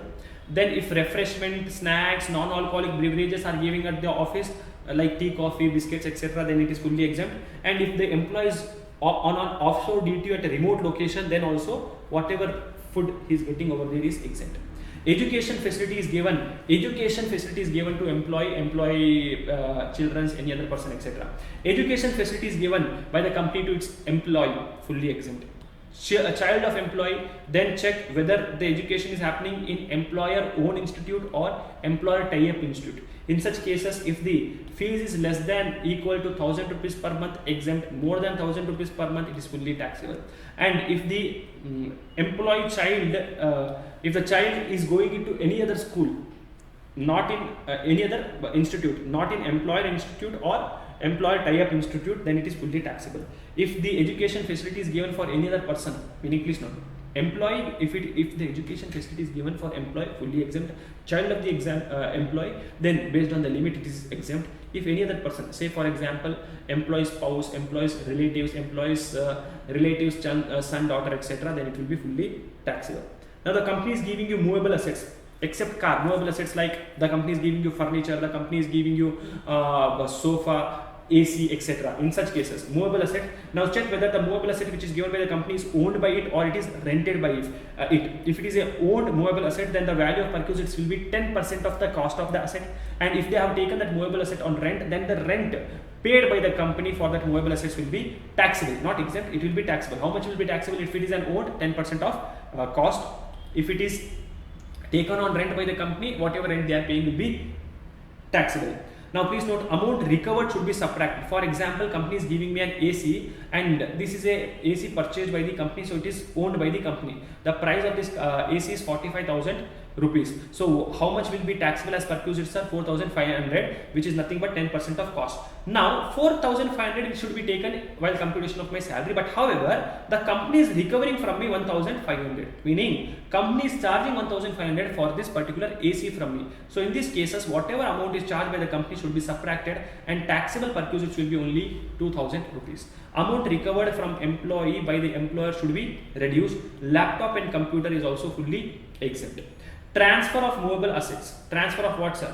Transfer of movable assets or sale of movable assets. Say many times it may happen that the company had given me a car when I was working in that company, and that car right from the time of purchase, I was only using in that company. Now I am retiring from the company and I am asking the company to please sell that car to me. So what is happening? Transfer or sale of movable assets by the employer. Whenever the employer is transferring or selling movable assets, if it is a laptop or a computer, then the amount of perquisites will be WDV of that asset, that laptop, minus the amount, the consideration which is given by the employee. How much money is given by the employee for that asset. So WDV you should calculate by taking depreciation at 50%. WDV method. Depreciation rate is what's 50% per annum.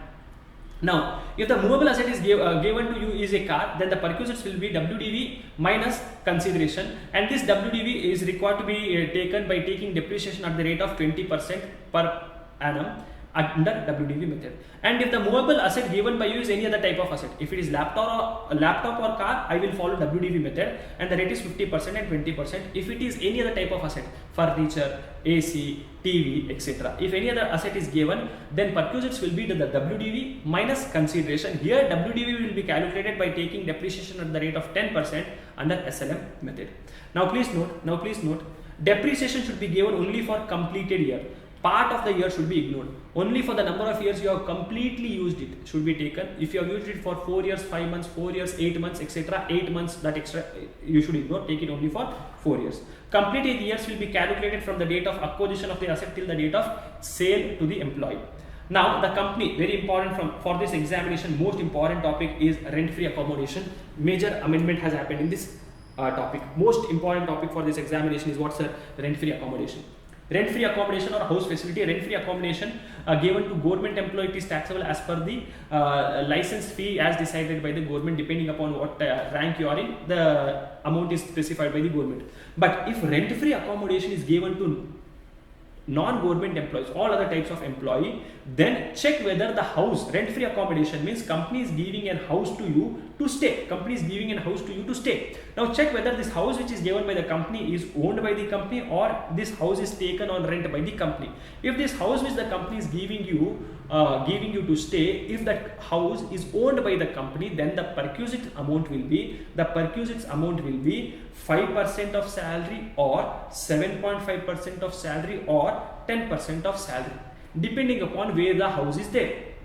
The exemption, the value of perquisites will be how much, sir? The taxable amount will be how much, sir? 5% of salary or 7.5% of salary or 10% of salary, depending upon where the house is given to you. Okay, not okay? Sir, how will I come to know whether it is 5% of salary, 7.5% of salary or 10% of salary? It depends on the population of the area in which you are staying. The population is more up to 15 lakh rupees, up to 15 lakh, meaning the place where you are staying, on that place up to 15 lakh people are staying, then 5% of salary. If it is more than 50 lakhs up to 40 lakh, then 7.5% of salary, and if it is more than 40 lakhs, then 10% of salary will be taken. Okay, not okay? 10% of salary will be taken if it is more than 40 lakh rupees. But if the house which is given by the company to you to stay, if that house is a house which the company itself has taken on rent, then value of perquisites will be the rent which is paid by the company or 10% of salary, whichever is less. That 10% of salary or rent paid by the company, whichever is less. Okay. Now please note, many times it will happen the company is giving you a house and also furniture will be given in this house. Meaning the company is giving you house with other assets also. If the company is giving you accommodation with the furniture with other assets like washing machine, AC is there, furniture is there, sofa is there, TV is there, etc. If they are giving you house accommodation with other assets, then check whether this other assets which this other assets which is given by the company, AC, TV, etc., whether it is owned or rented. If it is owned, 10% of cost of that asset will be taken as value of perquisites, meaning to that house value which is computed by above method, add 10%. Then if it is taken on rent, then take actual rent charges. What will happen in examination? Question may be asked wherein the house may be owned by the company and furniture may be taken on rent. So you take this value for house and this value for furniture. The house may be owned by the company and furniture is also owned. So you take for house you take 5%, 7.5% or 10% of salary, and for furniture you take 10% of cost of that furniture. Sometimes it may happen that the house may be taken on rent by the company and furniture may be owned, or house may be on rent and furniture may be also be on rent. So accordingly combinations may be given. So if accordingly you should apply. Okay. Now please note, sir, what do you mean by salary? Very important is salary for rent-free accommodation. Sir, what do you mean by salary for rent-free accommodation? For rent-free accommodation, salary is BD Bumsi. For rent-free accommodation, what is salary, sir? For rent-free accommodation, I am going very slow on this topic because it is important for this examination. For rent-free accommodation, the salary is what, sir? BD Bumsi. Sir, what is this BD Bumsi? Salary is what, sir? BD Bumsi. BD Bumsi means basic pay. Salary means what, sir? BD Bumsi. Basic pay plus dearness allowances in terms only, bonus allowances, only the taxable amount of allowances you will take, monetary benefit, any other type of monetary benefit like commission, brokerage fees, etc. you are receiving from the company. and any type of commission which you are receiving, any type of commission, whether it is turnover commission, product commission, etc. These are required to be taken. Salary means BD Bump-C. BD Bump-C means basic pay plus dearness allowances, interns plus bonus allowances, monetary benefits and commission, any type of commission. Now please note, while calculating BD Bump-C, when you are calculating the salary over here, please take the salary on due basis. And please note, whenever you are computing this BD Bump-C, take only BD Bump-C. Don't take any other thing. Meaning what, sir? Don't take retirement benefit for calculating the salary. For calculating BD Bump-C, don't take any retirement benefits. Don't take any perquisites amount. Don't take contribution to PF and interest on that contribution. Don't take any advance salary and arrears of salary. Okay. This is very important point for your examination. Hotel benefit, sometimes the company, now let me go back to my normal speed. Hotel benefit, sometimes the company may also give you hotel benefit. Now here also the amount of perquisites, the salary which will be taxable will be 24%. The amount of perquisites will be 24% of salary or rent charged by the hotel, whichever is less. 24% of salary over here means BD Bump-C.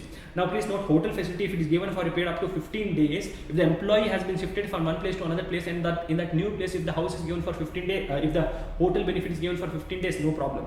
Now please note, many times it will happen that an employee may be given houses at two different locations because he is getting transferred from one location to new location. Now at the time when he is transferring, it may happen that the education of their children may be in the middle.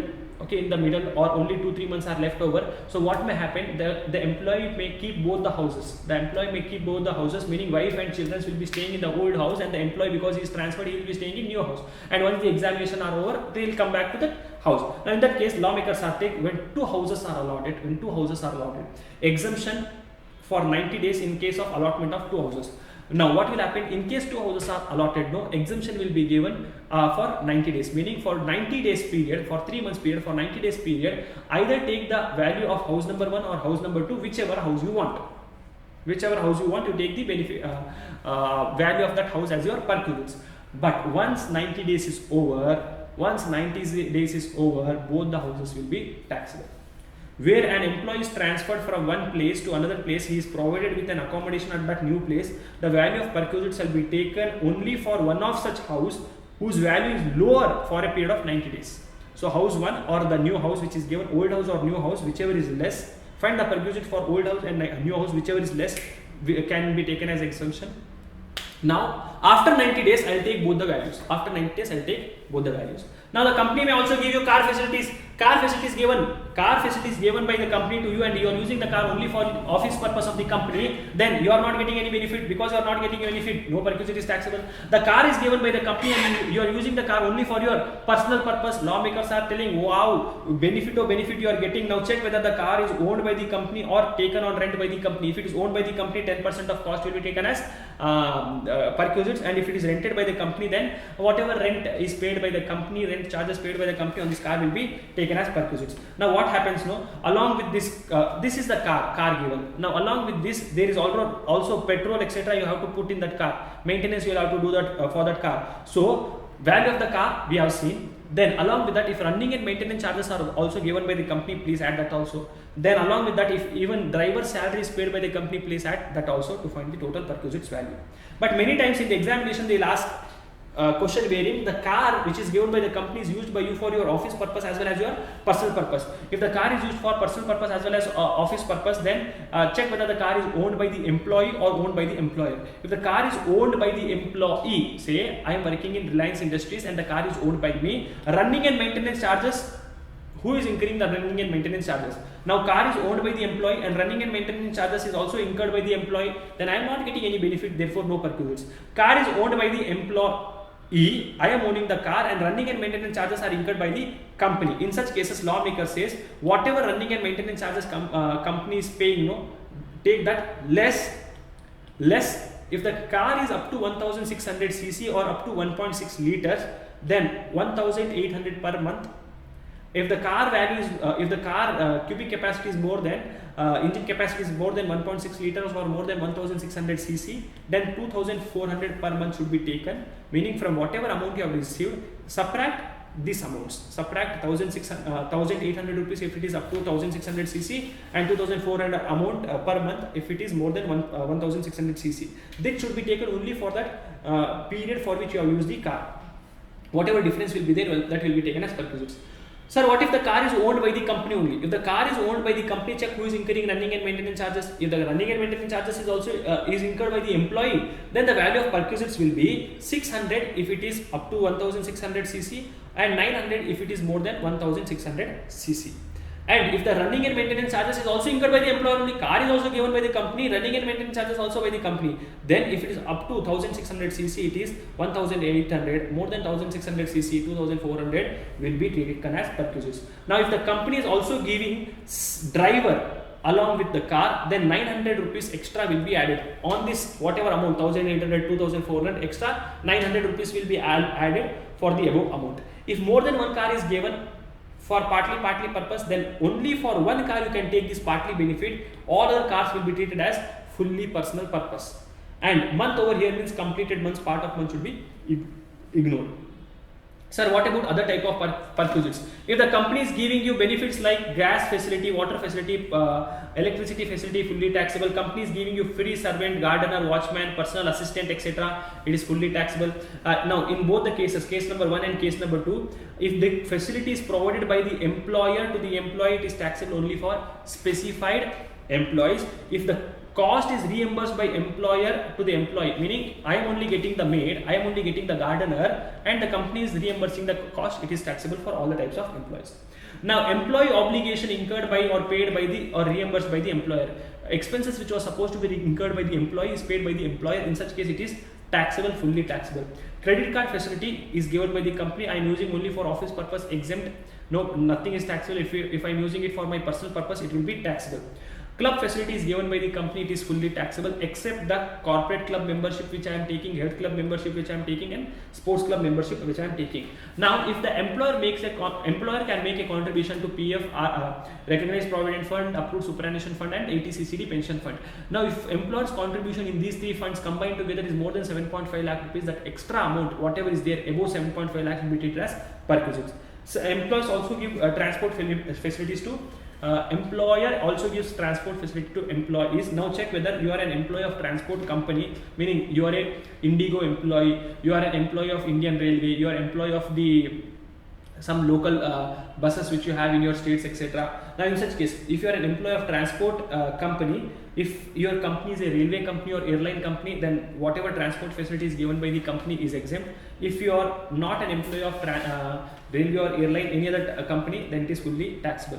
And for all other employees, if the transport facility is given by the company, it will be taxable. Now please note, transport facility given from office to house and house to office will be exempt for all the different kinds of employees. Now, there are some perquisites which are exempt. Which are the perquisites, sir? If you are receiving a laptop and computer, if you are receiving mobile phone, telephone, if you are receiving tea, coffee, non-alcoholic beverages, etc., if you are receiving goods at concessional rates, if you are receiving health insurance, mediclaim insurance, personal accident policy, group insurance policy, they are all exempt. And there is also one point in our salary topic which is relief under section 89A. If your past year's untaxed salary is received in current year, then make a computation of tax for that past years, taking the salary which you have actually received for that year and the salary which you would have received if that untaxed salary was received in that year. Compute the tax for the current year by taking what is your actual current year salary and by adding the past year's untaxed salary in this year, and do the tax computation. Whatever extra tax you are paying, that extra tax will be allowed as exemption. I have given an example over here. You can go through this example to find the relief under section 89A. Now let us discuss the next topic after one chota sa break. Let me take one small break. So friends, let us continue our discussion. The next topic for our discussion is profits and gains from business and profession. Most important topic, PGVP. Section 28 to section 44 talks about PGVP. Now basically this is a very simple chapter. This says you take income, subtract expenses, you will get your business income. You take your business income, subtract business expenses, you will get your profits and gains from business or profession. When you are taking income, take income only as per section 28 and section 41, and take expenses which are covered under section 30 to 37. Okay. The difference between that will be giving you PGVP income. See, what do you mean by business? Business includes trade, commerce, manufacturing, and profession includes vocation. Section 145 of income tax law says there are two types of income for which you have to follow any one of the method of accounting. There are two methods of accounting: cash system of accounting and accrual system of accounting. For computation, the business under the head profits for computation of income under business and profession, or for computation of income under other sources, you will have to use one of the methods. Now please note, charging section 28 of business income says any profits and gains from business or profession will be taxable under this will be taxable under this head. Any amount received for termination of contract, for termination of your business, or for modification of terms of business will be taxable under this head. Income received from rendering any services by association to its members, any benefit or perquisites arising by business or from business or profession will also be taxable under this head. Remuneration and interest received by partners of a partnership firm will be taxable under this head, subject to the limit under section 40B. Any amount received for not carrying on business or not sharing technical know-how will also be taxable under this head. Export benefits like duty drawback, duty entitled passbook, cash compensatory support will be taxable under this head. Life insurance amount received under payment insurance policy will be taxable under this head. Whenever you are converting a stock in trade into capital asset, then that conversion at the time of conversion, whatever fair market value of that stock in trade you are converting into a capital asset will also be taxable under this head. Now please understand this carefully. Section 29 says when you are computing when you are doing a computation of income from income under the head business or profession, then please take into consideration all the sections from section 30 to section 43D. Section 30 talks about rent rates, insurance, taxes for building. So if you have any building for which you are paying rent, rates, taxes, insurance, repairs, then you can claim it as deduction under section 30. Repairs can be of two types: capital repairs and revenue repairs. Revenue repairs you can claim deduction under section 30. Capital repairs will be treated as deemed building. It will be treated as it is a capital expenditure, therefore depreciation will be allowed on that capital repairs. And section 31 says if you take any insurance or you do any repairs and maintenance for any plant, machinery, furniture, then also you can claim deduction under section 31. Now please note, repairs, if it is a capital repairs, depreciation will be allowed. Revenue repairs will be allowed as 100% deduction. Now please note, very important point over here. Next point is very important point over here. Section 32 talks about depreciation. Section 32 talks about what's depreciation. Section 32 says depreciation is allowed if following two conditions is satisfied. What are the conditions? Assessee should be owner of the asset, and the asset should be used for business or profession by the assessee. Depreciation will be allowed if two conditions are satisfied. Assessee should be owner of the assessee, and the asset should be used for business or profession. Now the depreciation will be allowed to the assessee whether he is the registered owner of that asset or a beneficial owner. It does not matter. If in case asset is purchased under hire purchase system, depreciation will be allowed from the date of possession itself. If the asset is taken on lease, the depreciation will be allowed to the lessor. The depreciation will be allowed from the date of the asset is put to use. Very important, under income tax law, depreciation is allowed from which date, sir? The date when the asset is put to use, not from the date of purchase. In case of in case of co-ownership and joint ownership, the depreciation, if the asset is co-owned or jointly owned by two or more persons, the depreciation will be allowed proportionately for both of these people. Depreciation will be allowed whether the asset is under active use or under passive use. Just a second. Okay. So depreciation will be allowed from the date the asset is put to use. Depreciation will be allowed in case of co-ownership or joint ownership. Depreciation will be allowed proportionally to each of the co-owners, and depreciation will be allowed whether the asset from the date when the asset is put to use, whether the use is active use or passive use, it does not matter. Now please note, for income tax purpose, no, assets are classified into two categories for depreciation: tangible assets and intangible assets. Tangible assets consist of building, furniture, plant, machinery, and intangible assets consist of patent, trademark, copyright, any technology, software you have, etc. Except goodwill, all the other assets are covered under intangible assets. Now please note, there are two methods of depreciation. One is SLA method of depreciation and WDV method of depreciation. Nothing is given. Follow WDV method of depreciation, and WDV method of depreciation is applicable for all the types of assessee. SLA method of depreciation follows individual asset system for computation of depreciation, and this is allowed only for power generation and power distribution unit. From exam point of view, SLA method is not important at all. Then we have WDV method of depreciation. WDV method of depreciation allows follows block of asset, and it follows what system, sir? It follows block of asset system, and depreciation will be allowed to whom, sir? Under this method can be followed by any type of assessee irrespective of who you are. Then what are the different rates of depreciation, sir? Please note the rate of depreciation. Residential building, say boyfriend or mom को ship पे ABC ने temporary wind pollution दिखाया. Residential building 5%, Boyfriend, which is normal buildings and furniture, the rate of depreciation is 10%. Mom, which is nothing but motor vehicle. Then O for oil wells, and M for other plant and machinery, the rate of depreciation is 15%. Ship, for ship the rate of depreciation is 20%. ABC, temporary wind pollution. ABC means for aircrafts, books. Then C for computer peripherals, temporary buildings, and for pollution control equipment the rate of depreciation is 40%, and for intangible assets the rate of depreciation is 25%. So the rate of depreciation for residential building 5%, other building 10%, temporary building it is 40%. Furniture, including electrical fittings it is 10%, intangible assets it is 25% except goodwill.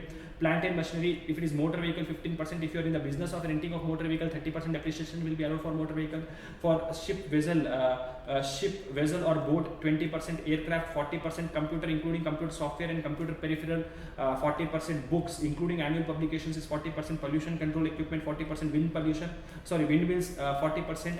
Oil wells and other plant and machinery it is 15%. If nothing is given about the type of asset, treat it as plant and machinery and apply the rate of 15%. Please note, under WDV method we follow block of asset system. Under block of asset system, the asset which are falling under same rate and under same class will be clubbed and depreciation will be given to them. So what is the format for computation of depreciation, sir? You take the opening WDV or WDV at the beginning of the previous year, add assets purchased during the year. Now this assets purchased during the year should be divided into three separate categories. Asset which is purchased during the year and put to use for 180 days or more. Asset purchased during the year and put to use for less than 180 days, and asset purchased and put to use for not at all put to use. So divide this into three categories and you will get the total asset including the opening assets. Less sale proceeds from assets sold during the year, you will get your WDV for depreciation. It is on this amount you have to give the depreciation. This amount will be divided into three categories. WDV for depreciation. How did I get WDV for depreciation? Opening assets plus purchases less sale proceeds from assets sold during the year will give you WDV for depreciation. This WDV will be divided into three categories. You please divide this WDV into three categories. Assets which is purchased during the year and not put to use, asset purchased and put to use for less than 180 days, and balance asset. Asset which is purchased during the year and not put to use, you will not give any depreciation because it is not put to use at all. Asset which is purchased during the year and put to use for less than 180 days, you will give depreciation equal to 50% of the rate of depreciation. Say for example, rate of depreciation is 15%, depreciation will be allowed will be 7.5% only. And for balance asset which is put to use for 180 days or more during the year, 100% depreciation will be given. Whatever rate of depreciation is there, entire depreciation will be allowed. Now you give the depreciation, and once you subtract the depreciation from WDV of depreciation, you will get your closing WDV. Now please note, very important point. If the asset is acquired during the previous year and put to use for less than 180 days in that previous year, 50% depreciation will be available for that previous year.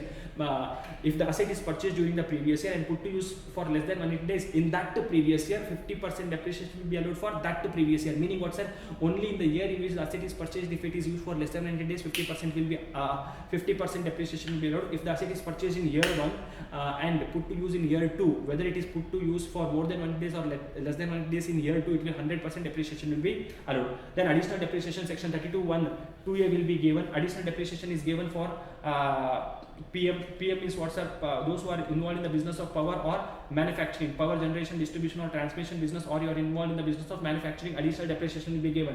What is the rate of which additional depreciation will be given, sir? 20%, meaning you will get whatever normal depreciation you are getting and extra 20% depreciation will be given to you. Additional depreciation will be allowed only to that assessee who is following WDV method of depreciation. Very important. Additional depreciation will be allowed only on plant and machinery. It will not be allowed on furniture, building, etc. It will be allowed only on plant and machinery, except following cases. In these cases, additional depreciation will not be allowed. Which cases, sir? In case of used plant and machinery, vehicle vessels, aircraft, etc.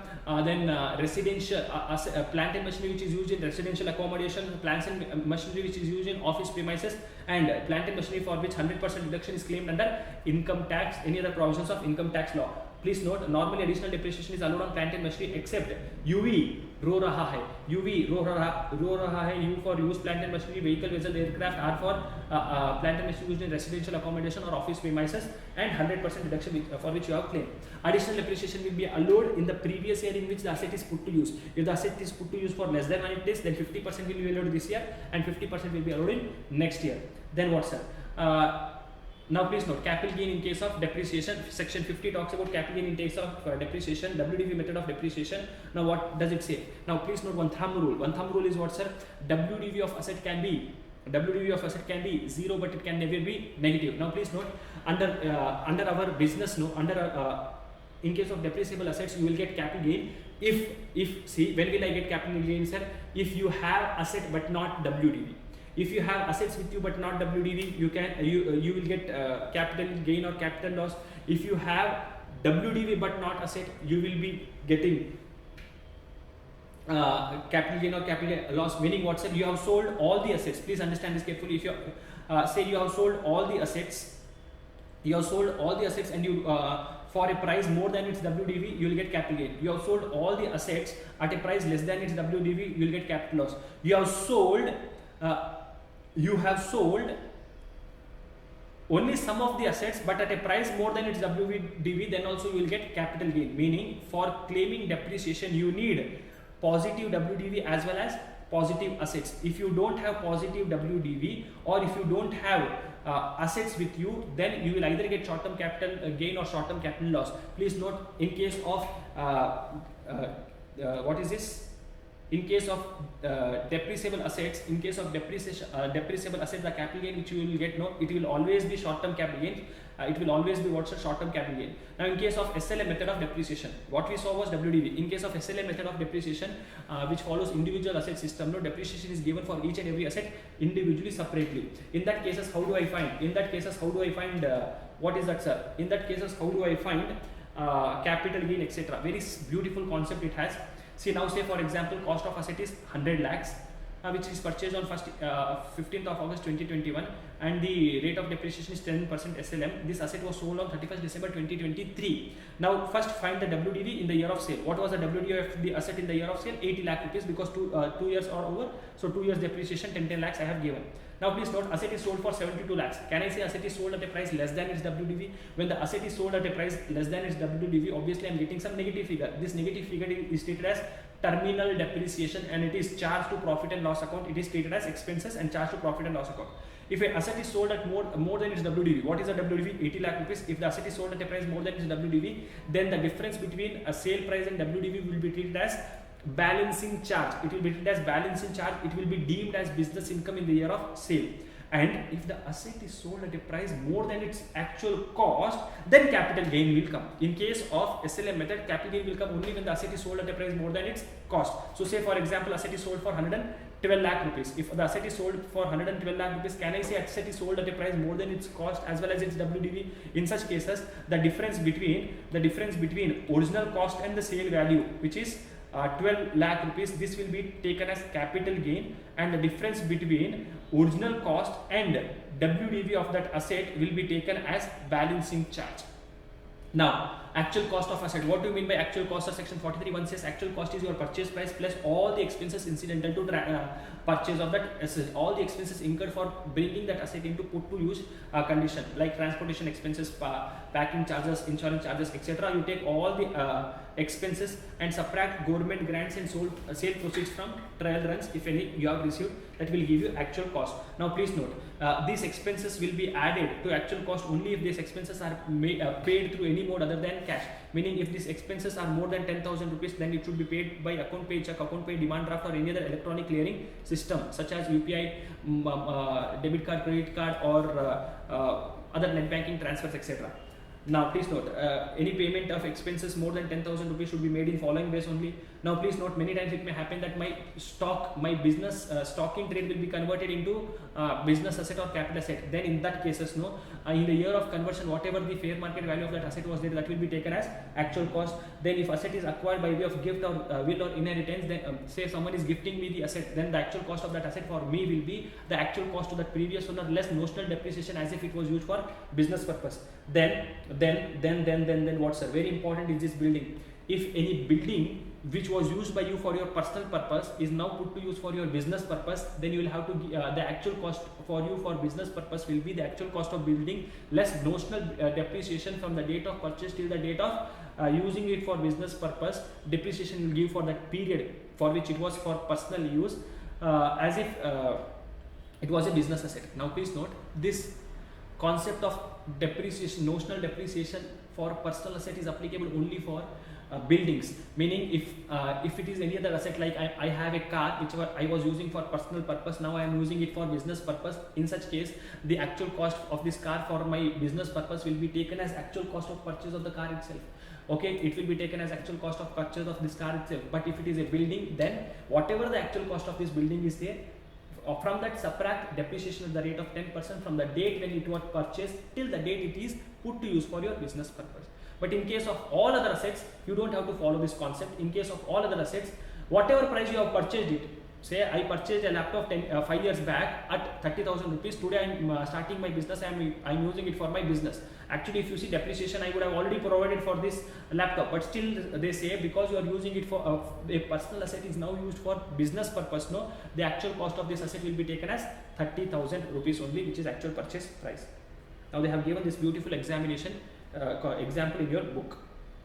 Then there is a concept of unabsorbed depreciation. Unabsorbed depreciation means what's that? If the current year profit is not able to fully absorb the current year depreciation amount, then it is called as unabsorbed depreciation. This unabsorbed depreciation is important from your set off and carry forward chapter. This unabsorbed depreciation is allowed to be carried forward for indefinite period, and it can be set off with any head of income except the salary income in future years.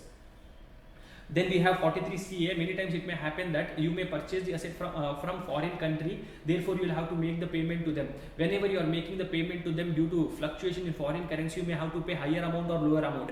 This fluctuation in foreign currency should be adjusted on the cost of asset. Meaning what will happen, so say for example, I purchased an asset for 65 lakh rupees. When I made the payment, no, I incurred, say I purchased the asset at 65 lakh rupees in the year 1 when the rate was 65 rupees per dollar. Now in future, no, when I made the payment, the rate per dollar became 67 rupees. So I am paying extra, I am incurring a loss. This should be adjusted to the WDV. It should be adjusted to the WDV. Okay, not okay? So whenever I am incurring any loss or gain, it should be adjusted with the WDV. Then section 35. Section 35 talks about what's the scientific research. Scientific research can be of two types: in-house scientific research or donation to a research organization. In-house scientific research means what's that? A person is doing research for his own business. So if you're doing research for your own business, then check whether the research is the scientific research expenses is incurred after commencement of business or before commencement of business. If it is incurred after commencement of business, then if it is a capital expenditure, 100% of that capital expenditure incurred by you for doing that scientific research after commencement of business will be allowed as deduction, except the expenditure incurred for purchase of land. And if it is a revenue expenditure, then 100% of that revenue expenditure will also be allowed as deduction. Please note, expenses incurred after commencement of business, whether it is a capital expenditure or revenue expenditure, 100% allowed as deduction, except expenditure incurred for purchase of land. If it is a revenue, if it is an expenses incurred before commencement of business, meaning I have not yet started my business, before starting the business only I am doing some research for making that product, correct? So scientific research expenses is incurred before commencement of business. Now that will be allowed as deduction.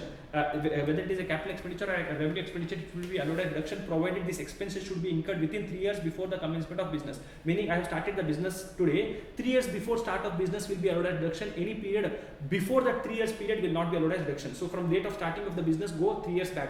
During that intermediate period, no, whatever expenses incurred will be allowed as deduction. If it is a capital expenditure, 100% is allowed as deduction. Whatever type of capital expenditure is incurred by you for purchase of plant, building, etc., it will be allowed as deduction, except on land. If it is a revenue expenditure, then only for material and salary deduction will be allowed, and salary excluding the perquisites amount, 100% deduction will be allowed. If any other type of capital expenditure, no deduction will be allowed. I'll repeat once again. See, section 35, scientific research expenses. Now say for example, this is the date when I started the business. Any expenses incurred after starting the business, whether it is capital expenditure or revenue expenditure, 100% allowed as deduction, except on land. If any expenses is incurred before commencement of business, maximum I can go how much, sir? 3 years before commencement of business. In such case also capital expenditure 100% allowed as deduction, except on land. And in case of revenue expenditure, only on material and salary excluding perquisites will be allowed as deduction. Any other type of expense, revenue expenses will not be allowed as deduction. Any expenses incurred before 3 years before will not be allowed as deduction. Now please note, if you have taken deduction under section 35, then you cannot claim depreciation on such asset under section 32. And if you are purchasing land along with building, if you are purchasing land and building together, then deduction will be allowed for building by taking fair market value of that building. Unabsorbed capital expenditure will be treated on par with unabsorbed depreciation, meaning that can also be carried forward for future year and be adjusted in future years profits. Now please note, sometimes it may happen that whatever asset for which I have claimed deduction under section 35, this asset can be sold by me. So in the year of sale, I will get business income. What will be my business income? So business income will be the exemption given to you earlier or the actual sale price of this asset, whichever is less, will be given to you business income. That will be treated as deemed as your business income under section 41. And capital gain on this asset will be applicable only if you are selling this asset at a price more than its cost. So actual cost and selling price. If the selling price is more than its cost, just like your SLF method, if the selling price is more than your cost, then the difference between selling price and cost will be taken as capital gain, and cost or deduction under section 35, whichever is less, will be taken as your business, deemed as business income. Now we have donation to scientific research. Now donation means, first case was in-house scientific research, I am doing research for my own business purpose. Donation means what, sir? I am not involved in any research business, but I am a person who is giving money to that person who is doing research. So donation to research organization, association. Donation to, if you are giving a donation to approved research association, approved research institution, college or university for conducting scientific research, social research or statistical research, 100% of amount given by you, 100% will be allowed as deduction. If the donation is given by you for approved Indian company for which is engaged in the business of research and development, if that company is doing only scientific research, whatever amount is paid by you, 100% deduction is allowed. If the donation is given by you to a national laboratory, IIT or university, etc., and if they are doing approved scientific research, then 100% of the money which is given by you, donation which is given by you, will be allowed as deduction. Now please note, deduction will be given to you even if the approval is withdrawn after making the contribution. Section 35 to AB, not relevant from exam point of view. Don't read this. Don't waste your time reading this for your examination. Then we have section 35 AD. Section 35 AD talks about specified business. There are totally 14 businesses which are called as specified businesses, like cold chain business, honey business, then creating oil, slurry pipeline to 2-star or above category hotel, etc., hospital with 100 beds or above, fertilizer business in India. Totally 14 businesses are there. In case of these 14 businesses, you will get a deduction under section 35 AD. How much deduction will be? How much deduction I will get? Who will get, sir?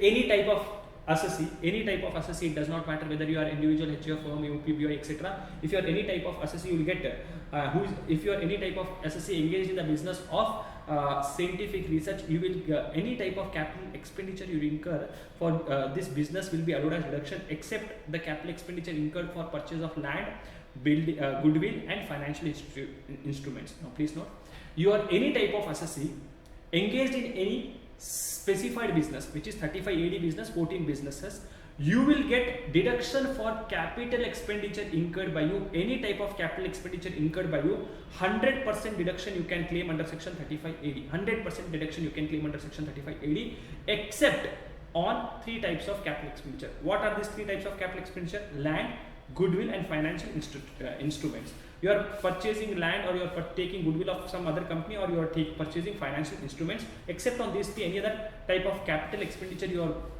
incurring for starting for that business will be allowed as deduction. Now please note, for starting this business or during the course of business will be allowed as deduction. Section 35 AD is an optional section. It is not compulsory that any person who is covered over there should compulsory follow 35 AD. It is an option.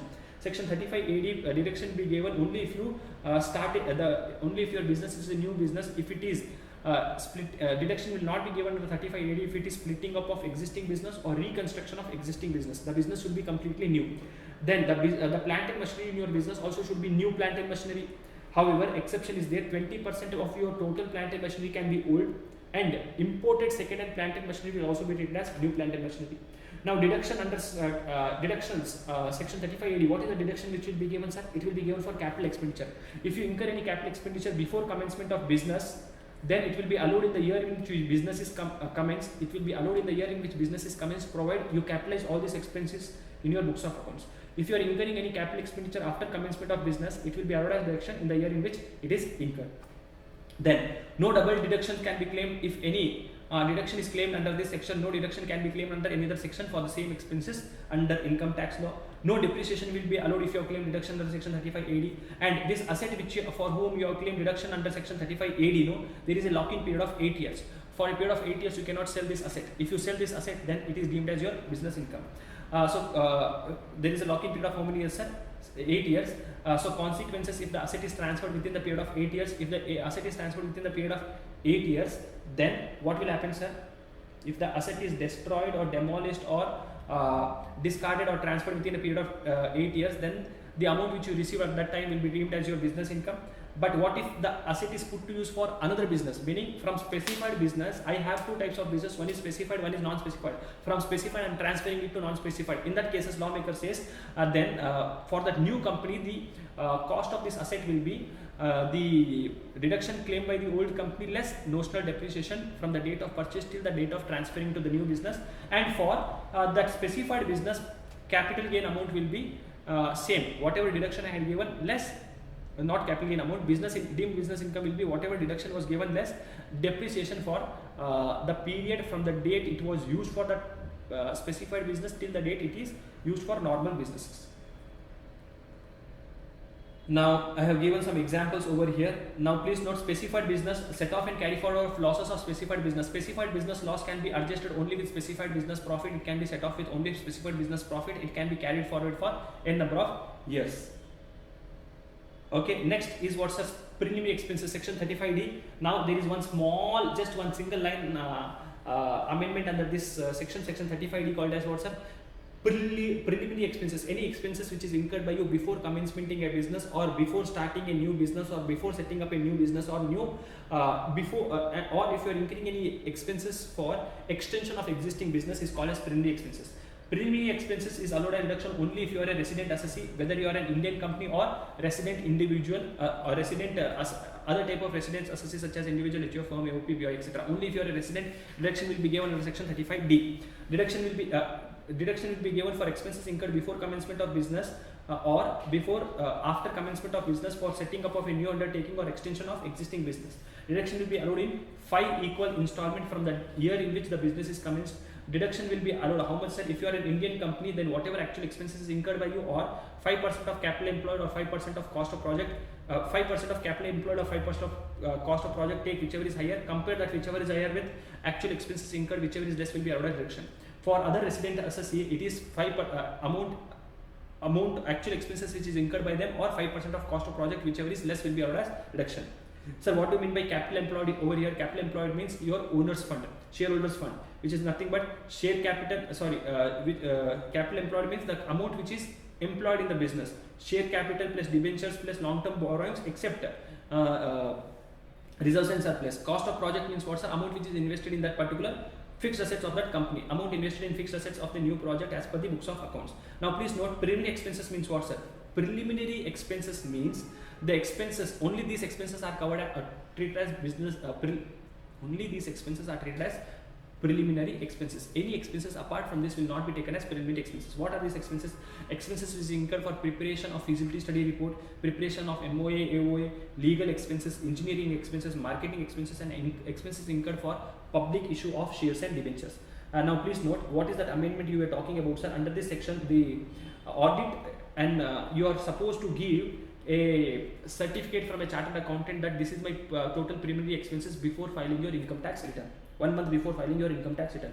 Section 35DD, expenditure incurred for voluntary retirement scheme. So it is applicable for all type of assessee. If they incur any expenses for making the payment to an employee for his voluntary retirement scheme, that expenses which is incurred by him will be allowed a reduction in 5 equal installment in the year in which the retirement took place. Then section 36, deductions, some expenses, they are given list of some expenses which will be allowed as deduction. What are this list of expenses, sir? If you are paying insurance premium on stocks and shares, it is allowed as deduction. If you are paying insurance premium on health of employees, it will be allowed as deduction. For health of employees, it will be allowed as deduction only if it is paid by any mode other than cash. Please note, if I am taking health insurance of my employees, then it is treated as business expenses and it will be allowed as deduction while computing my business income. Now, whatever you are going under, we are seeing under section 36(1), no, these are all treated as business expenses, and when you are computing your business income, you can reduce these amounts. Okay, you can claim this amount as expenses. Then bonus or commission. Bonus or commission will be allowed as deduction only if it is paid to an employee and 43B is applicable. It should be paid within the due date of filing income tax return under section 139(1). Interest on loan. Interest on loan, if you have taken loan for your business and profession, and the now check from whom you have taken the loan. Loan is taken from banks, meaning scheduled bank, cooperative society, public financial corporation, state finance corporation, state industrial investment corporation, or NBFC. Then in such cases, if you are taking loans from, let us call this as bank, if you have taken loan from bank, then interest will be allowed as deduction if this interest amount is paid by you within the due date of return filing. Within the due date of filing income tax return, if you have paid this interest, then it will be allowed as deduction. Who is telling this? 43B is telling this. And if you have taken loan from any other person, whether you have paid that whether you have paid the interest or not, it will be allowed as deduction. And if you issue zero coupon bonds, and if there is any discount on zero coupon bond, that discount can be amortized over the useful life of zero coupon bonds. Now, employer makes contribution to employees welfare fund. We saw in our salary topic that employer is making contribution to a recognized provident fund, superannuation fund, or statutory provident fund, etc. In such cases, he can claim deduction under section 36(1) for his contribution.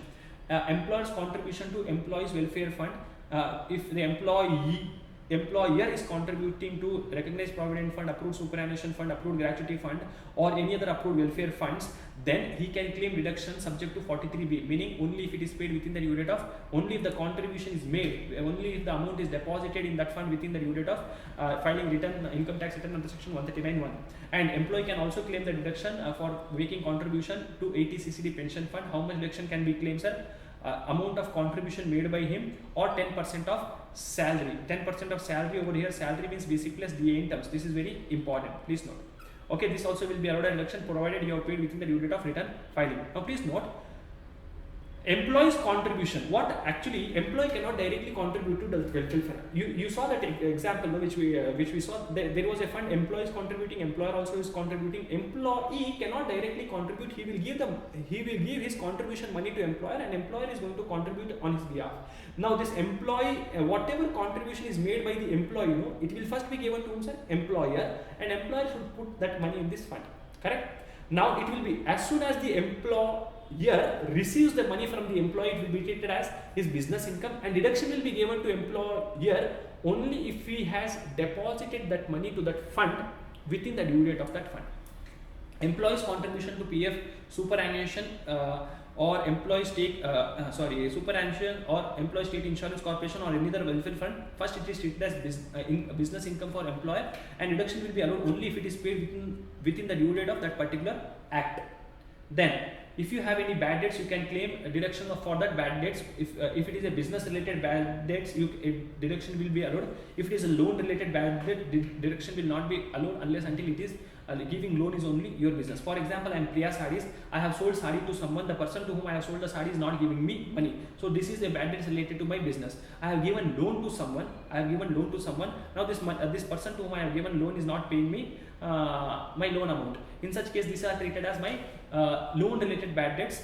Because my business is not giving loan, I cannot claim deduction for computation of my business income. So only business related bad debts is allowed as deduction. Now please note, under income tax law, there is no concept of provision. Okay, there is no concept of provision. So provision for bad debts is not allowed as deduction. Now please note, bad debts will be allowed as deduction only if you satisfy two conditions. What are these two conditions? The debt should be treated as income in any previous year, and the debt should be written off in your books of accounts. Whenever there is a recovery of bad debts, it is deemed as business income. It is taxable in the year in which it is recovered, and under section 41(4). Then family pension.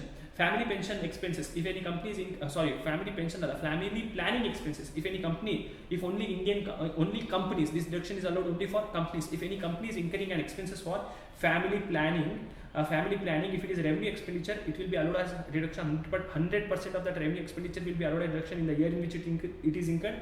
And if it is a capital expenditure, it will be allowed as deduction in 5 equal installment in the year in which it is incurred. And in case of animals, deduction will be allowed when the animal is dead or it becomes permanently useless. How much deduction will be allowed, sir?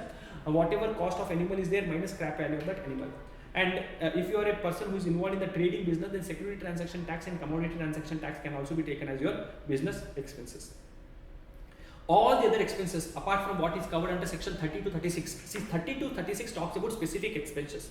So apart from that, any other type of expenses related to your business will be allowed as deduction under section 37. It talks about section 37 talks about what's a general deduction. Section 37 says this section allows for deduction of all other business expenses.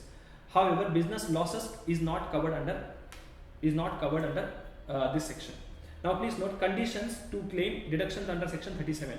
Now if there is any expenses which is not specifically covered under section 32, 36, and if that expenses is incurred exclusively for your business purpose, and that expenses is not of personal nature, and that expenses is not of capital nature, and it is not an offense which is prohibited by law, then that expenses will be allowed a deduction under section 37.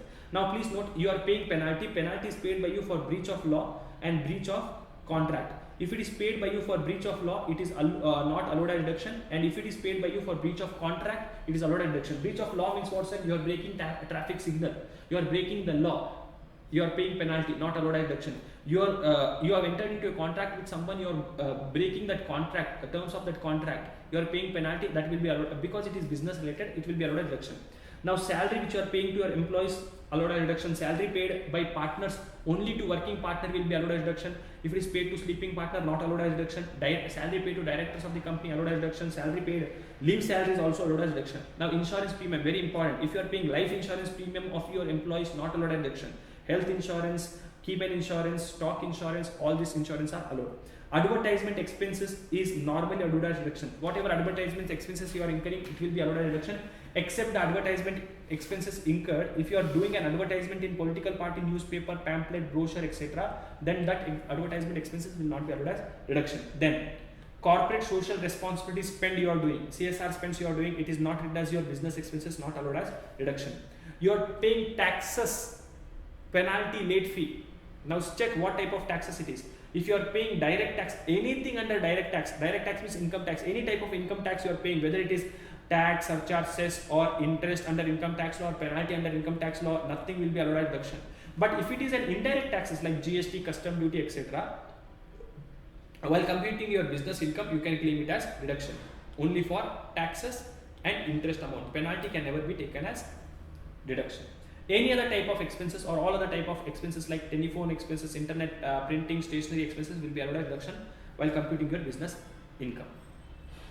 Section 40 talks about what's the expenses which are specifically disallowed. Some expenses which will never be allowed to you, Which are these expenses which are specifically disallowed, sir? Please note, these expenses will never be allowed to you. Expenses which are specifically disallowed. If you are paying section 40AI, section 40A1 says if you are paying any interest, technical fees or royalty outside India, or you are paying it to a non-resident or an Indian company in India where you have not deducted the TDS or in the previous year, or after deducting the TDS in the previous year you are not making the payment of TDS to the government within the due date of return filing, then 100% of that expenditure will be disallowed. You cannot claim the deduction of that expenses. Meaning, if you are making any payment to a non-resident or a non-resident if you are making any payment to a non-resident or foreign company in India or to any person outside India, normally as per the TDS provision you are required to deduct taxes, you are required to deduct TDS. If you don't deduct that TDS, then 100% of that expenses will be disallowed. You cannot claim that expenses as deduction.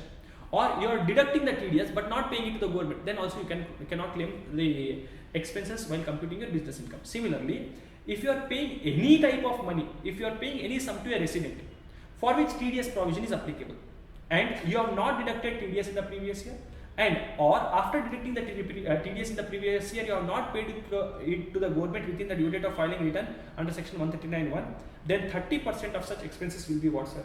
30% of such expenses will be disallowed. Now please note, these expenses, whatever is disallowed in this year will be allowed in subsequent year. Please note, if you are making a payment to non-resident, 100%. If it is to a resident, then only 30% will be disallowed.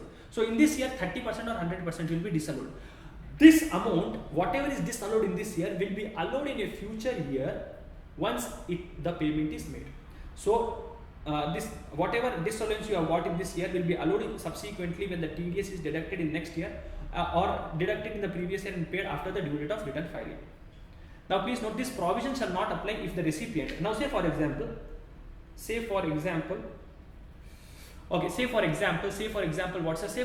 I made a payment to you. you are a chartered accountant, I made a payment to you, I should have deducted the TDS, I have not deducted the TDS. So can I say you are a resident person, Priya Sarees made a payment to you, so 30% of these expenses will be disallowed. Now I did not deduct the TDS, but you are a very genuine person, you are a very nice person. While filing your income tax return, you have showed my income and also paid the taxes on that. Lawmakers are telling, because he has paid the taxes, now take a letter from him, take a confirmation from him, and by that confirmation I will give you whatever expenses was disallowed last year, 30%, will be given in that year in which he pays the taxes. Now section 48.2 says income tax including surcharge and cess will not be allowed as deduction while computing your business income. Wealth tax will not be allowed as deduction. Then any royalty or fees paid by state government undertaking to the state government will not be allowed as deduction. If you are paying, very important, section 48.3, if you are paying any salary outside India or salary to a non-resident in India where a TDS is not deducted by you, or after deducting TDS you have not paid the TDS within due date of TDS Act, within the due date within which you are required to file the TDS return, then 100% of that expenses will be disallowed, and this expenses will never be allowed in future also. Please note, in case of 40A1 and 40A1A, these expenses are allowed in subsequent years when the payment is made. But in case of salary payable outside India, no, the deduction will never be allowed if you don't pay the TDS within the due date. Then 40A4, any contribution made to PF or any other welfare fund where TDS arrangement is not made at the time of making the payment from this fund will not be allowed as deduction. And 40A5 says tax on non-monetary perquisites will also not be allowed as deduction. Next important section is 40B. Now please note, in the previous case important is 40AI, 40AIA, meaning 40A1, 40A1A and 40A3, and also 40A2. Next 40B. 40B talks about what? Such as provision is specifically applicable only for a partnership firm including LLP.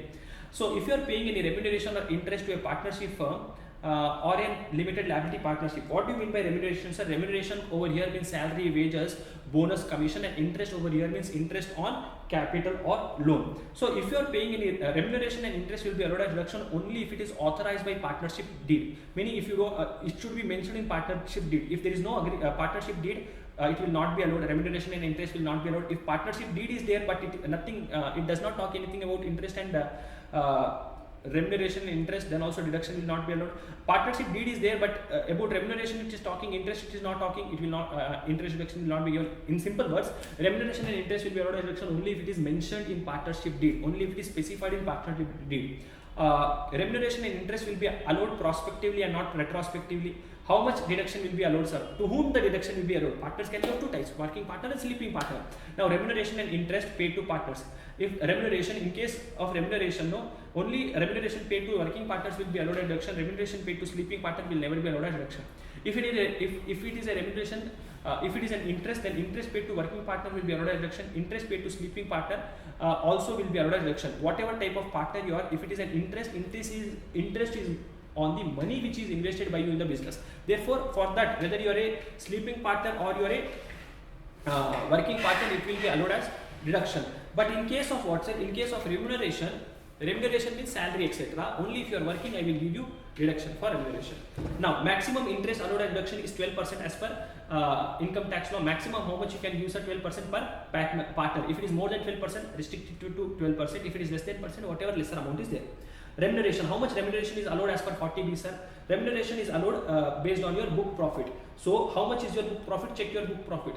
Up to 3 lakh rupees of your book profit, the remuneration which is allowed to you will be 90% of book profit or the limit of 1,50,000, whichever is higher. Up to 3 lakh of your book profit, 90% of your book profit or 1.5 lakhs, whichever is higher will be allowed. If you have more than 3 lakhs, then for 3 lakhs it is this much, and for balance book profit, for amount more than 3 lakhs, balance book profit into 60%. So total of this will be the maximum amount of remuneration which you can pay to your partners as per 40B. Now, what do you mean by book profit, sir? Book profit means the net profit as per PGBP. Compute the net profit as per PGBP before taking the interest and remuneration. Before taking the interest and remuneration paid to partners, you compute the business income. From that business income, subtract interest as per 40B. Subtract interest allowed as per 40B. Whatever is left over is called as your business income. Now, very important point with respect to partnership firm. A partner will get 3 types of money from partnership firm. He will get remuneration, interest and profit share, correct? Profit share. Remuneration and interest is allowed, it is allowed as deduction. Now whatever remuneration, for a partner he has three types of income, correct? So for a partner, whatever remuneration and interest he is getting, if this remuneration and interest is within the limit of 40B, for company it will be treated as business expenses and it will be allowed, and for partner it will be treated as business income. It will not be taxable under salary topic, it will be taxable under the business or profession only. For partners it will be deemed, it will be treated as his business income. And if he is paying remuneration or interest, if he is getting more than the limit of 40B, then up to 40B deduction will be allowed. Whatever extra is there, no, that extra will be taxable in the hands of company. The extra will be taxable in the hands of partnership firm, because for partnership firm, how much deduction can it take? Only within the limit of 40B. Any extra thing which is, if the partner is getting, no, for example, interest is paid to the partnership 15%.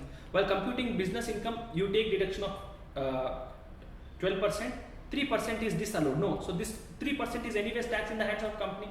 Therefore, it will not be taxed again in the hands of partners. And share in profit is exempt in the hands of partners. So whatever share in profit the partner is getting from the partnership firm, it will always be exempt. It is exempt under what, sir? Section 210(2)(a). Then section 40 capital A2. 40 capital A2 says any unreasonable or excess payment made to a related person will be disallowed. That extra amount will be disallowed. Any unreasonable or excess payment made to a related person will be disallowed under 40A2. How much will be disallowed, sir? Extra amount will be disallowed. 40A3 says what, sir? 40A3 says any cash payment in excess of 10,000 rupees per person per expenditure per day will be disallowed.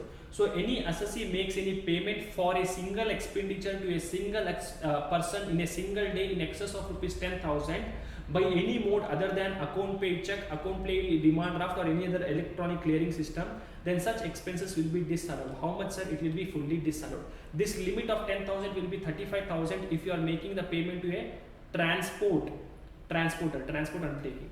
Now 43B says there are some expenses which will be allowed as deduction only if it is paid within the due date of filing income tax return. Which are these expenses? Flirt bonus. Which are these expenses, sir? Flirt bonus. Which are these expenses, sir? Flirt bonus. F for what, sir? Any contribution made to any fund. F for contribution made to any fund. L for leave salary. I for any interest on loan taken from scheduled bank, public financial or corporation, etc. R for railway, amount paid by the railway, Indian Railway for use of amount payable to Indian Railway for use of railway assets. T for what, sir? T for any taxes, fees, etc. If you are paying GST, custom duty, it will be allowed as deduction only if it is paid within the due date of expenses. And bonus for bonus. So these expenses, there are a list of how many expenses are 6 expenses. These expenses will be allowed as business expenses. It will be allowed as business expenses only if you pay them within the due date of return filing. What is the due date of filing income tax return? In normal cases, the due date of filing income tax return is 31st July of assessment year, and in case of audit cases or in case of company, the due date is 31st October of assessment year. So if these amounts are paid within these dates, then it will be allowed as business expenses. It will be allowed as business expenses. Or else, I mean, if it is not paid within that date, if it is paid after that date, then it will be allowed in the year in which it is paid.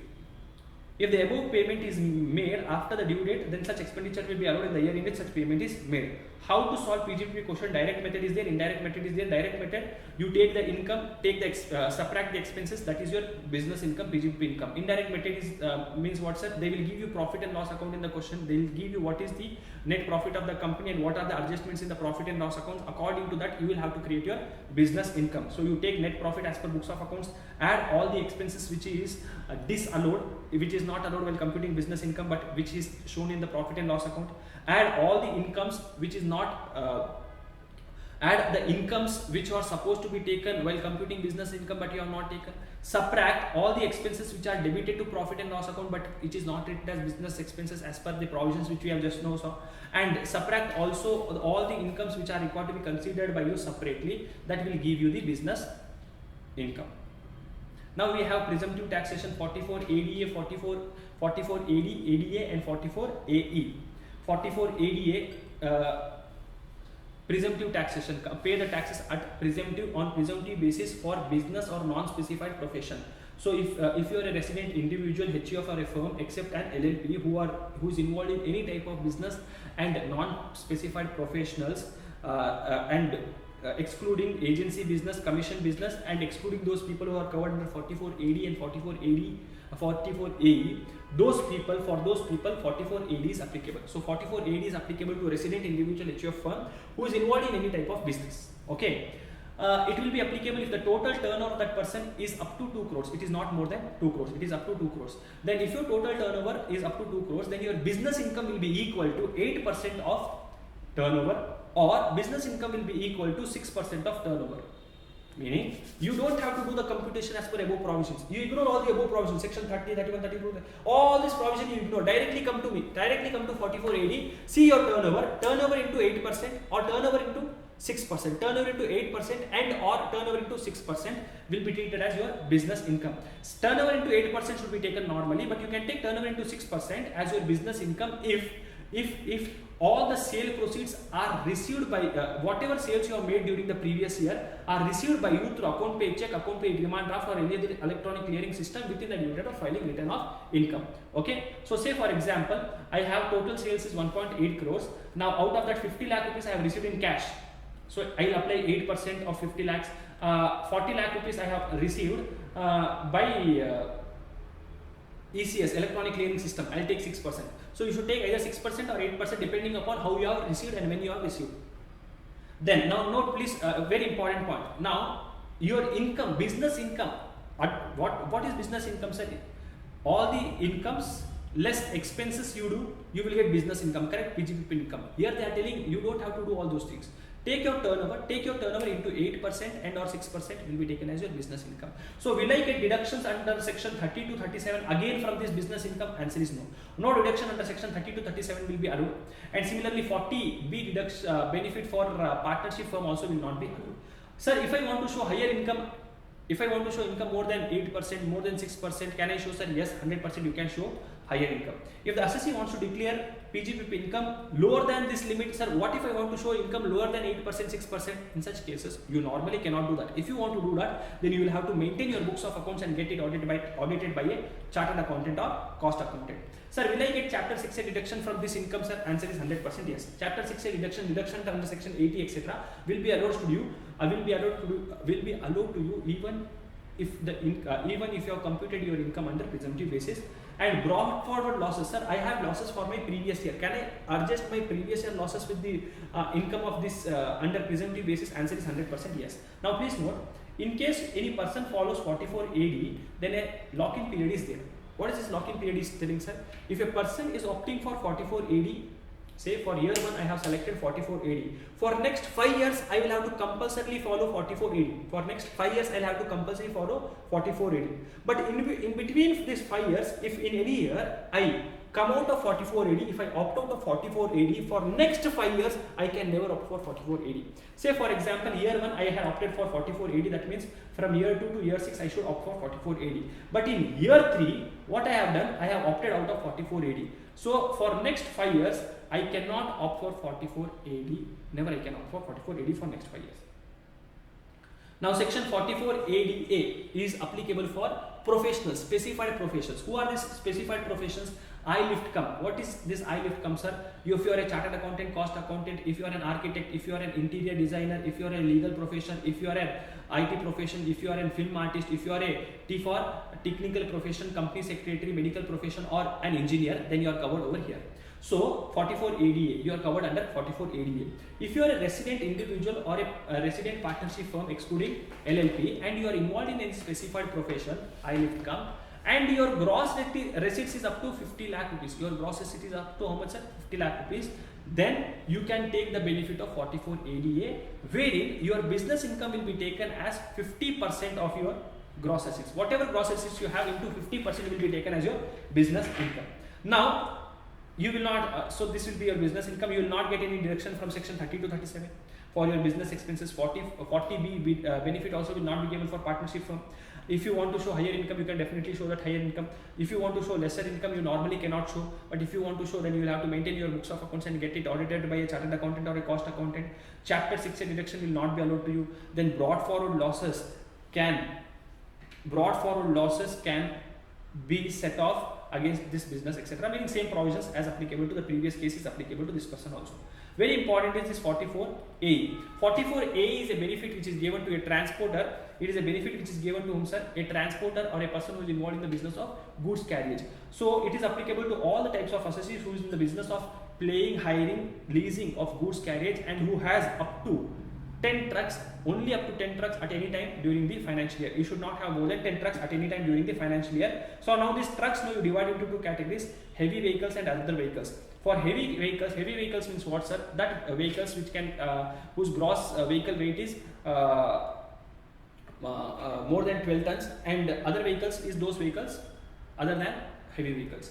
So for heavy vehicles, your business income will be treated as rupees 1,000 per ton per vehicle per month or part thereof. So I am going to take, so irrespective of how much weight you are carrying, etc., for 1 ton I am going to take 1,000 rupees for a vehicle, and this will be taken for 1 month or part thereof.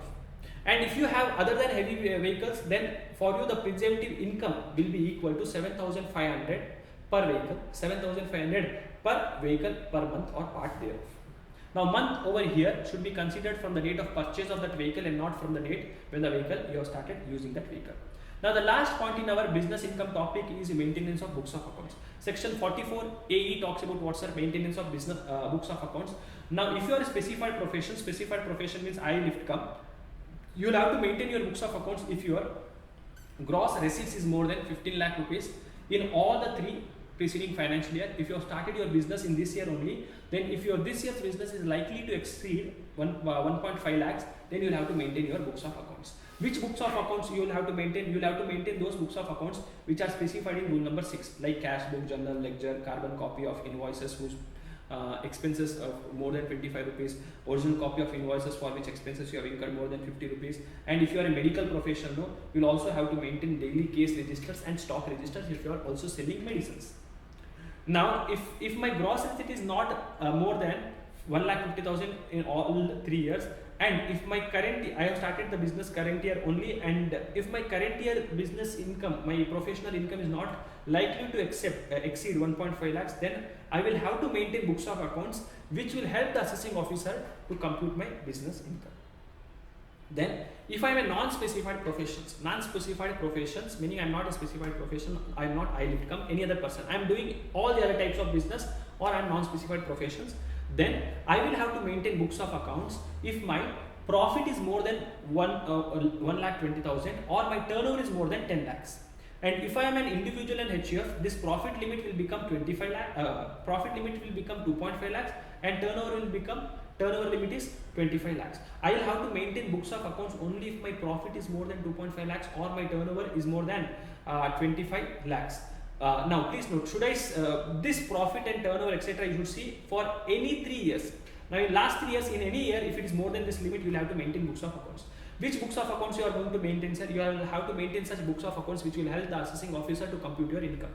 Sir, if you are starting the business for the first time, then your business income is likely to exceed 1.2 lakhs or 2.5 lakhs, or your turnover is likely to exceed 10 lakhs or 25 lakhs, then you will have to maintain the books of accounts. Sir, what if my profit is less than 1.2 lakhs or 2.5 lakhs, my turnover is less than 10 lakhs or 25 lakhs, then you don't have to maintain any books of account at all.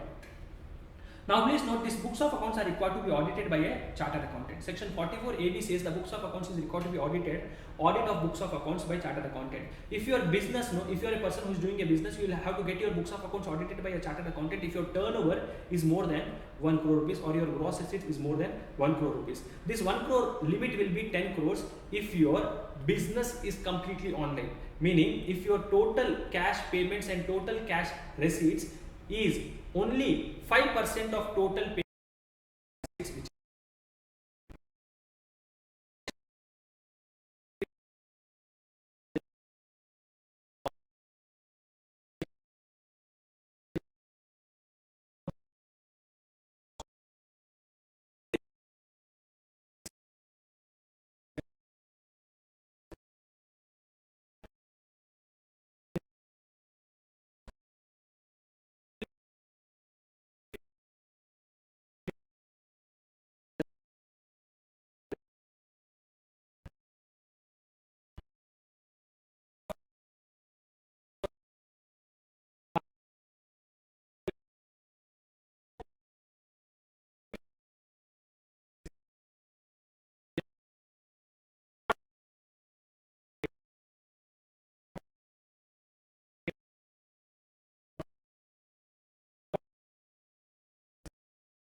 procedural aspects will start. Now extra additional topics are starting. Let us completely see super fast revision video.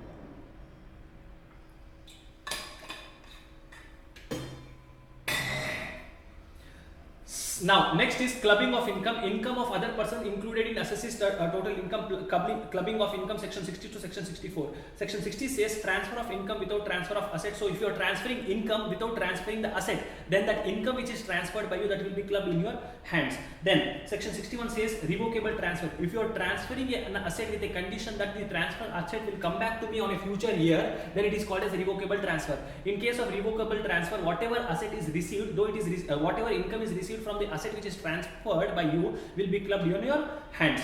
But this provision will not be applicable in case of irrevocable transfer, wherein you are transferring an asset with a condition that I will never take back the asset from you, or wherein the asset, wherein the transfer becomes revocable on a future date, where the transfer becomes revocable on a future date, where the transfer becomes revocable on a future date upon death of the transferee.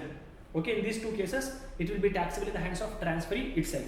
Then asset transferred to spouse or son's wife. If you are transferring any asset, if an individual is transferring any asset to his spouse or daughter-in-law, son's wife, without any consideration or for inadequate consideration, then any income derived from such asset to that spouse or son's wife will be clubbed in the hands of the assessee. It will be clubbed in the hands of the assessee. Okay, not okay? Now please note what is important over here. At the time of transfer of asset as well as at the time of receipt of income, the marriage should exist.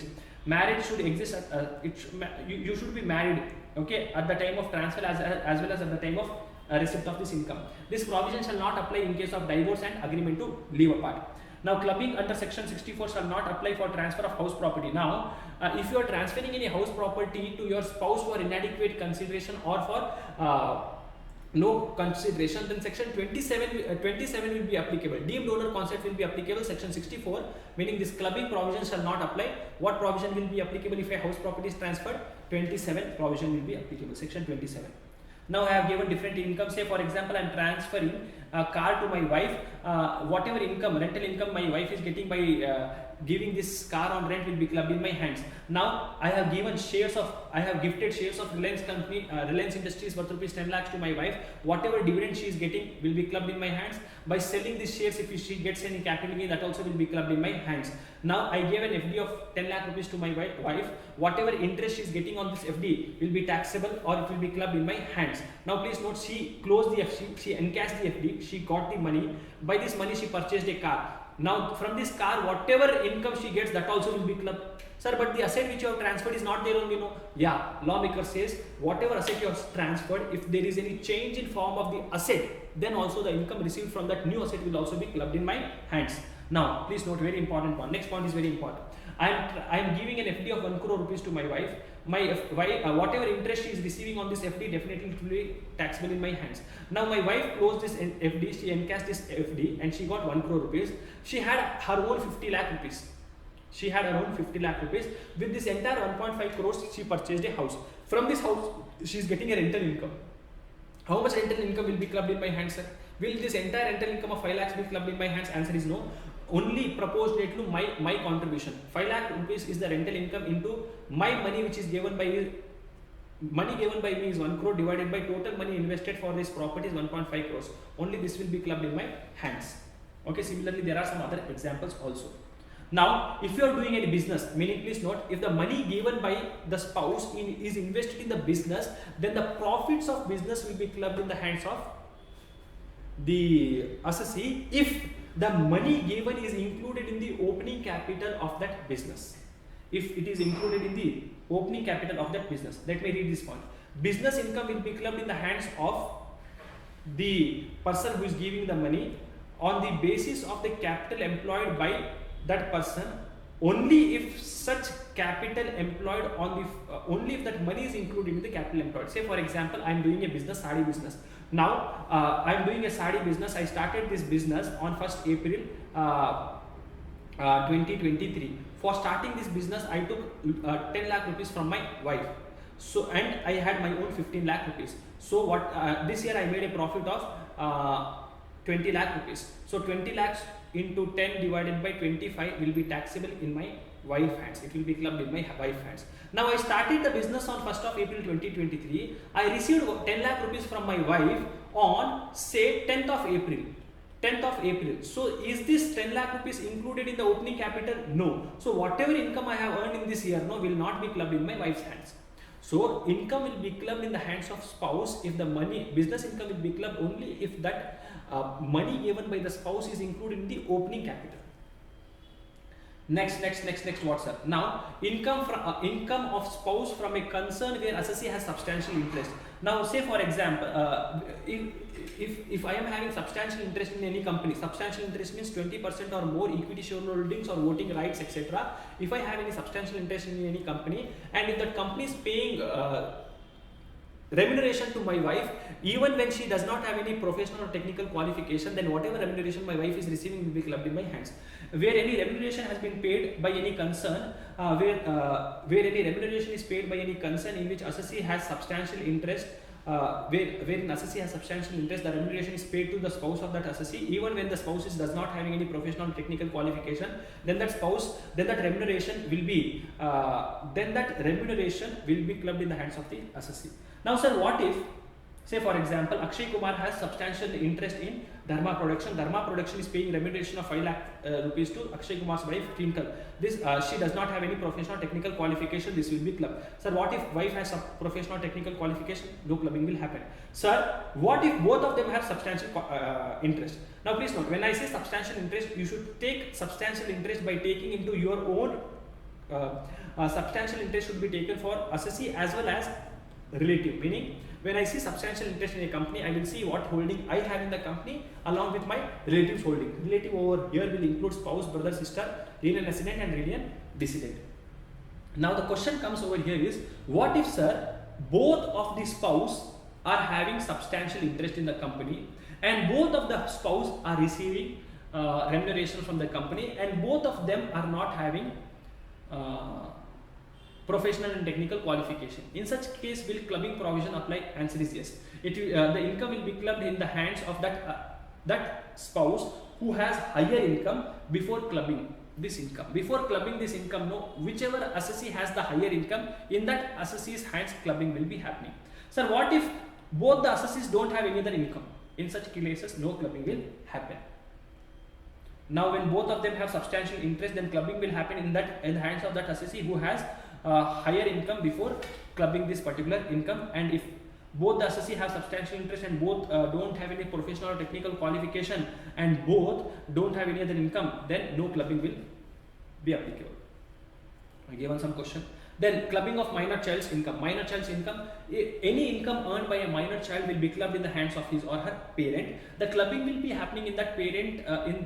The clubbing will happen in the hands of that parents whose total income is higher before clubbing this minor income. And once it is clubbed in any parent, no, for all the future years also the clubbing will happen in the same parents. The clubbing will happen in the hands of same parents. Exception: the following income in the following cases clubbing will not happen. In case the income is earned by way of skill and talent, manual work, or if you are an 80U disabled child. Exemption under section 1032. Now, in whichever parents has minor income is clubbed, no, whichever parents has minor income is clubbed, that parent will get an exemption of 1,500 rupees per minor child per annum, irrespective of how many children are there. You can claim exemption of 1,500. Please note, clubbing will not be happening. Minor child income will not be clubbed if that income is earned by skill and talent, manual work, or that minor child is an 80U disability minor child. Minor child over here will include own child, stepchild, and legally adopted child. And minor child will also include minor married daughter and minor married son. Now, please note, in case of divorce, clubbing will happen in the hands of that parent who is maintaining that child. Now, next topic for our discussion is what's a set off and carry forward. Set off and carry forward of losses. Set off means what's an adjustment of losses against, set off means adjustment. Adjustment of what, sir? Losses against income. Adjustment of losses against income. There are two types of set off, intra-head and inter-head. Inter-head means same head loss is set off with same head income. House property loss is set off with house property income. I have two house property, one house of property is loss making, one house property is profit making. Set off this. This is called as intra-head set off. Inter-head set off means loss under one head is set off with income under another head. Say house property loss is set off with salary income. Now carry forward in set off means what, sir? If you cannot set off your losses current year, then these losses can be carry forwarded by you for future years, and you can adjust in that future years. Now let us see what is the set off and carry forward of losses. Let us see what is the set off and carry forward of losses. Section 70 talks about intra-head. Let us see same head, meaning I am having loss under house property and profit under house property. Can the set off be made? So income under the head salary. Normally under salary there is no possibility of having loss. Therefore the question of set off intra-head set off of house salary loss will not come. Then loss of house property. I have two house property. One house property is making loss, another house property is making profit. Can I set off, sir? Answer is yes. Then business. In case of business are for set off and carry forward purpose, business are divided into three categories: normal business, speculation business, and specified business. Now normal business means what, sir? All the types of business which you are seeing is normal business. Speculation business means buying and selling of shares and securities without taking the actual delivery. And specified business means that 3580 business, 14 businesses which we saw. Now in case of normal business, if you make a loss in your normal business, then this normal business loss can be set off with any type of business income. Any type of business income. But if you have a speculation business loss, the speculation business loss can be set off only with speculation business income. And if you have specified business loss, that specified business loss can be set off only with specified business income. Please note, normal business can be set off with normal business or specified business or speculation business. Normal business loss can be set off with any business income, but speculation business only with speculation business income.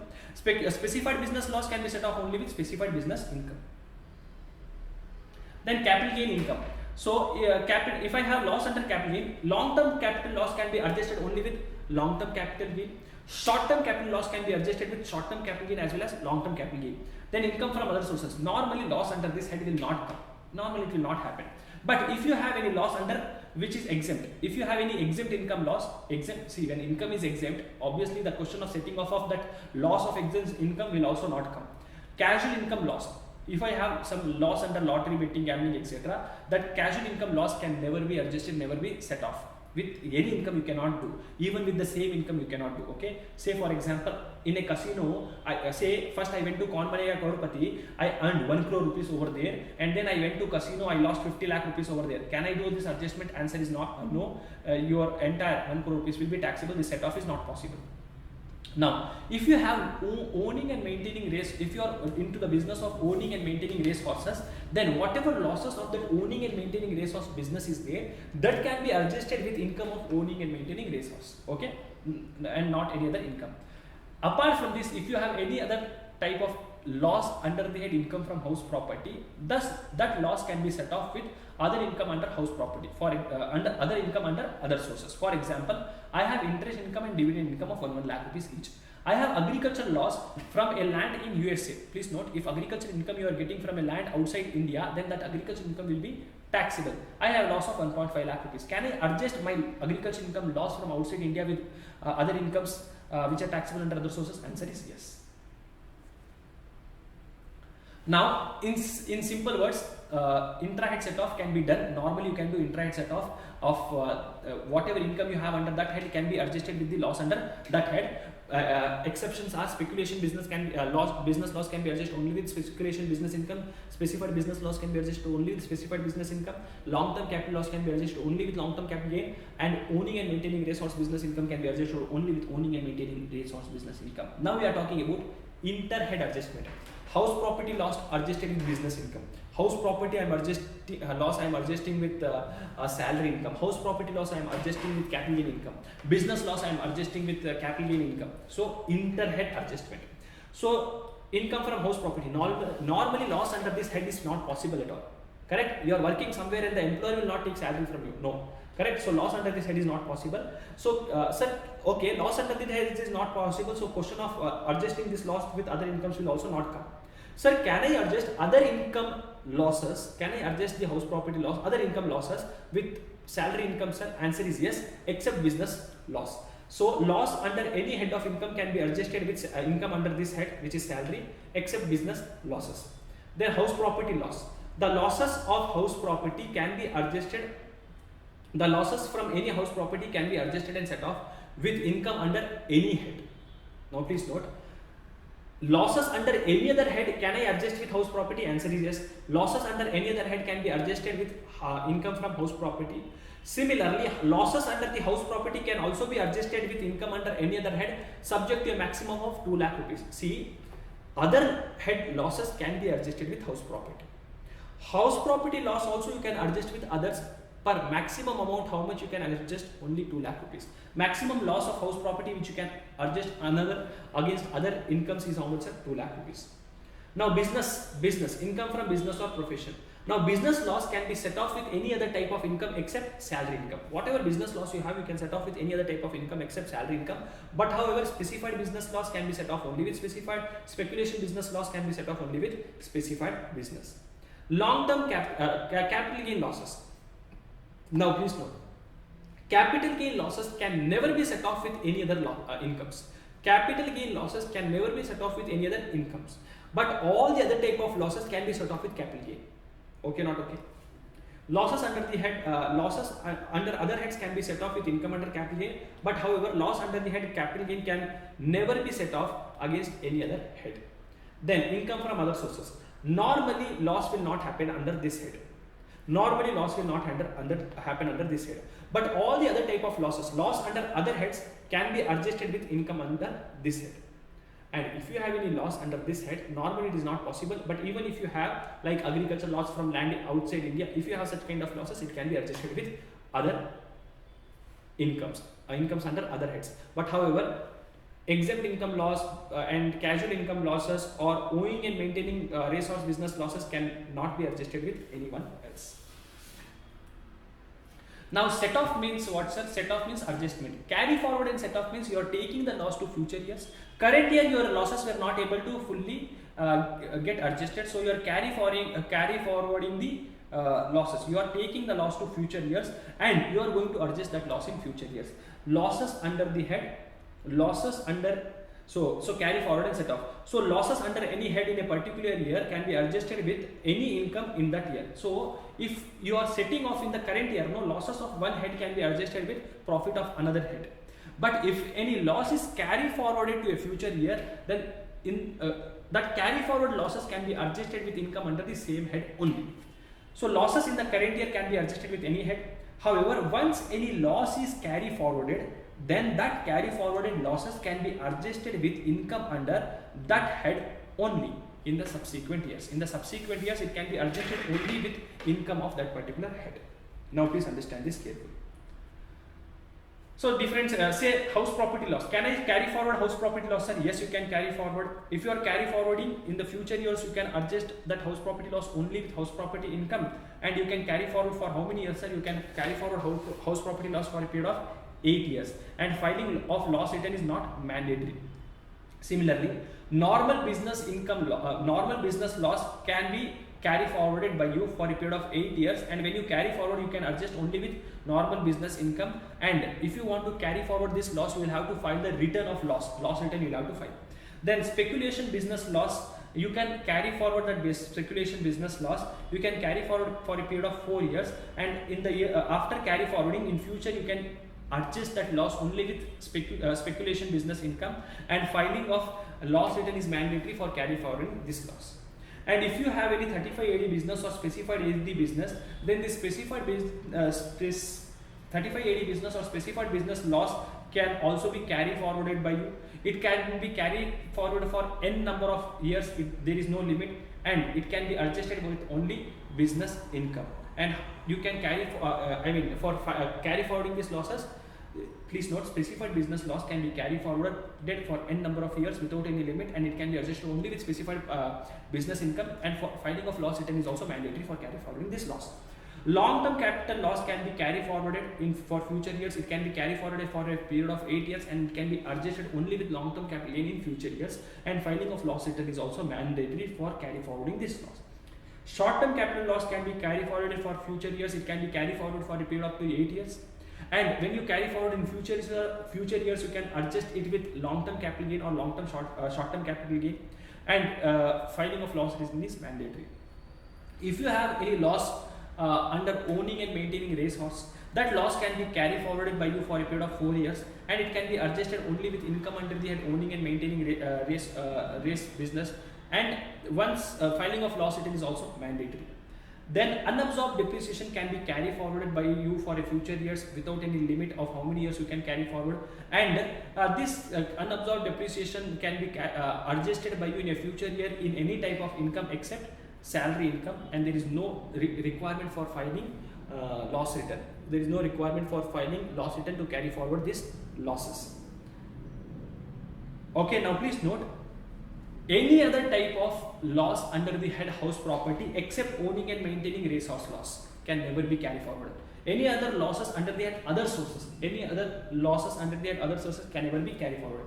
Now, what is the order of set off? First, you should apply section 70, then 75. Meaning, first you should do intra-head adjustment, then you should do inter-head adjustments. First, you should solve the problem of your house, then you should solve the problem of your neighbor. So, order of set off: intra-head adjustment, section 70, and then inter-head adjustment. Now, what is the order of set off of business loss? Business loss should be set off in following manner. Current year loss should be set off with current year business income. Current year depreciation should be set off with current year business income. Brought forward now first you should do current year adjustment. Then brought forward business loss will be set off with current year business income. Then your unabsorbed depreciation, capital expenditure, or family planning which is brought forward by you will be set off with current year business income. Losses under casual income or exempt income can never be set off with any type of income. Brought forward business loss can be set off by you during the current year, even if the business for which the loss was made is not there, even if the business is discontinued.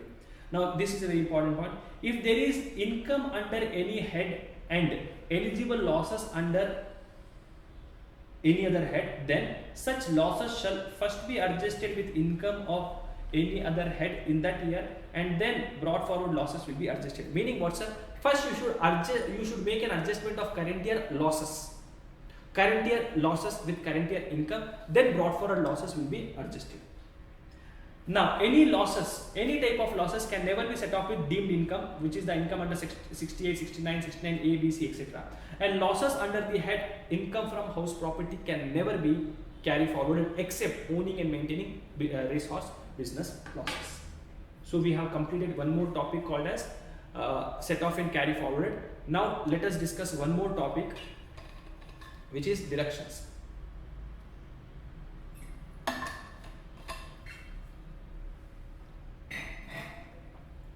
Deductions under chapter 6A. Deductions. Why is this chapter important, sir? See, whatever we have discussed till now, that will help us find gross total income. Now, please note, in our income tax law, what is our aim? Our aim is to find the total income of the assessee and tax liability on that. So, to find total income, you will have to first find gross total income. How will I find gross total income? For finding gross total income, take the income under the head salary, house property, business or profession, capital gain, other sources.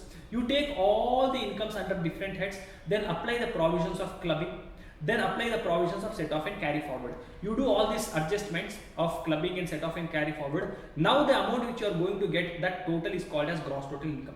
Total of all the heads of income and clubbing, set off and carry forward will give you gross total income. From this gross total income, you are required to give deductions. Deductions under chapter 6A. You are required to give deductions under chapter 6A. You will get what, sir? You will get your total income. So for computation of total income, deduction topic is very important.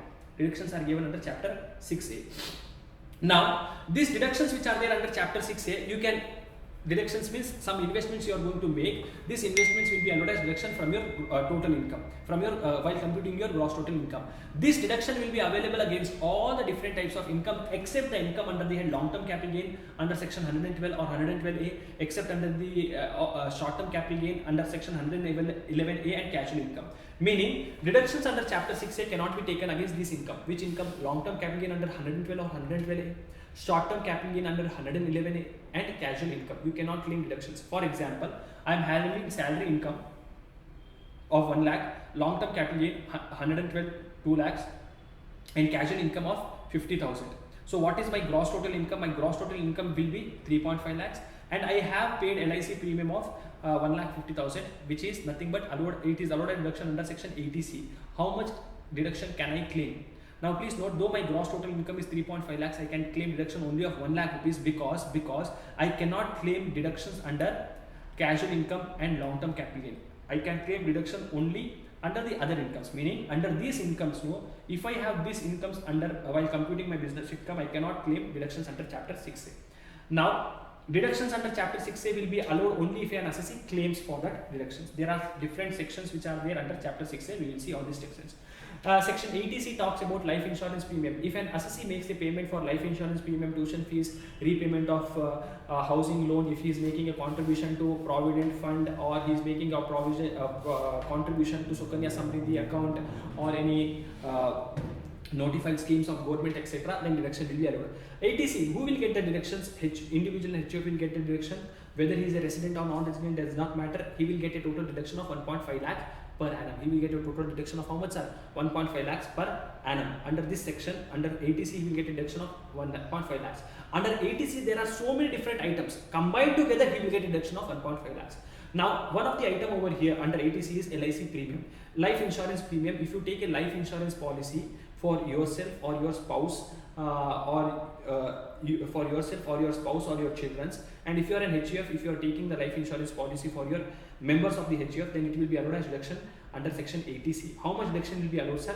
How much ever premium you are paying, the premium which is paid by you, or limit, whichever is this will be allowed as deduction. Sir, what is the limit, sir? For seeing that limit, you should check when the policy is issued. If the policy is issued before on or before 31st of March 2012, then 20% of sum assured is the limit, meaning either the premium paid or 20% of sum assured will be allowed as deduction. If the policy is issued on or after 1/4/2012, then 10% of sum assured is the limit. Either the premium paid or 10% of sum assured, whichever is less, will be allowed as deduction.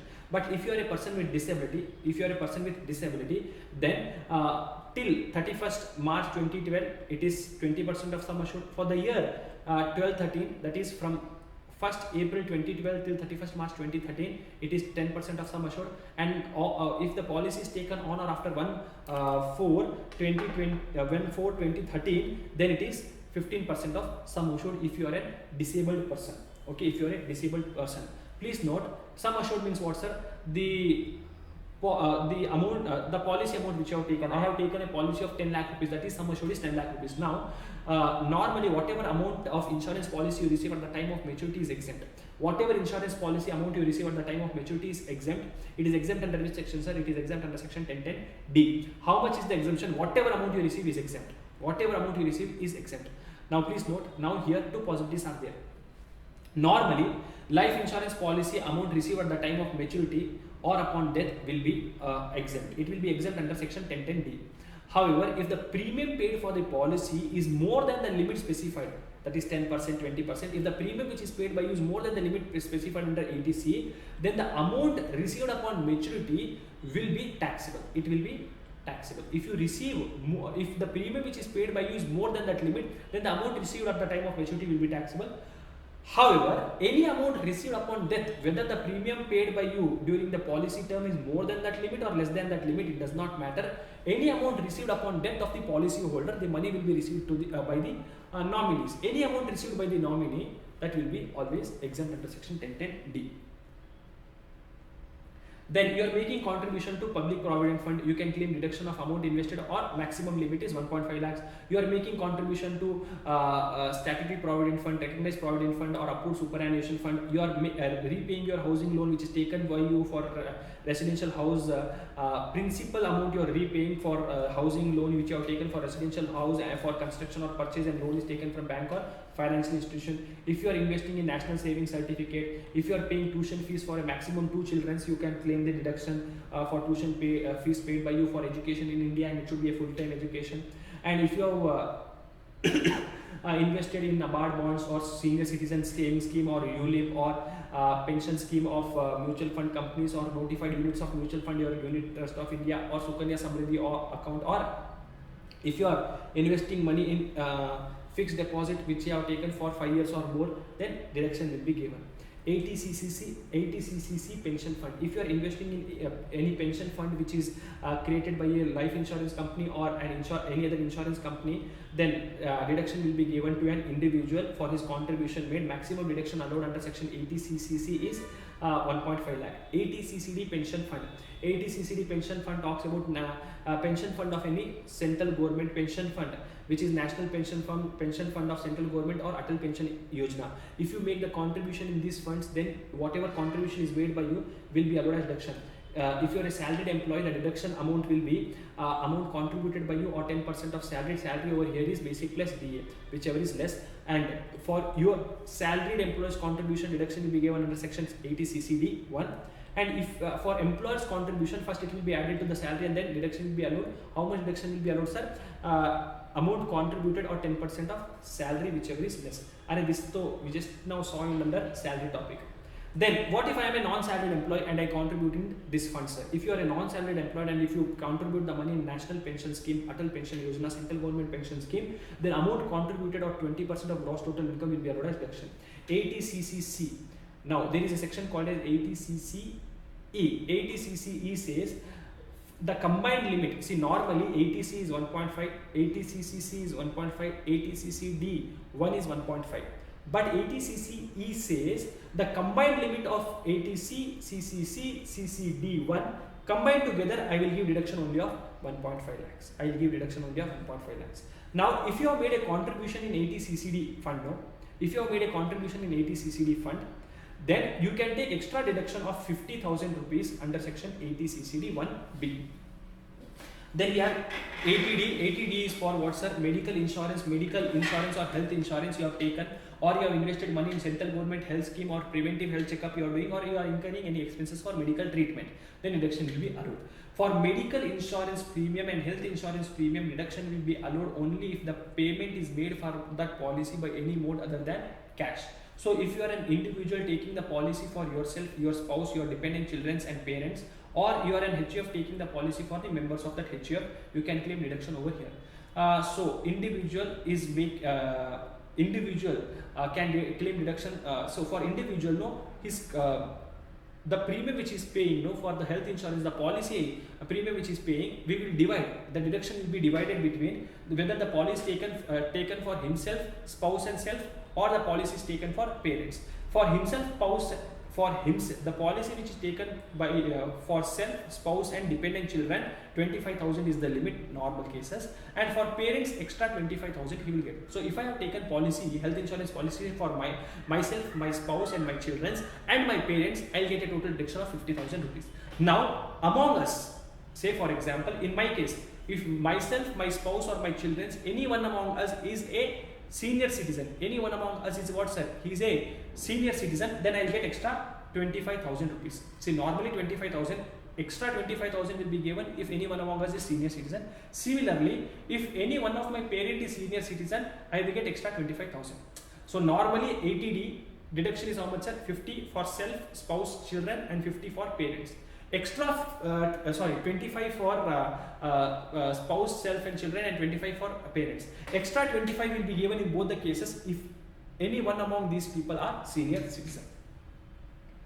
ATDD. Now please note, preventive health checkup you will get maximum 5,000 rupees, wherein preventive health checkup is done for spouse, dependent children, parents, etc. And medical treatment expenditure will be allowed a deduction under section 80D only if the treatment is for a senior citizen who is not having any insurance policy.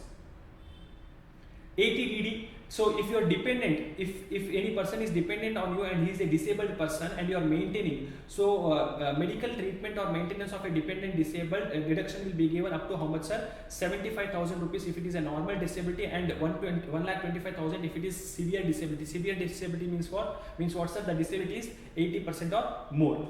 No deduction will be given under ATDD if that person who is disabled is already claiming deduction for himself under section 80U. Now 80U is there. If a person himself is disabled, no, then he will get a deduction under section 80U. The deduction is how much, sir? 75,000 in case of normal disability, and in case of severe disability is 1,25,000. Please note, this is a flat deduction whether you are incurring any expenses or not. Flat 75,000, 1,25,000 deduction will be given. 80DDB. There is a dependent person who is having disease or specified disease, medical treatment. You are incurring expenses for medical treatment. So a resident individual or an HUF is incurring the expenses. Normal cases you will get 40,000, and in severe cases, in case of senior citizen, you will get a deduction of 1 lakh rupees. How much deduction will I get? Actual amount or actual expenses incurred by me, or the limit of 40,000 or 1 lakh, whichever is less, will be allowed a deduction, less insurance claim received. 80E, I'll just cover the important points, I'll ignore all the unimportant point. 80E, if you have taken higher education loan, no, higher education means education, the loan taken for education after 12th standard is higher education. So if an individual is taking higher education loan for himself, for his spouse, children, or legal guardian's education, then whatever interest is paid by him for a period of 8 years continuously will be allowed as reduction. 8 years from the year in which he starts paying loan. So interest on housing loan, 80EE, 80EEA is not important. 80EEB, if you are taking any electric vehicle, if you are taking an electric vehicle, whether it is a car, bike, bus, truck, etc., it does not matter. If an individual is taking any electric vehicle and whatever interest is paying on electric vehicle is allowed as a deduction up to 1.5 lakh rupees, interest is allowed as deduction provided the loan is taken from bank or financial institution and loan is taken during the period 1st April 2019 to 31st March 2023. If you are paid, now this is important from exam point of view. For this attempt it is important because there is a amendment. So section 80G talks about what's a donation. If you any type of assessee makes a donation, if he makes any donation, he will get a deduction under section 80G. So donation can there are two types of donation over here. Donations without any limit, wherein the deduction limit is not specified. Donations with limit, meaning there is a limit of deduction which you are going to get. No limit, meaning you can make any amount of contribution, you will get a you can make any amount of contribution, you will get a deductions under section 80G. So there is a policy. So if you are contributing the money to PM drought fund, if you are contributing the money to whom, sir? PM drought fund, 50% of amount contributed by you will be allowed a deduction. Before here there was also Rajiv Gandhi fund, then Jawaharlal Nehru fund and Indira Gandhi fund. These three funds have been removed. This is an amendment. Okay. So PM drought fund, any amount contributed by you into 50% will be allowed a deduction. So if you are contributing the money to any type of fund where there is name of say Prime Minister fund is there, or some state government fund is there, or some center Chief Minister fund is there, or any fund is there where the word national is there, Swachh Bharat fund, Clean Ganga fund, or any fund related to army people is there, or any fund related to Zilla Parishad is there, meaning any fund you find, PM CARES fund, PM this relief fund, PM that relief fund, 100% allowed deduction. Any state government fund, Gujarat government fund, Tamil Nadu government fund, all the types of fund where you see the word state what is that, state government or PM, CM, national, Swachh Bharat, Clean Ganga, etc., 100% amount of contributed will be allowed as deduction. Then there are some funds for which limit based deduction is allowed. So the limit based are also two categories. Whatever amount you are contributing, no, there is a limit for that. Only this much amount will be allowed as deduction. Of that, 50% or 100%. 50% if you are contributing for minority, trust, giving the money to any trust, temple, mosque, gurudwara, etc., or for any housing accommodation. Then 100% deduction will be allowed if it is for family planning as well as Indian companies donating for Olympics. So how much deduction will be allowed under this limit base? What is the limit, sir? The limit will be amount donated by you or 10% of adjusted total income, whichever is less.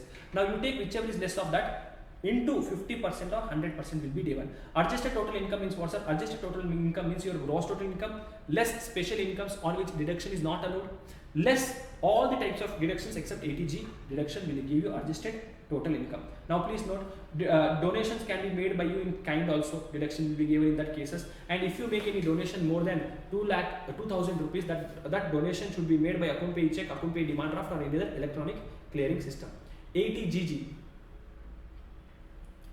is for what, sir? 80GG is for rent paid for housing, house property. If you are paying any rent, now if you are a salaried employee, then you are covered under salary, but you are non-salaried employee, etc. If you are an individual who is not, if you are an individual who is not getting an HRA and who is not having any house at the place of his employment and who has not claimed any benefit for self-occupied property, then he can claim a deduction of a maximum of 5,000 rupees per month or 25% of adjusted total income, or rent paid minus 10% of adjusted total income. Adjusted total income is what's a gross total income less all the types of special incomes and all the deductions under chapter 6A. That will give you adjusted total income. Individual, minor child or spouse, etc. no one should have house at the place where the employment is happening, and declaration should be submitted in form 10 BA. 80 GGA, if you make donation to scientific research or rural development, you will get a deductions. So if you are an any type of assessee other than the assessee who has a business income, because for business income he can claim deduction under section 35, who is making donation to the scientific research association organizations or for rural development fund or poverty eradication fund, whatever donation is made by him, he can claim deduction, 100% of the deduction, provided if you are making donation more than 2,000 rupees, it should be by account pay check, account pay demand draft, or any other electronic clearing system. Now, if you are contributing to political party or electoral trust, then deduction will be given to you under 80 GGB or 80 GGC. 80 GGB if the donation is made by Indian company, whatever amount is donated by you for electoral trust or a political party will be allowed a deduction. Under 80 GGC, donation the deduction will be given to all the other types of assessees. 100% deduction will be given. Donation can be made if the donation can never be made in cash, even 1 rupees. 80 JJAA, deduction will be given for additional employee cost which is incurred by a company. Any type of assessee who is engaged in any business whose books of accounts are subject to audit can claim a deduction of 30% of additional employee cost. What do you mean by additional employees? Are for existing business, the new employees which you have employed during the year compared with the employees which were there as on the last date of previous year, and if it is a new business, whatever employees are appointed by you during the previous year will be treated as new employees. So additional employee will not include those employees whose salary is more than 25,000 per month. Those employees who are working for less than 240 days in the previous year, and 150 days will be taken in case of fall manufacturing company, meaning footwear company, apparel company and leather company. 150 days will be taken instead of 240 days, and if the employee does not participate in recognized provident fund. Now very important is this 80 TTA, interest on saving account. If an individual other than senior citizen, if he is having any interest income, if he is having any interest income from saving account, then that interest income can be from bank, post office or cooperative society, that will be allowed as deduction. How much deduction will be allowed? Up to 10,000 rupees will be allowed as deduction. So interest on deposits. So if you are a senior citizen who is having any type of deposit, whether it is saving deposits or fixed deposit, etc., recurring deposit, does not matter, which is made by you in bank, cooperative society, post office, etc., amount of interest received of 50,000 will be allowed as deduction to you. Royalty income will be allowed as deduction in case. Now, from exam point of view, not so relevant. 80 QQB, 80 RRB. 80 QQB is royalty for author for the book which is written by him. 80 RRB is royalty for patent. Now, how much deduction will be allowed, sir? In case of books, no. If the royalty income is less than or equal to 15% of book value, then whatever royalty you have received, or 3 lakh rupees, whichever is less, will be allowed as deduction. If the royalty income is more than 15% of book value, the book value is 1,000 rupees and you are getting royalty of 300 rupees, that means it is 30% of book value. So take the royalty to be equal to 15% of book value, which is equal to 150 rupees, and compare with the into number of books sold, and compare that with 3 lakh rupees, whichever is less will be allowed as deduction.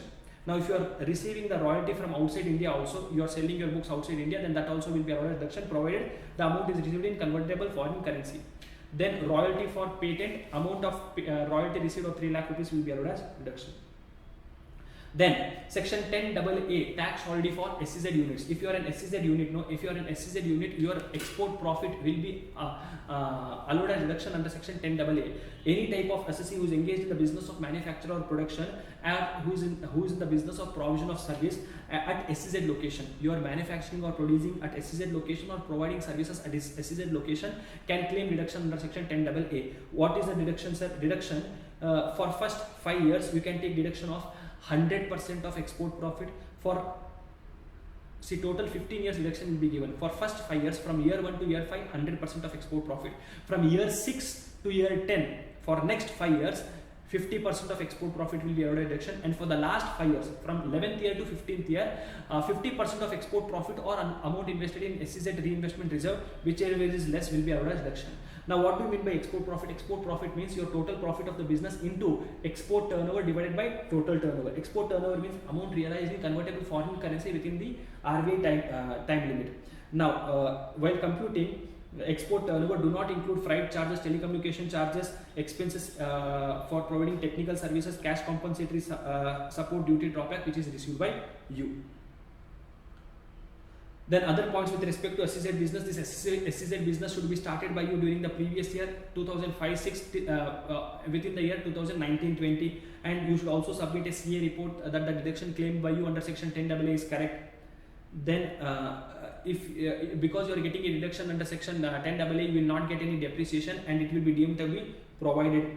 If you are claiming deduction under section 10AA, no, for same business you cannot claim deduction under section 35AD. Then this SEZ reinvestment, whatever amount you have deposited in this SEZ reinvestment reserve should be used within a period of 3 years for the specified purpose. In the year when you are not, if you are misutilize it, it will be deemed as your business income and taxable in that year. Then we have 115 JC. 115 JC is what's the alternate minimum tax. Alternate minimum tax. Normally an assessee except company will have to pay a tax called which is as per the normal provisions which we have found, or alternate minimum tax whichever is higher. All the assessees except companies such as individual HUF, AOP, BOI, artificial judicial persons or LLP will have to pay tax equal to tax computed under normal provisions or alternate minimum tax as per 115 JC whichever is higher. What is this alternate minimum tax, sir? Alternate minimum tax, how is it computed, sir? Compute your adjusted total income into 18.5% will be your adjusted total income into 18.5% will be taken as your alternate minimum tax. And what is this adjusted total income? Adjusted total income means take your normal total income. Take your total income. Normally, whatever we have computed till now, whatever topics we have seen till now, that is nothing but that is helping us compute the total income. So take your total income. From the total income, add back the deductions which is claimed by you. If you have claimed this deduction, add back this deduction. Which deductions, sir? Deductions under section 35AD, deductions under section 10AA, and deductions under section 80JJ, AA, QQB, RRB. Add back these deductions if you have claimed while computing your normal total income. While computing your total income, if you have claimed these deductions, no, add back those deductions. You will get some amount. To that amount, give depreciation. Give depreciation for which assets, sir? Give depreciation for those assets which are used by you in 35AD business. Which are used by you in which business, sir? 35AD business. So take your normal total income, subtract the deductions under 35AD, 10AA, 80JJ, AA, QQB, RRB. You will get some amount. From that amount, add back these deductions. From that amount, you will get some amount. From that amount, subtract 35AD business asset depreciation. Take the depreciation for those assets. You will get your adjusted total income. Adjusted total income into 18.5% is your alternate minimum tax. Now, alternate minimum tax provision will not be applicable for individual HUF, AOP, BOI, artificial judicial person if his adjusted total income is not exceeding 20 lakh rupees. And it will also not apply to a person who is opting for 115 BSc. So, an example is given over here. Now, please note, now since alternate, see what is happening, normally you have to pay tax as per normal provision. But adjusted alternate minimum provision says you will either have to pay tax as per normal provisions or AMT, whichever is higher. So if AMT is higher, that means can I say I am paying tax more than what I was liable to pay? So lawmakers are telling, since you are paying more, whatever extra you have paid will be given to you as AMT credit. And in future years, when your normal tax is more than your AMT, no, that time I will allow you to adjust this AMT credit. So AMT credit, a person will get AMT credit if his adjusted total, if his alternate minimum tax is more than normal tax. This AMT credit can be carried forward for a period of 15 years and it can be set off in the future years. It can be carried forward and set off in future years. Now this is all about your total income topic. All this topic which we have seen till now is with respect to total income, meaning your heads of income plus clubbing set off and carry forward topics and deductions will help you find your total income. Then on this total income you have to compute the tax as per normal provisions or as per AMT. Correct? This will help you find the total income. Now there is only one last chapter which is left over, which is TDS, TCS and advanced tax. TDS, TCS, advanced tax and return of income. Let us quickly revise this topic also and complete our discussion.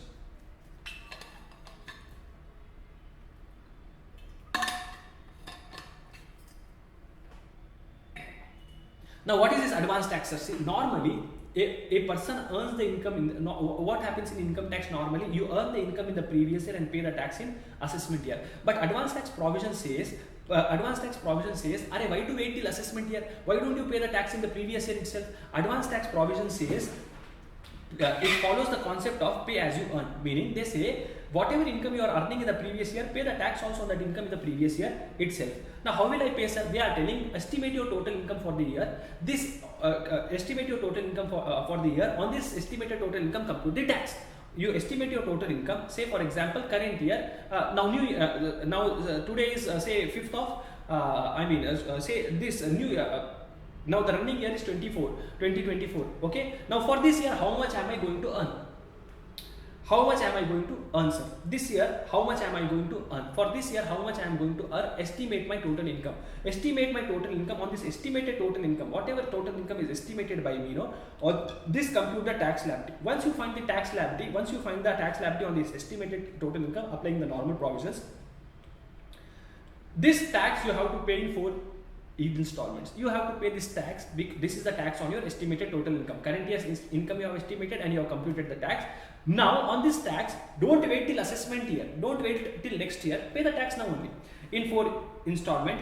What is the date of paying this taxes? At 15th June, 15th September, 15th December, 15th March. 15th June, 15th September, 15th December, 15th March. 15%, 45%, 75%, 100%. 15th June, 15th September, 15th December, 15th March. 15%, 45%, 75%, 100% you have to pay. Okay, not okay. Now please note, what is advance tax? Advance tax is the tax which is paid by a person in the previous year. Advance tax liability is recorded to be paid. You will have to pay advance tax only when your advance tax liability is rupees 10,000 or more. In case of senior citizen, advance tax provision will not be applicable if it does not have any business income. And if you are a 44AD person, normally advance tax is recorded to be paid by you in 4 installment. But if you are a 44AD person or 44ADA person, you can pay your entire advance tax liability in one single installment. And advance tax on following income will be payable. Now normally advance tax is recorded paid by you during the installments by 15th of June etc. But for following incomes, advance tax you will have to pay from the upcoming installment. Advance tax on following income will be paid from the date when these incomes are generated. Which incomes are capital income, casual incomes and PGBP for the first time, because we cannot determine whether I am going to earn this income or not. We cannot estimate this income. Sir, how will I compute my advance tax liability? Compute your gross estimated total income for the year. Give chapter 6A estimated gross total income. From that, give chapter 6A deductions. You will get your estimated total income. On this estimated total income, compute the tax as per whatever tax rate is applicable to you. Compute the tax. Add surcharge if it is applicable. Add health and education cess if it is applicable. You will get your total tax liability. Correct? From this, subtract TDS or TCS which is deducted and paid to the government. TDS which is deducted and paid to the government, the TCS which is collected and paid to the government. You subtract the TDS, TCS. Now whatever you have left over, whatever is left over is your advance tax liability. This advance tax liability you will have to pay in 4 installment: 15%, 45%, 75% and 100%. So there is this question, sir, what will happen if if I don't pay advance tax, what will happen if I don't pay the taxes in advance? Interest will be levied. Interest will be levied. Now, interest under section 234A, B, and C. There are three types of interest under income tax law: 234A, B, and C. Interest under section 234A will be levied if you don't file your income tax within the due date. If you don't file your income tax within the due date, that means you have not paid the taxes within the due date. So in such cases, interest for delay in filing of income tax return is levied under section 234A. Interest will be levied from the due date of filing income tax return till interest will be levied from the due date of filing. Interest will be levied from the due date of filing income tax return till the date of actual filing. Interest will be levied at what rate, sir? At 1% of at 1% per month or part thereof. What is the due date of filing income tax return? Normal cases, it is 31st July of assessment year, and in case of audit, it is 31st October assessment year. Interest will be levied from the next day after the due date. So once the due date is over, from the next day, interest will be levied till the date of actual filing of return. So see how many months are over. So accordingly, interest will be levied. Interest is required to be paid on net tax liability after adjusting all the taxes which is paid by you. Whatever net tax liability is there now, after adjusting advance tax, TDS, TCS, etc., net tax liability, whatever amount is there, on that you have to pay interest. Now I have there is also some examples given over here. You can just go through these examples for quick understanding of this provision. Interest under 234B. If you don't pay the advance tax, which you have to pay, meaning if you don't pay 90% of the tax in advance, then this interest will be levied under 234B. Interest is for non-payment or short payment of advance tax. Interest is for what, sir? Non-payment or short payment of advance tax. Interest will be levied at the rate of 1% per month or part thereof. From which dates are? From 1st April. Advance tax means all the taxes which is paid by you during the previous year, which is nothing but by 31st of March. So if you have not paid the advance tax by 31st of March, from 1st of April, interest will be levied at the rate of 1% per month or part thereof till the date of making the payment of taxes by you. Interest will be levied on net tax payable after adjusting all the taxes which is paid by you, including the TDS, TCS, and advance tax.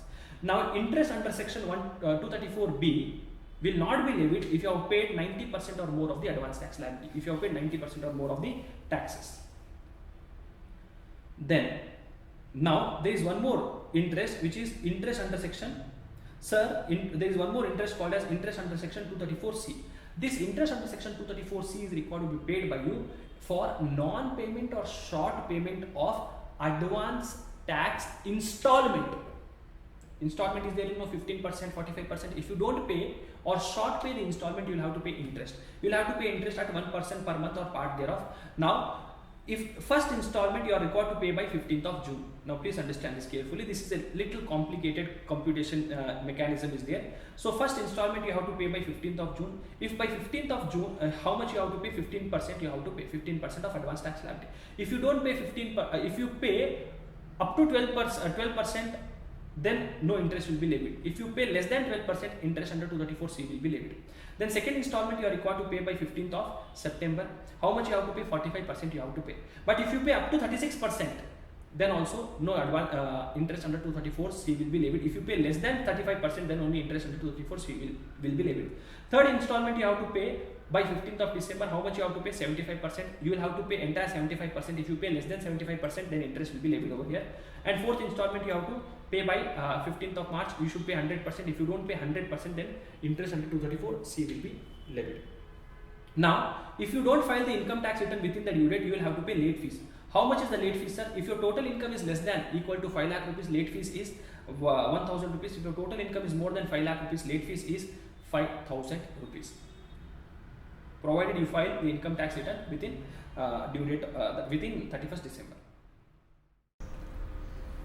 So welcome back. The next topic for our discussion is return of income. Now just procedural aspects are left over: TDS, TCS, and return of income.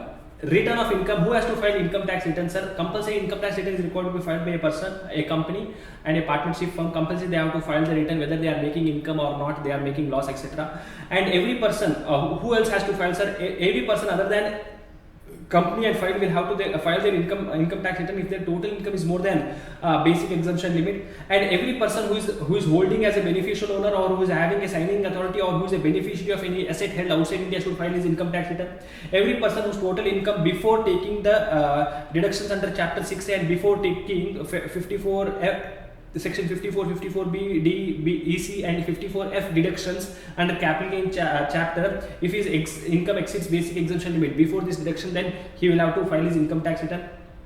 And all those people, in the following persons also will have to file their income tax return. Who sir? Those people who have what sir? Who have deposited money more than 1 crore rupees in their current accounts. Those people who have incurred more than 2 lakh rupees for their foreign travel expenditure. Those people who have incurred more than 1 lakh rupees as their electricity expenses will have to file the income tax return. What is the due date of filing income tax return? In case of company, it is 31st October, and for all the other assessees whose books of accounts are required to be audited by a chartered accountant, then they will have to file their income tax return. For them also the due date of 31st of October of assessment year, and for all the other types of assessee it is 31st of July. See, normal due date of filing income tax return is 31st of July. If you are an audit assessee or if you are a company, it is 31st of October.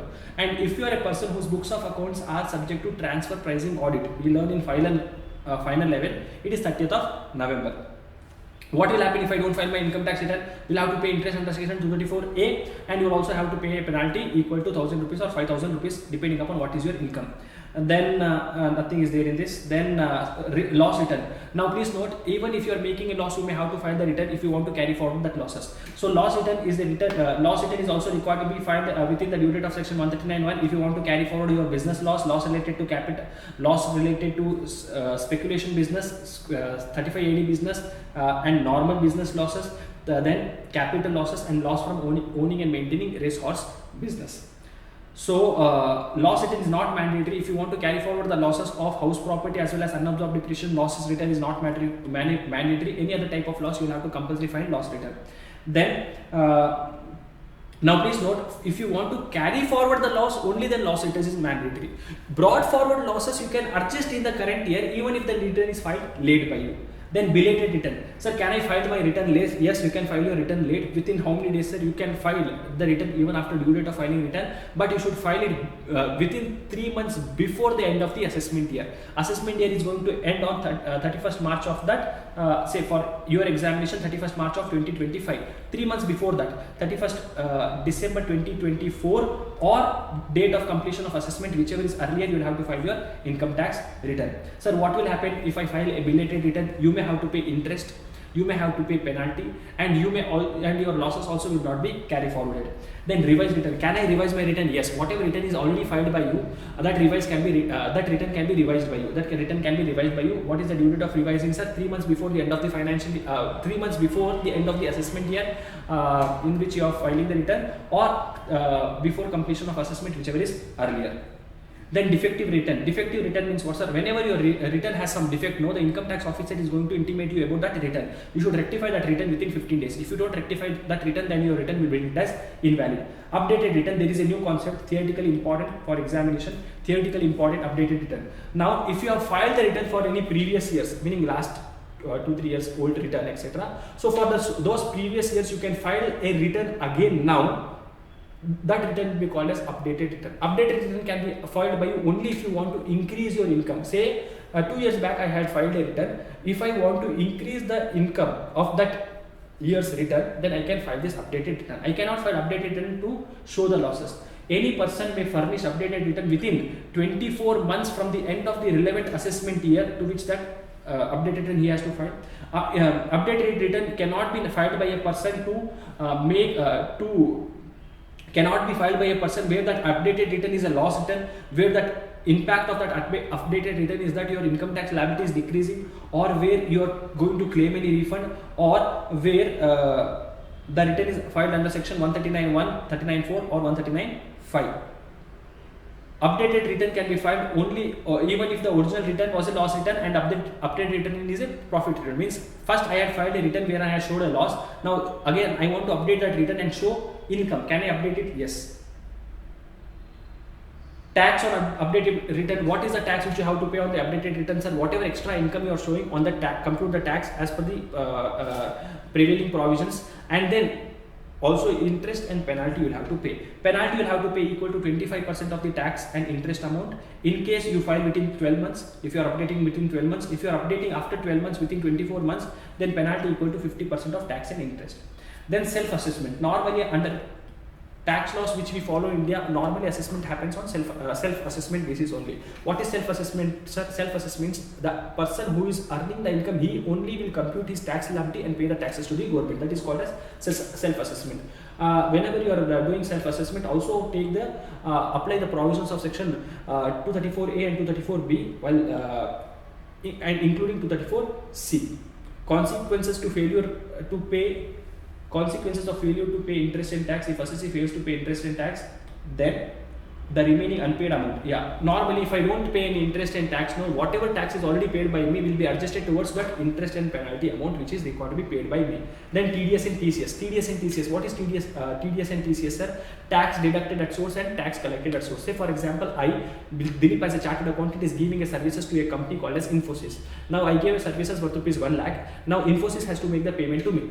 Correct? So Infosys at the time of making the payment to me will deduct taxes at source. This is called as TDS. Okay. Now TCS. Dilip has a jewelry business, Priya Jewelries. Now government says if you sell any jewelry more than 2 lakh rupees from that person to whom you are selling the jewelry, please collect extra money called as TCS.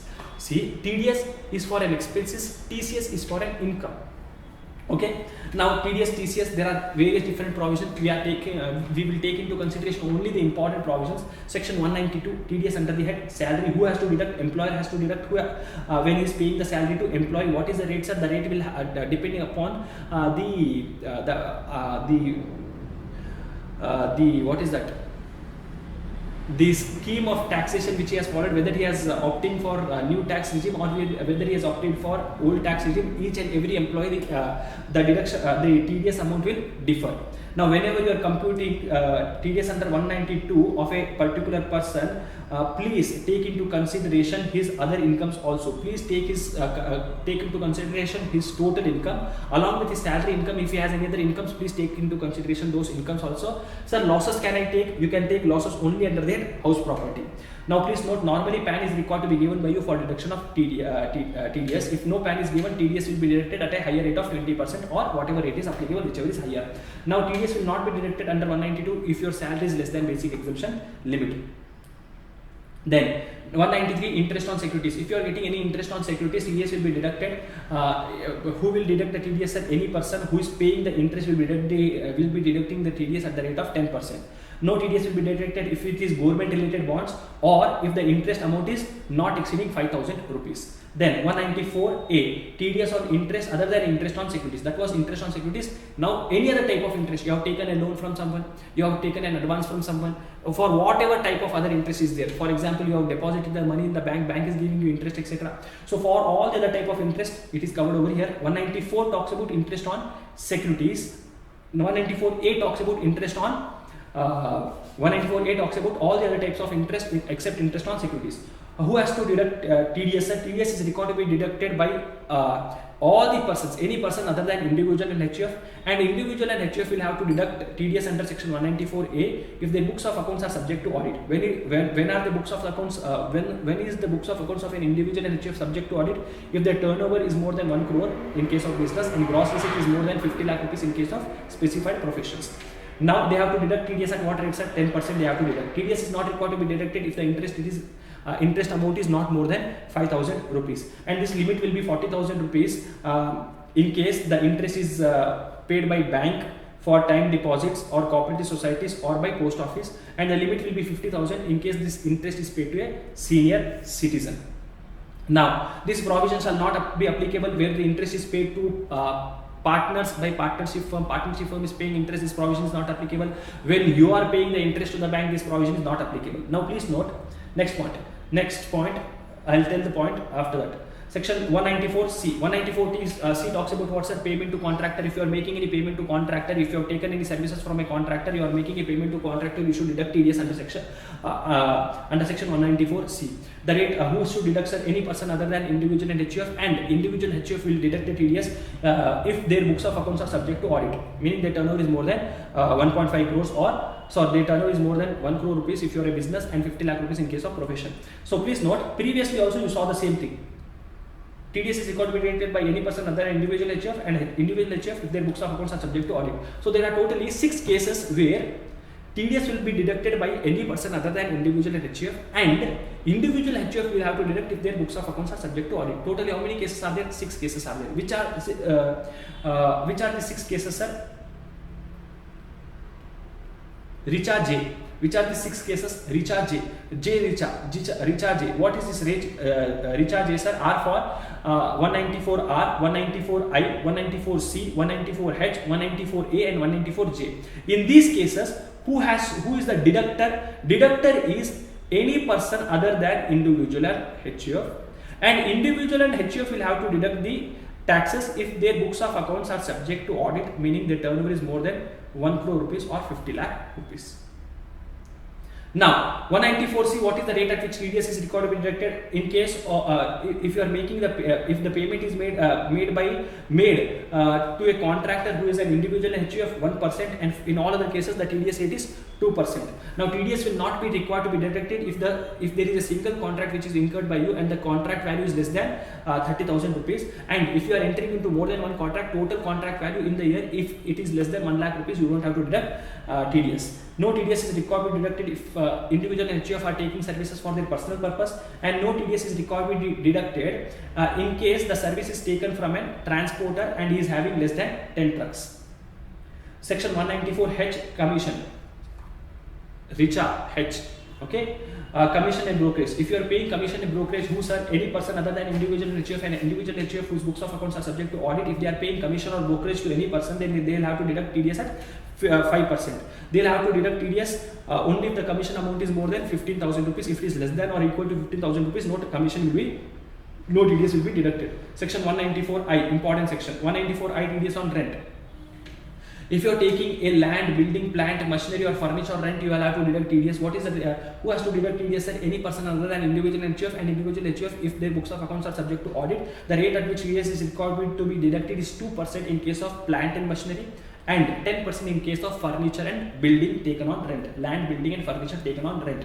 Now, TDS will be deducted under section 194I only if the amount, total rent which is paid by you in a year is more than 2.4 lakhs. If it is up to 2.4 lakhs, no TDS. Meaning if your monthly rent is up to 20,000 rupees, no TDS. If it is more than 20,000, only then TDS will be required to be deducted by you.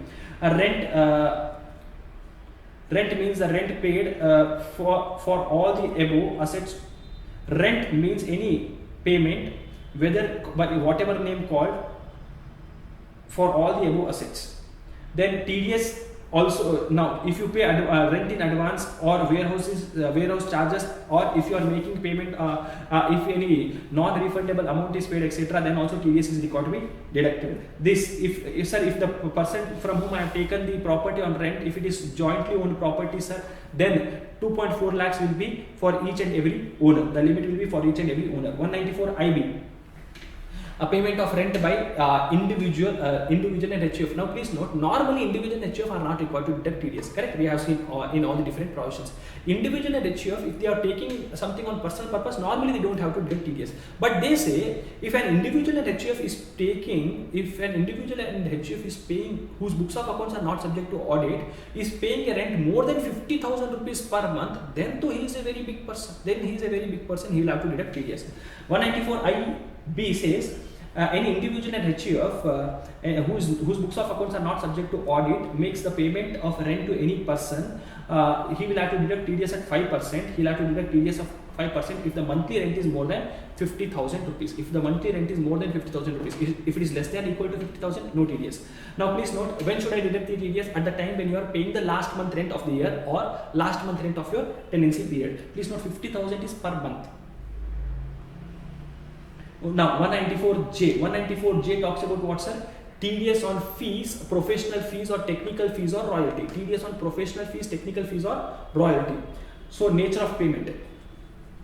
Nature of payment. Payment of, so if you are paying professional fees, technical fees, remuneration to director of the company, royalty or non-competing fees to any person, then TDS will be deducted under 194J. Who should deduct? Any person other than individual and HUF, and individual and HUF if their books of accounts are subject to audit when they are making the payment to any person. Now the rate of which TDS is required to be deducted is 10%. Normally under 194J, what is the rate of TDS? 10%. Note, however, very important point, TDS will be deducted at the rate of 2% in case you are in case the payment is made to a call center, in case you are paying the money for technical fees, or you are paying money for as a royalty for as a consideration for sale, distribution or exhibition of cinematographic films. Now what is the TDS limit, sir? TDS limit is 30,000 rupees for every payment individually separately. For professional fee 30,000 rupees, technical fees 30,000, royalty 30,000, non-competing fee also 30,000. For director fees there is no limit. Even for 1 rupee you will have to deduct TDS. Now please note, TDS should it be deducted by individual HUF? Yes, in first two cases, meaning professional and technical fees yes. If they are paying any other amounts, they don't have to deduct TDS. Who? Individual and HUF. The limit is 30,000 rupees for one nature of payment, meaning if I am taking from the same person, I am taking professional services also and technical services also, then 30,000 for professional, 30,000 for technical. 194M. Now if an individual, normally individual is taking any contract or paying any commission or brokerage or he's taking any professional services, he does not have to deduct TDS. But lawmaker says this individual and HUF, no, if they are taking professional services or they are making the payment to a contractor or they are paying commission to anyone, if the amount is more than 50 lakh rupees, then they will have to deduct TDS. If you are paying more than 50 lakh rupees, that means you are a big person. Nature of payment, payment to contractor, commission, brokerage, professional fees. If you are an individual and HUF who is not covered under 194C, 194J and 194H, and you are making a payment to any resident person, you will have to deduct TDS at 5%. If you make any payment to them whose total value is more than 50,000 rupees, if it is less than 50,000, no TDS is required to be deducted. 194N. So if any cash withdrawal is made from bank or cooperative society or post office, then the bank will have to deduct TDS at the rate of what, sir? 2%. And in case if you are a defaulter, the rate of TDS will be 5%. Now cash withdrawal is more than 1 crore rupees, TDS will be deducted. If it is less than 1 crore rupees, no TDS will be deducted. Meaning if I withdraw from my bank account more than 1 crore rupees, then TDS will be deducted. Now in case of defaulter, cash withdrawal is more than 20 lakh rupees, also TDS will be deducted. From 20 lakhs to 1 crore, the rate is 2%. And if it is more than 1 crore, 5% TDS will be deducted. What is the 5% is the rate of TDS? What do you mean by a defaulter, sir? Defaulter means a person who has not filed his income tax return for last 5 years. Okay, 194N again. So these are all the different provisions of TDS, meaning I have taken only important points. We have other points also like 194B, which is for casual income, 30% is the rate of TDS, etc. Now, and we have TCS provisions, etc. But then those provisions are not so important from exam point of view, and so I have covered only the important points. And further, apart from that, this TDS, whatever TDS you are deducting, other important points I'll tell, whatever TDS you are deducting is required to be paid to the government by 7th of next month. Every month you are required to deduct the TDS. Whatever TDS you are deducting, you should pay by 7th of next month. And for the year end, you should pay. That is for the last month of the year, March month, you will have to pay it by 30th of April. And a person who is deducting the TDS is also required to file a return called as TDS return. This return is required to be filed by him on quarterly basis. When should he file, sir? Once the quarter is over, say for example April, May, June is the quarter. Once the quarter is over by 31st of next month or 30th of next month. So April, May, June, he will have to file the return by 31st of July. For July, August, September by 31st of October. For October, November, December by 31st of January. But for the last quarter, which is January, February, March, he has to file the TDS return by 31st of May. Okay, this is about TDS return, return and due date of making the payment of TDS. Thanks a lot, students. Thanks a lot for watching the video till end. All the very best for your examination. You will definitely pass with flying colors. Let me see you very soon in my next video. Till then, tada, bye bye, take care, enjoy.